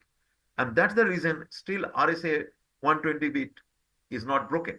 So now people try to do quantum factorization with smaller resources. So we solve it for 35 with 1 qubit. It's a very small number. But probably the next speaker is Professor Panigrahi. He factorized with IBM quantum computer a number which is bigger than 90 lakh. Many people did of the order of 3 lakh. So this speed up is important. And what quantum algorithm can give you is a speed up. And then everybody talks about supremacy. So supremacy, to understand supremacy, you must have a well-defined problem. Then you must have a measure in terms of complexity, how many steps it involves, and you have to establish that quantum mechanically you can solve it much faster. But everything which you can show is faster is not a supremacy. So there is a slight difference between quantum advantages and quantum supremacy. You need to be clear about that. But I have 10 minutes, so I'm not elaborating on it. And we just want to make that implications of Shor's algorithm was very high. Shor's algorithm showed that discrete logarithm problem can be solved. So Diffie-Hellman classical algorithm is vulnerable. RSA is vulnerable as factorization is possible. As I mentioned that we factorize 35 and still it's a publishable thing. It was a step because the register size is less. So such small steps are needed. You don't expect that tomorrow something great will happen suddenly. Means the small steps will make the big steps for your specific industry. And we do many other things. So for example, as I mentioned that now the quantum algorithms, quantum computers are NISQ. So we have interested in distributed quantum computing, especially for distributed photonic quantum computing. We do something called remote implementation of operators, that a gate can be remotely implemented. A scheme for distributed quantum search to spontaneous state transfer. So we show that how Grover's algorithm can be implemented over many different systems. Then we worked on a classical hybrid algorithm for distorted alphanumeric character identification.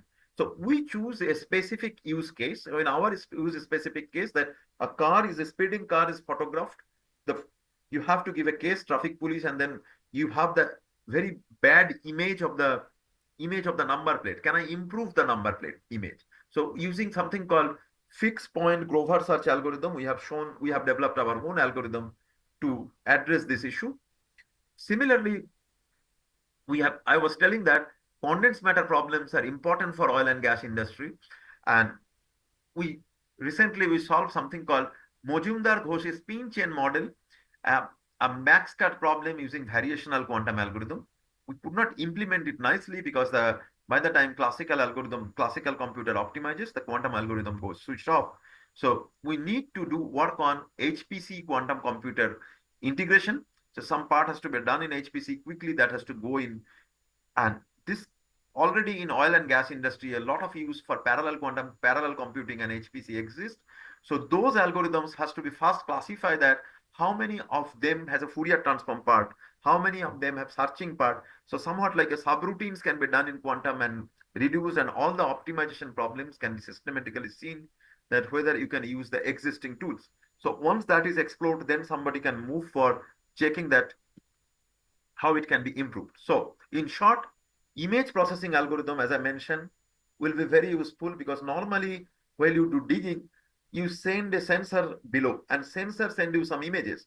And from that image, modeling happens that whether it is useful material or oil will be there or not. HPC quantum computer integration will be important for you. Solving coupled equations with a specific attention to fluid flow equations and problems like crude oil refinery scheduling problem is something people have already trying to address, but most of the time you need to solve complicated and coupled fluid dynamics equations, and their existing quantum algorithms can help. And I have seen papers, I have listed a few, for example, and I'll share the slides with your team. And optimization algorithms with a specific focus on VQA and QAO will be my suggestions to look for oil and gas industry specific examples for the next few years or as soon as you start your activities in RGIPT. So now, before I stop, I suggest some elementary books first, that if you want to read the algorithms, first you start with elementary books like Philip, McMahon or Pathak, and then Nielsen Chuang is more or less our Bible. And then you gradually move to Nielsen Chuang. So with this, I'll stop. Thank you.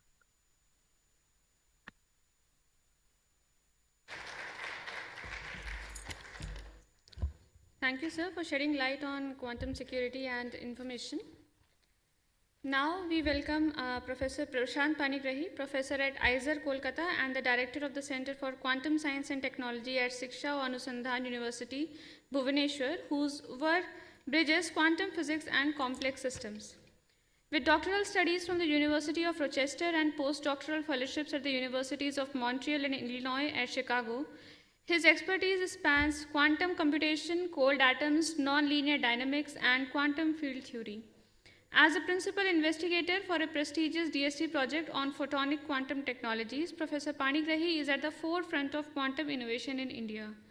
A fellow of the National Academy of Science, India, and an evaluator for numerous international and national science foundations, his insights are highly valued globally.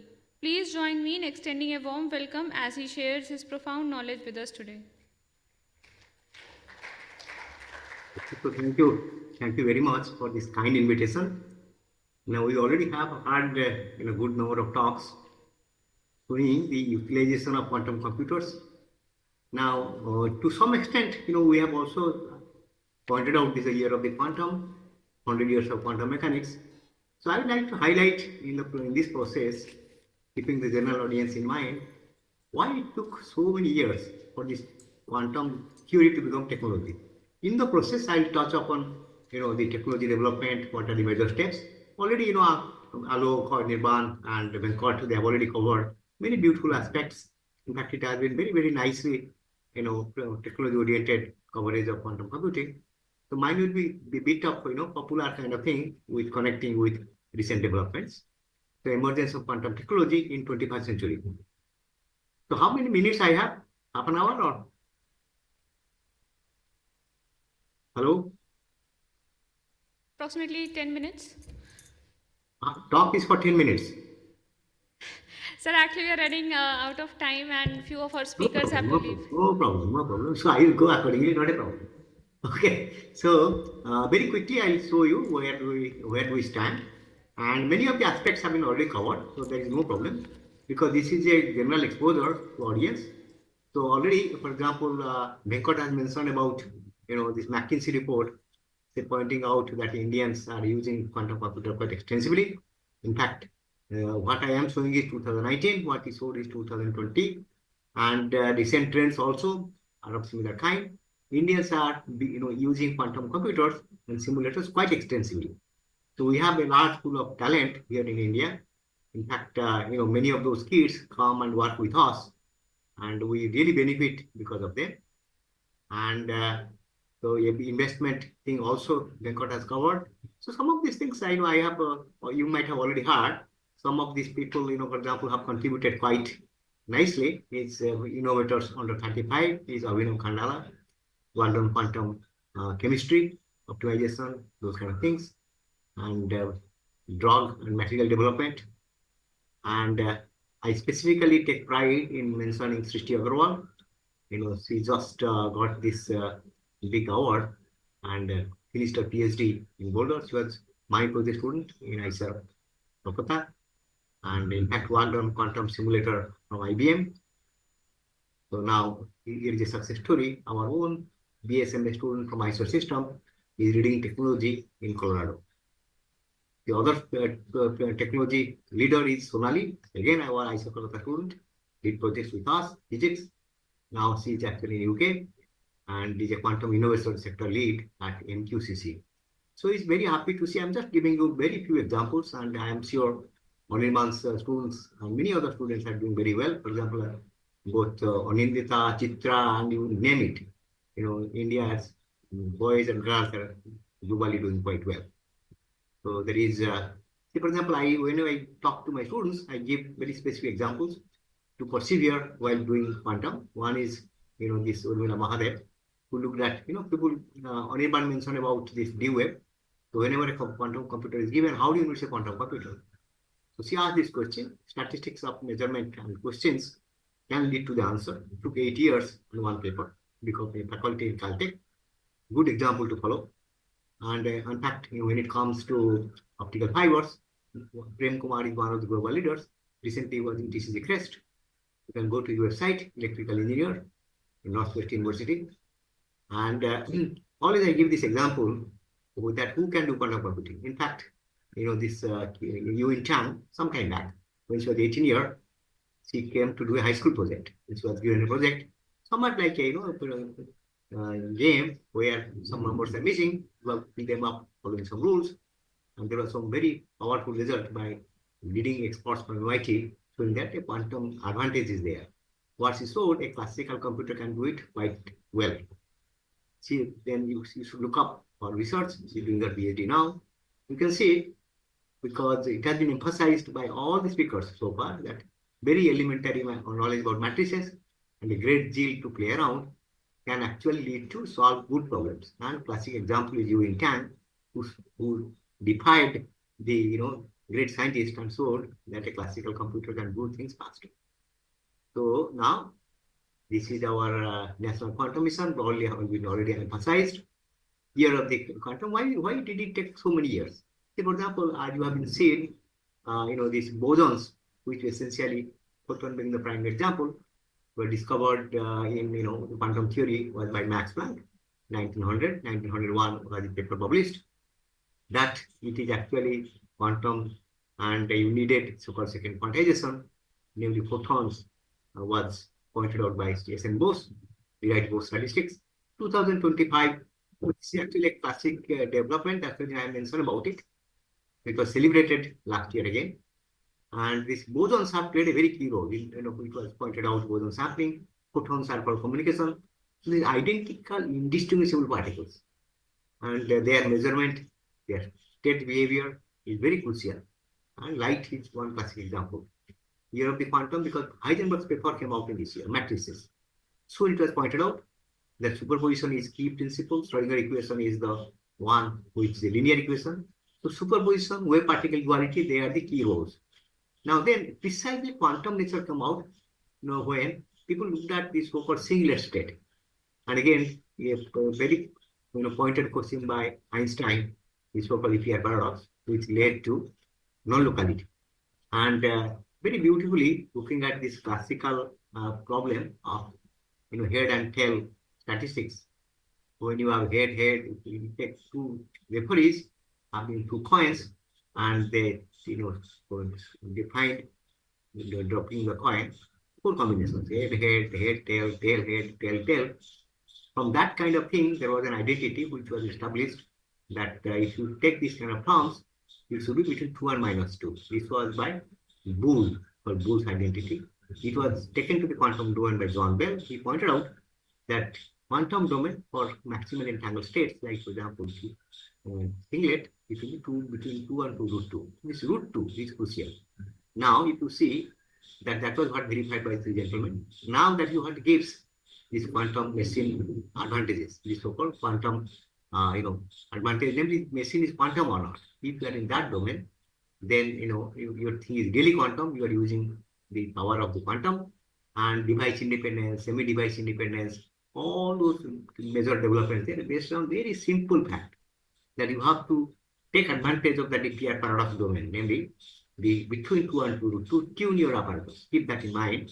And so this very simple of the things people are taking a better understanding of quantum mechanics and the correlations present, namely entanglement, discord, coherence, and those kind of things are playing very subtle and key roles in developing technology. So this understanding took a long time. In the beginning, it was paradox. Then similarly, measurement has been emphasized multiple times. So this measurement-based collapse of the wave function has played a very significant role. Measurement-based quantum computing, measurement-based state preparation, and because of the collapse of the state has created a problem. It has been pointed out that in the first talk by Alok, that how to load a classical state, how to create a state, that's a big problem. So therefore, starting at a very elemental level, how to create a state, to collapse with the wave function because of measurement, one can think in terms of it having advantage from it, or for example, facing a problem. So now, but it has been already pointed out, various chips have been already designed, so no reason to go that. So this, for example, Majorana fermions, which was a mystery. Majorana himself, who gave this real solutions of the Dirac equation, vanished, one fine morning, and nobody has been able to know where is it. But look, these so-called Majorana fermions, when realized in a topological insulator, is creating, this kind of qubit, which is very robust against error. So the robustness against error is what is required. And if you look at it, it's not very difficult. It's a matrix realization. Question is how to realize it. How do you come up with things which can produce these kind of things? Mathematically, if you look at it, which Anirban has emphasized multiple times, that these are actually very simple things which can still give you profound insight. So mathematically, insight getting is very good, but now fortunately they are getting into the domain. So these are the kind of things which you have seen. Okay. Now it all started, for example, when people looked at the wave particle duality, and slowly other aspects like entanglement, superposition, and the power came into play. Okay.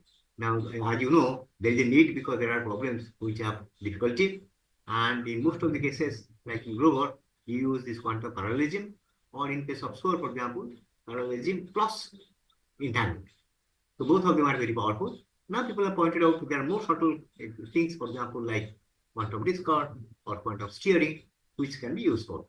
So if you take a look at, fortunately, in India, we have actually people who are using it. For example, many examples of using this kind of subtle quantum correlations towards developing technology, or Chan, Majumdar, Alok Pan, then Anirban Pathak, Arun Pati, many of things whom you are able to gather here.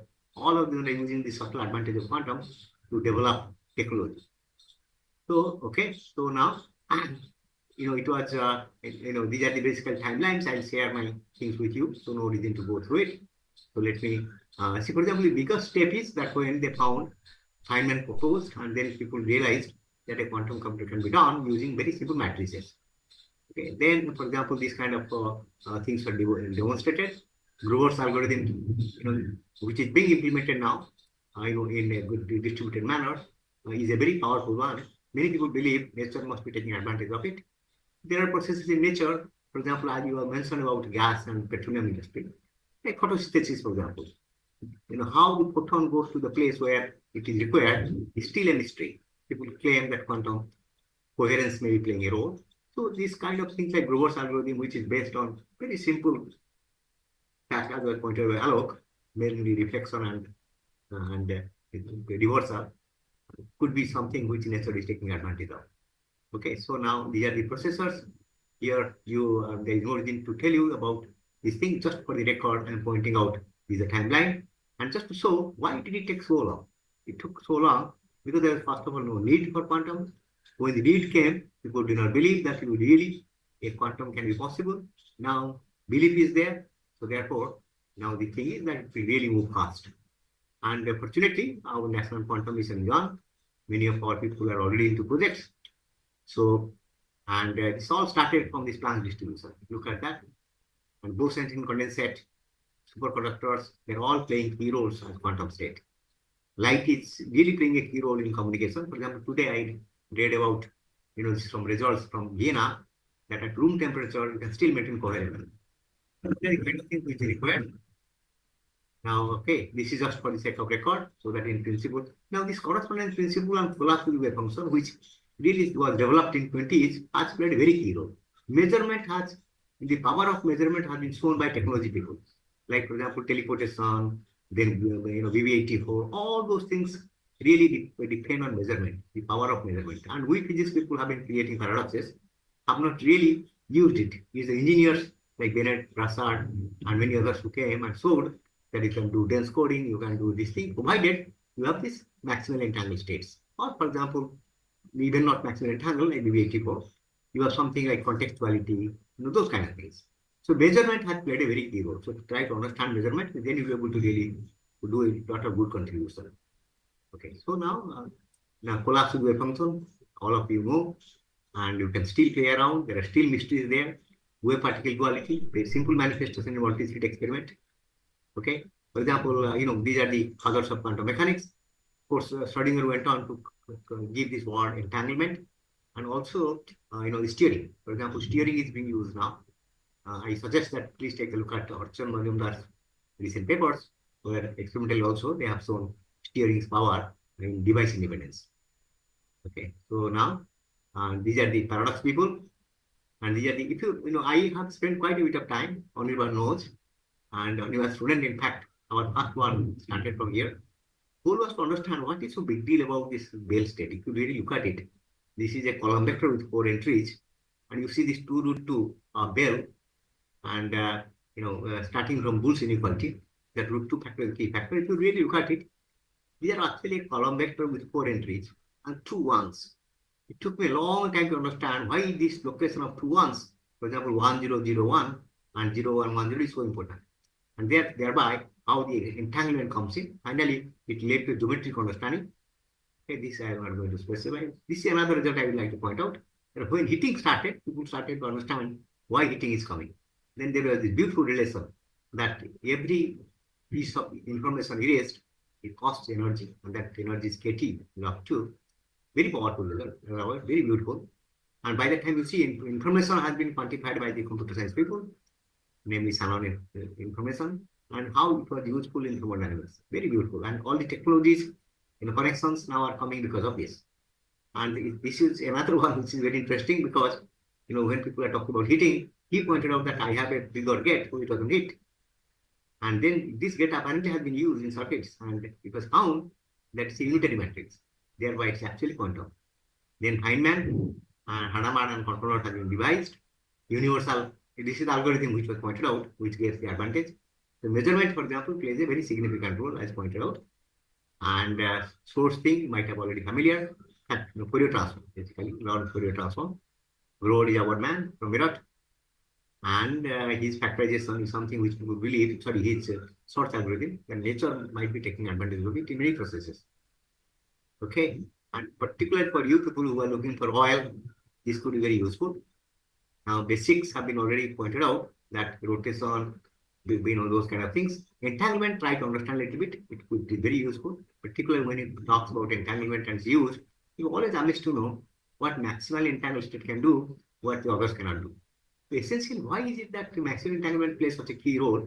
Arun has some couple of good, nice results about that. There are certain things become probabilistic if you take non-maximal entangled state. So much remains to be understood still in this domain. Now, quantum gate matrices, for example, now these have been already pointed out by Benkot and also. Teleportation is something, which you should do it yourself to see where this, engineers play a significant role. We physics people have used this entangled state to bring concepts of non-locality and paradoxes, but they have used it for teleportation. Teleportation will teach you a lot of things. I really suggest that you do it by hand. Because when I did it, first 3 times I made mistakes and did not understand measurement. Then only when I understood the meaning of measurement, collapsible state, I could do it correctly. Okay, so now these are the how you have to design a quantum computer, and list goes and on. These are the lists of quantum computers already available, big breakthroughs. Okay, and now various applications already have been pointed out. And just for the sake of listing, I have to put it somewhere. But actually, application is now beginning. It will, although it's this era, still a lot of applications are slowly coming in. Now, okay. Now, for example, who can do it? If you are willing to write a project, like for example, these people did in Sydney, they're running the network, getting money from the government, running their PhD program, 6 or 7 universities together. So you can learn from them. Okay, now Indian ecosystem is heating up, lot of developments. So this is actually a beautiful paper. Just for the sake of completeness, I have kept it here. Even now, if you read it, you'll get ideas. Okay, this is our base paper. And you won't believe that it actually started from this Boole's inequality, which basically a cricket match head and tail between 2 and -2. Now, how it could lead to 2√2 is something which is also worked out by hand. That will be. Now, this is something which I would like to proudly show. During COVID period, we had this collaboration where we found out that the double slit experiment, if you do it for 3 slits or more, this very beautiful relationship comes out which is exact. Namely, coherence, which leads to interference. Which path you go is called path predictability. And very strangely, this entanglement manifests there. There is an exact relationship that square of 3 terms add up to 1. This we found. So now, and very beautifully, this has been verified only this year, 2025, by experiments, universal conservation laws of wave particle entanglement triad, Student experiment. And you can see that even in double slit, triple slit experiment, there is lot to lot. And if you play around, spend some time on reading the paper, you will find out it possibly can be used to generate, to understand entanglement, to get light on path correlation entanglement, possibly having technological applications. It can also throw light on wave particle duality, as also on, for example, controlling coherence or improving, for example, visibility, so image processing. So those kind of things are coming out by simple analysis of this multi-state experiment, which was a very eye-opening for me. Okay, so this is where we played around, and with the student I found out that entanglement is nothing but area of the post-measurement vector. And there's a very beautiful identity originally due to Brahmagupta, later discovered Lagrange, which played a key role. Simply area between post-measurement vector is entanglement. Okay, and that's what actually this is our small group here, Center for Quantum Science and Technology. Okay, so now, okay, so I thank and Lina and Hitam, our teachers here, really helped me. So thank you again. Thank you, sir, for that compelling and informative talk. So for the final talk of this session, I would like to invite Mr. Girish Joshi, Executive Engineer, Production in ONGC. Girish Joshi ji is a petroleum production engineer at ONGC with over 5 years of offshore experience on the Tapti process platform. As control room in charge and wellhead engineer, he has led natural gas production, processing and dispatch operations, focusing on safety, efficiency and automation. Currently part of ONGC's digital initiatives team, he helps design intelligent systems that optimize upstream workflows, including rig scheduling, logistics and real-time planning. An RGIPT gold medalist, Girish ji combines frontline experience with digital innovation. So I please invite him to take over the stage.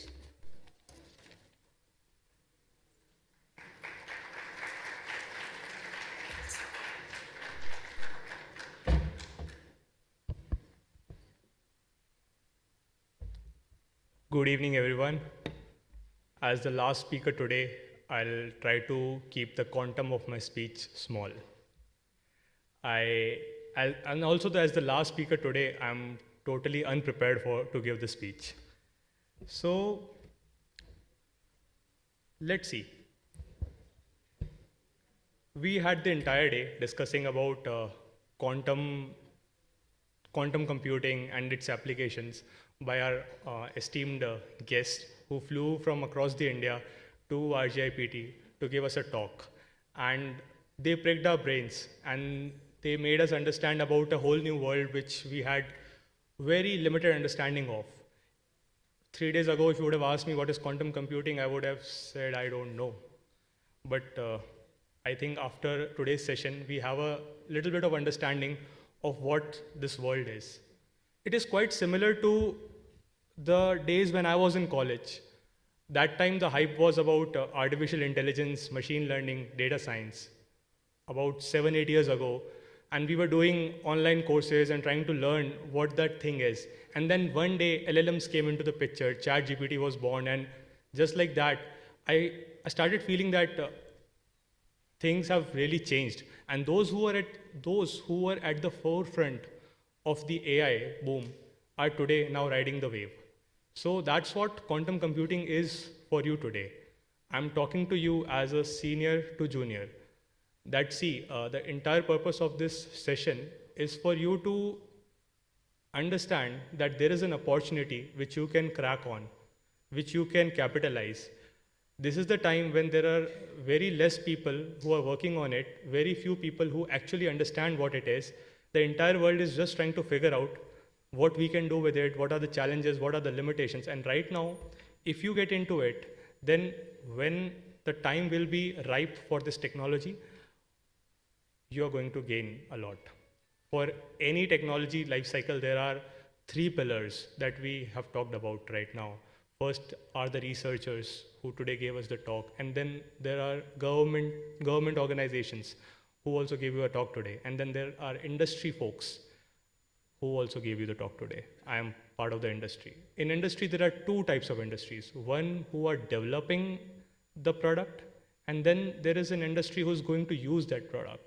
I am part of the industry that's going to use it. I can give you an end user's perspective, end user's lens. But often we forget that there is another pillar, the 4th pillar. And you guys, you students, are the 4th pillar for that asset development, or I would say that technology development life cycle. You guys are going to shape. Tomorrow you are going to be the researchers, industry people, or the government officials who are going to take it forward. You're going to bring in new energy. You're going to bring in new ideas. And that's important.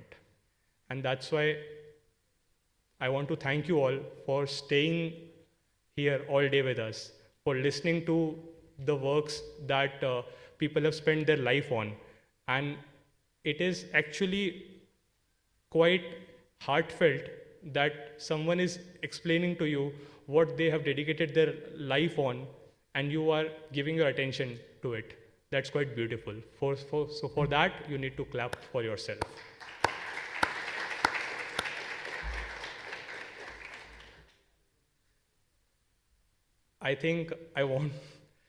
So before I came here, I wanted to keep it really short.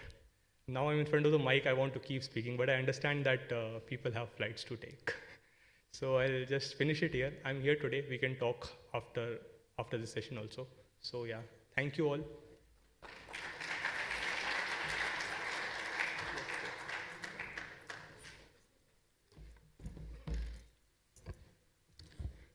Thank you all. So what a stimulating and thought-provoking event we have just witnessed. So we are truly honored to have had such a brilliant minds sharing their insights with us today. As a token of our appreciation, we now present mementos to our esteemed panelists for their invaluable contributions to the RGIPT Quantum Summit. I request the faculty members to kindly come forward and present the mementos. Dr. Santosh Mishra, please present a memento to Dr. Devi Prasad Bhukia.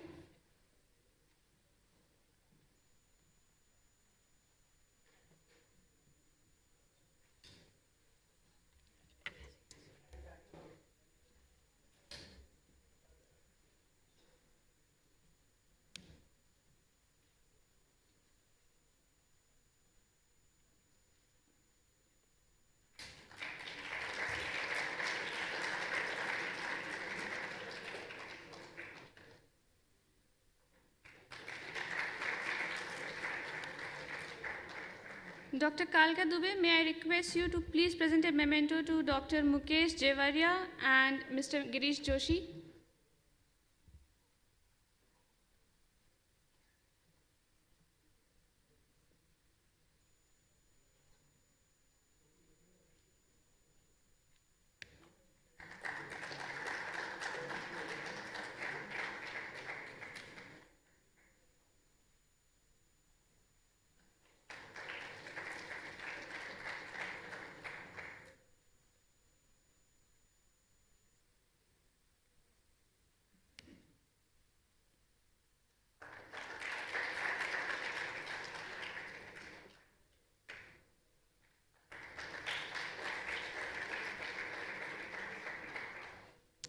Dr. Akash Yadav, please present a memento to Dr. L. Venkat Subramaniam.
Dr. Milan Kumar, may I request you to...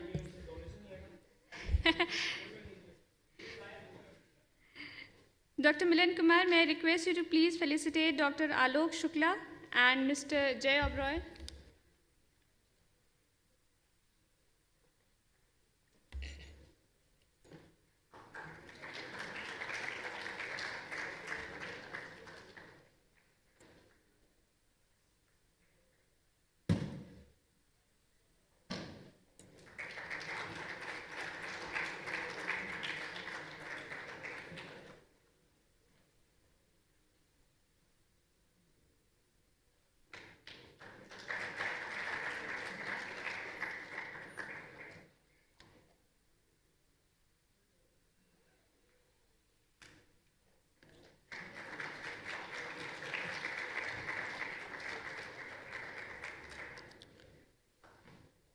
Dr. Vivek Singh Baghel, may I request you to please present a memento to Dr. Ranjit Berwa?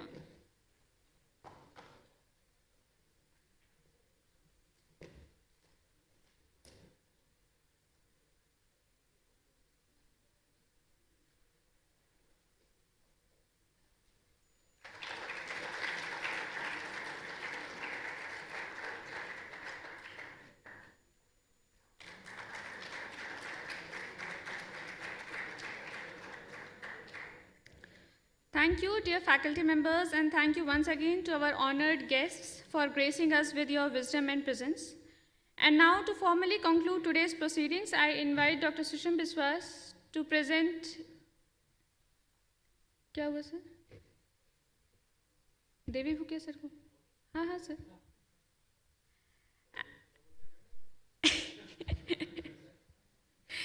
And now, to formally conclude today's proceedings, I invite Dr. Susham Biswas to kindly present the summary of today's event and the vote of thanks.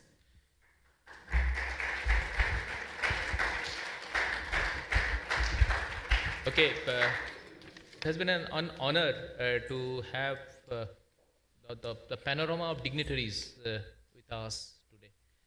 I think we have been trying to have all of them together, but this was not possible with the help from them. Many of them actually helped us to help them, so that we have been able to connect very many experts. It is found that many of these experts are actually contemporary, and they know each other directly and indirectly, as well as our current director designate Hirani sir also there. So that is fantastic. That means today from the starting to the last, those all faculty members, all the researchers, scientists and industry fellows, some way they know each other there. So it is a fantastic thing. And since they know each other and now we also know them, so that means we are part of this, this big group that we are trying to step inside this there. So nonetheless, we try for the sessions. Of course, this is only it is not a single day event, or although it might appear that it is a single day event, but we are trying to embark on a journey where the quantum missions, we are trying to step inside and try to find that how they are going to be helpful for our oil and gas industry. For the simple language there, if I try to make it that simple, like we have all seen the tube well which dig out the water for us there.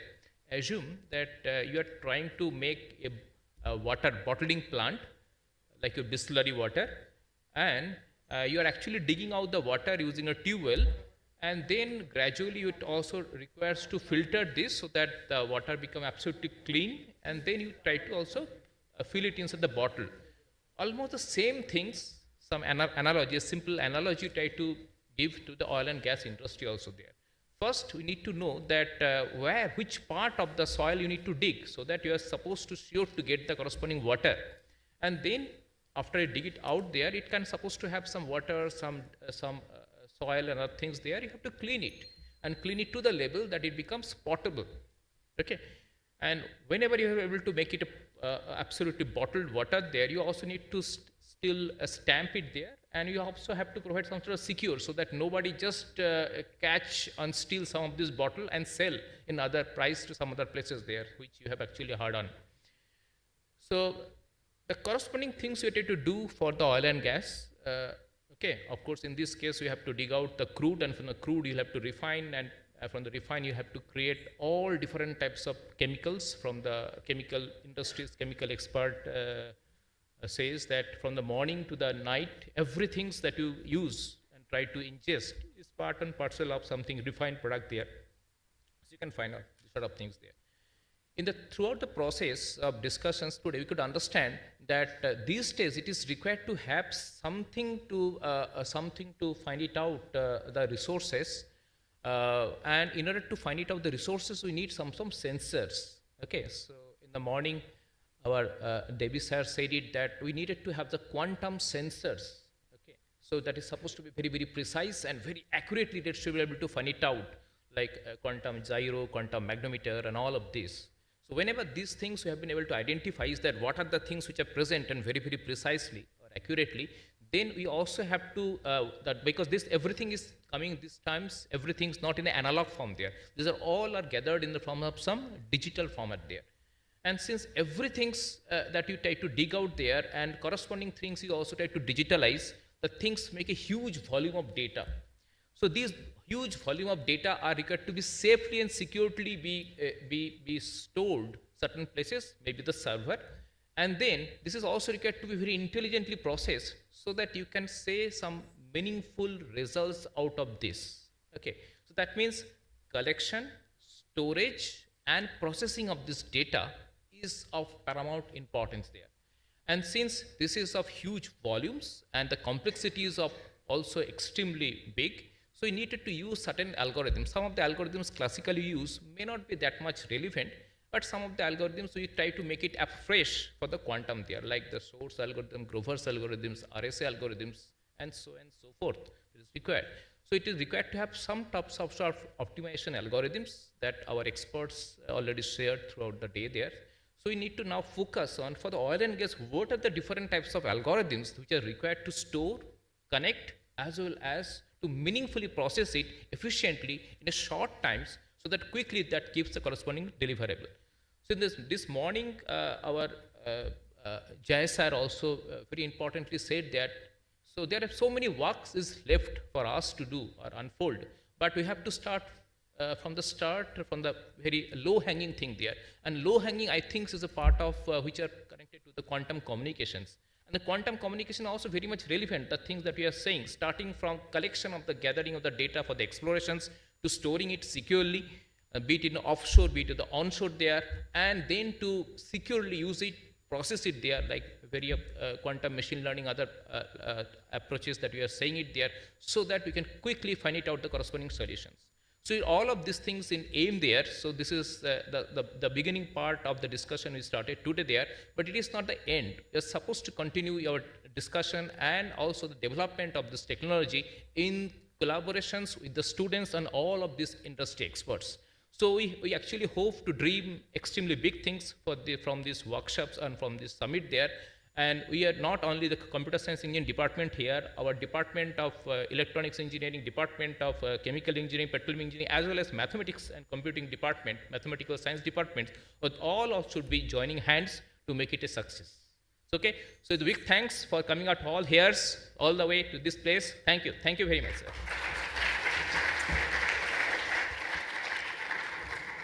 I request everyone to please stand up for the national anthem.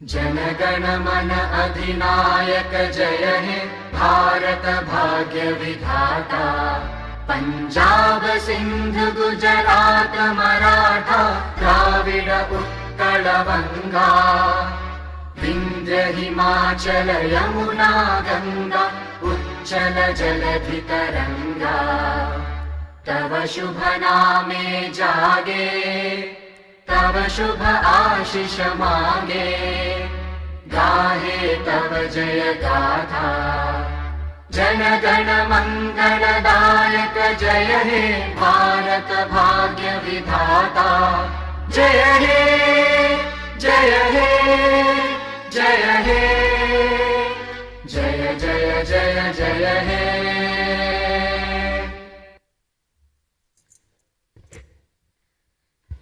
So thank you. We hope you all had a thought-provoking experience and take home many new ideas. Wishing you a wonderful evening ahead.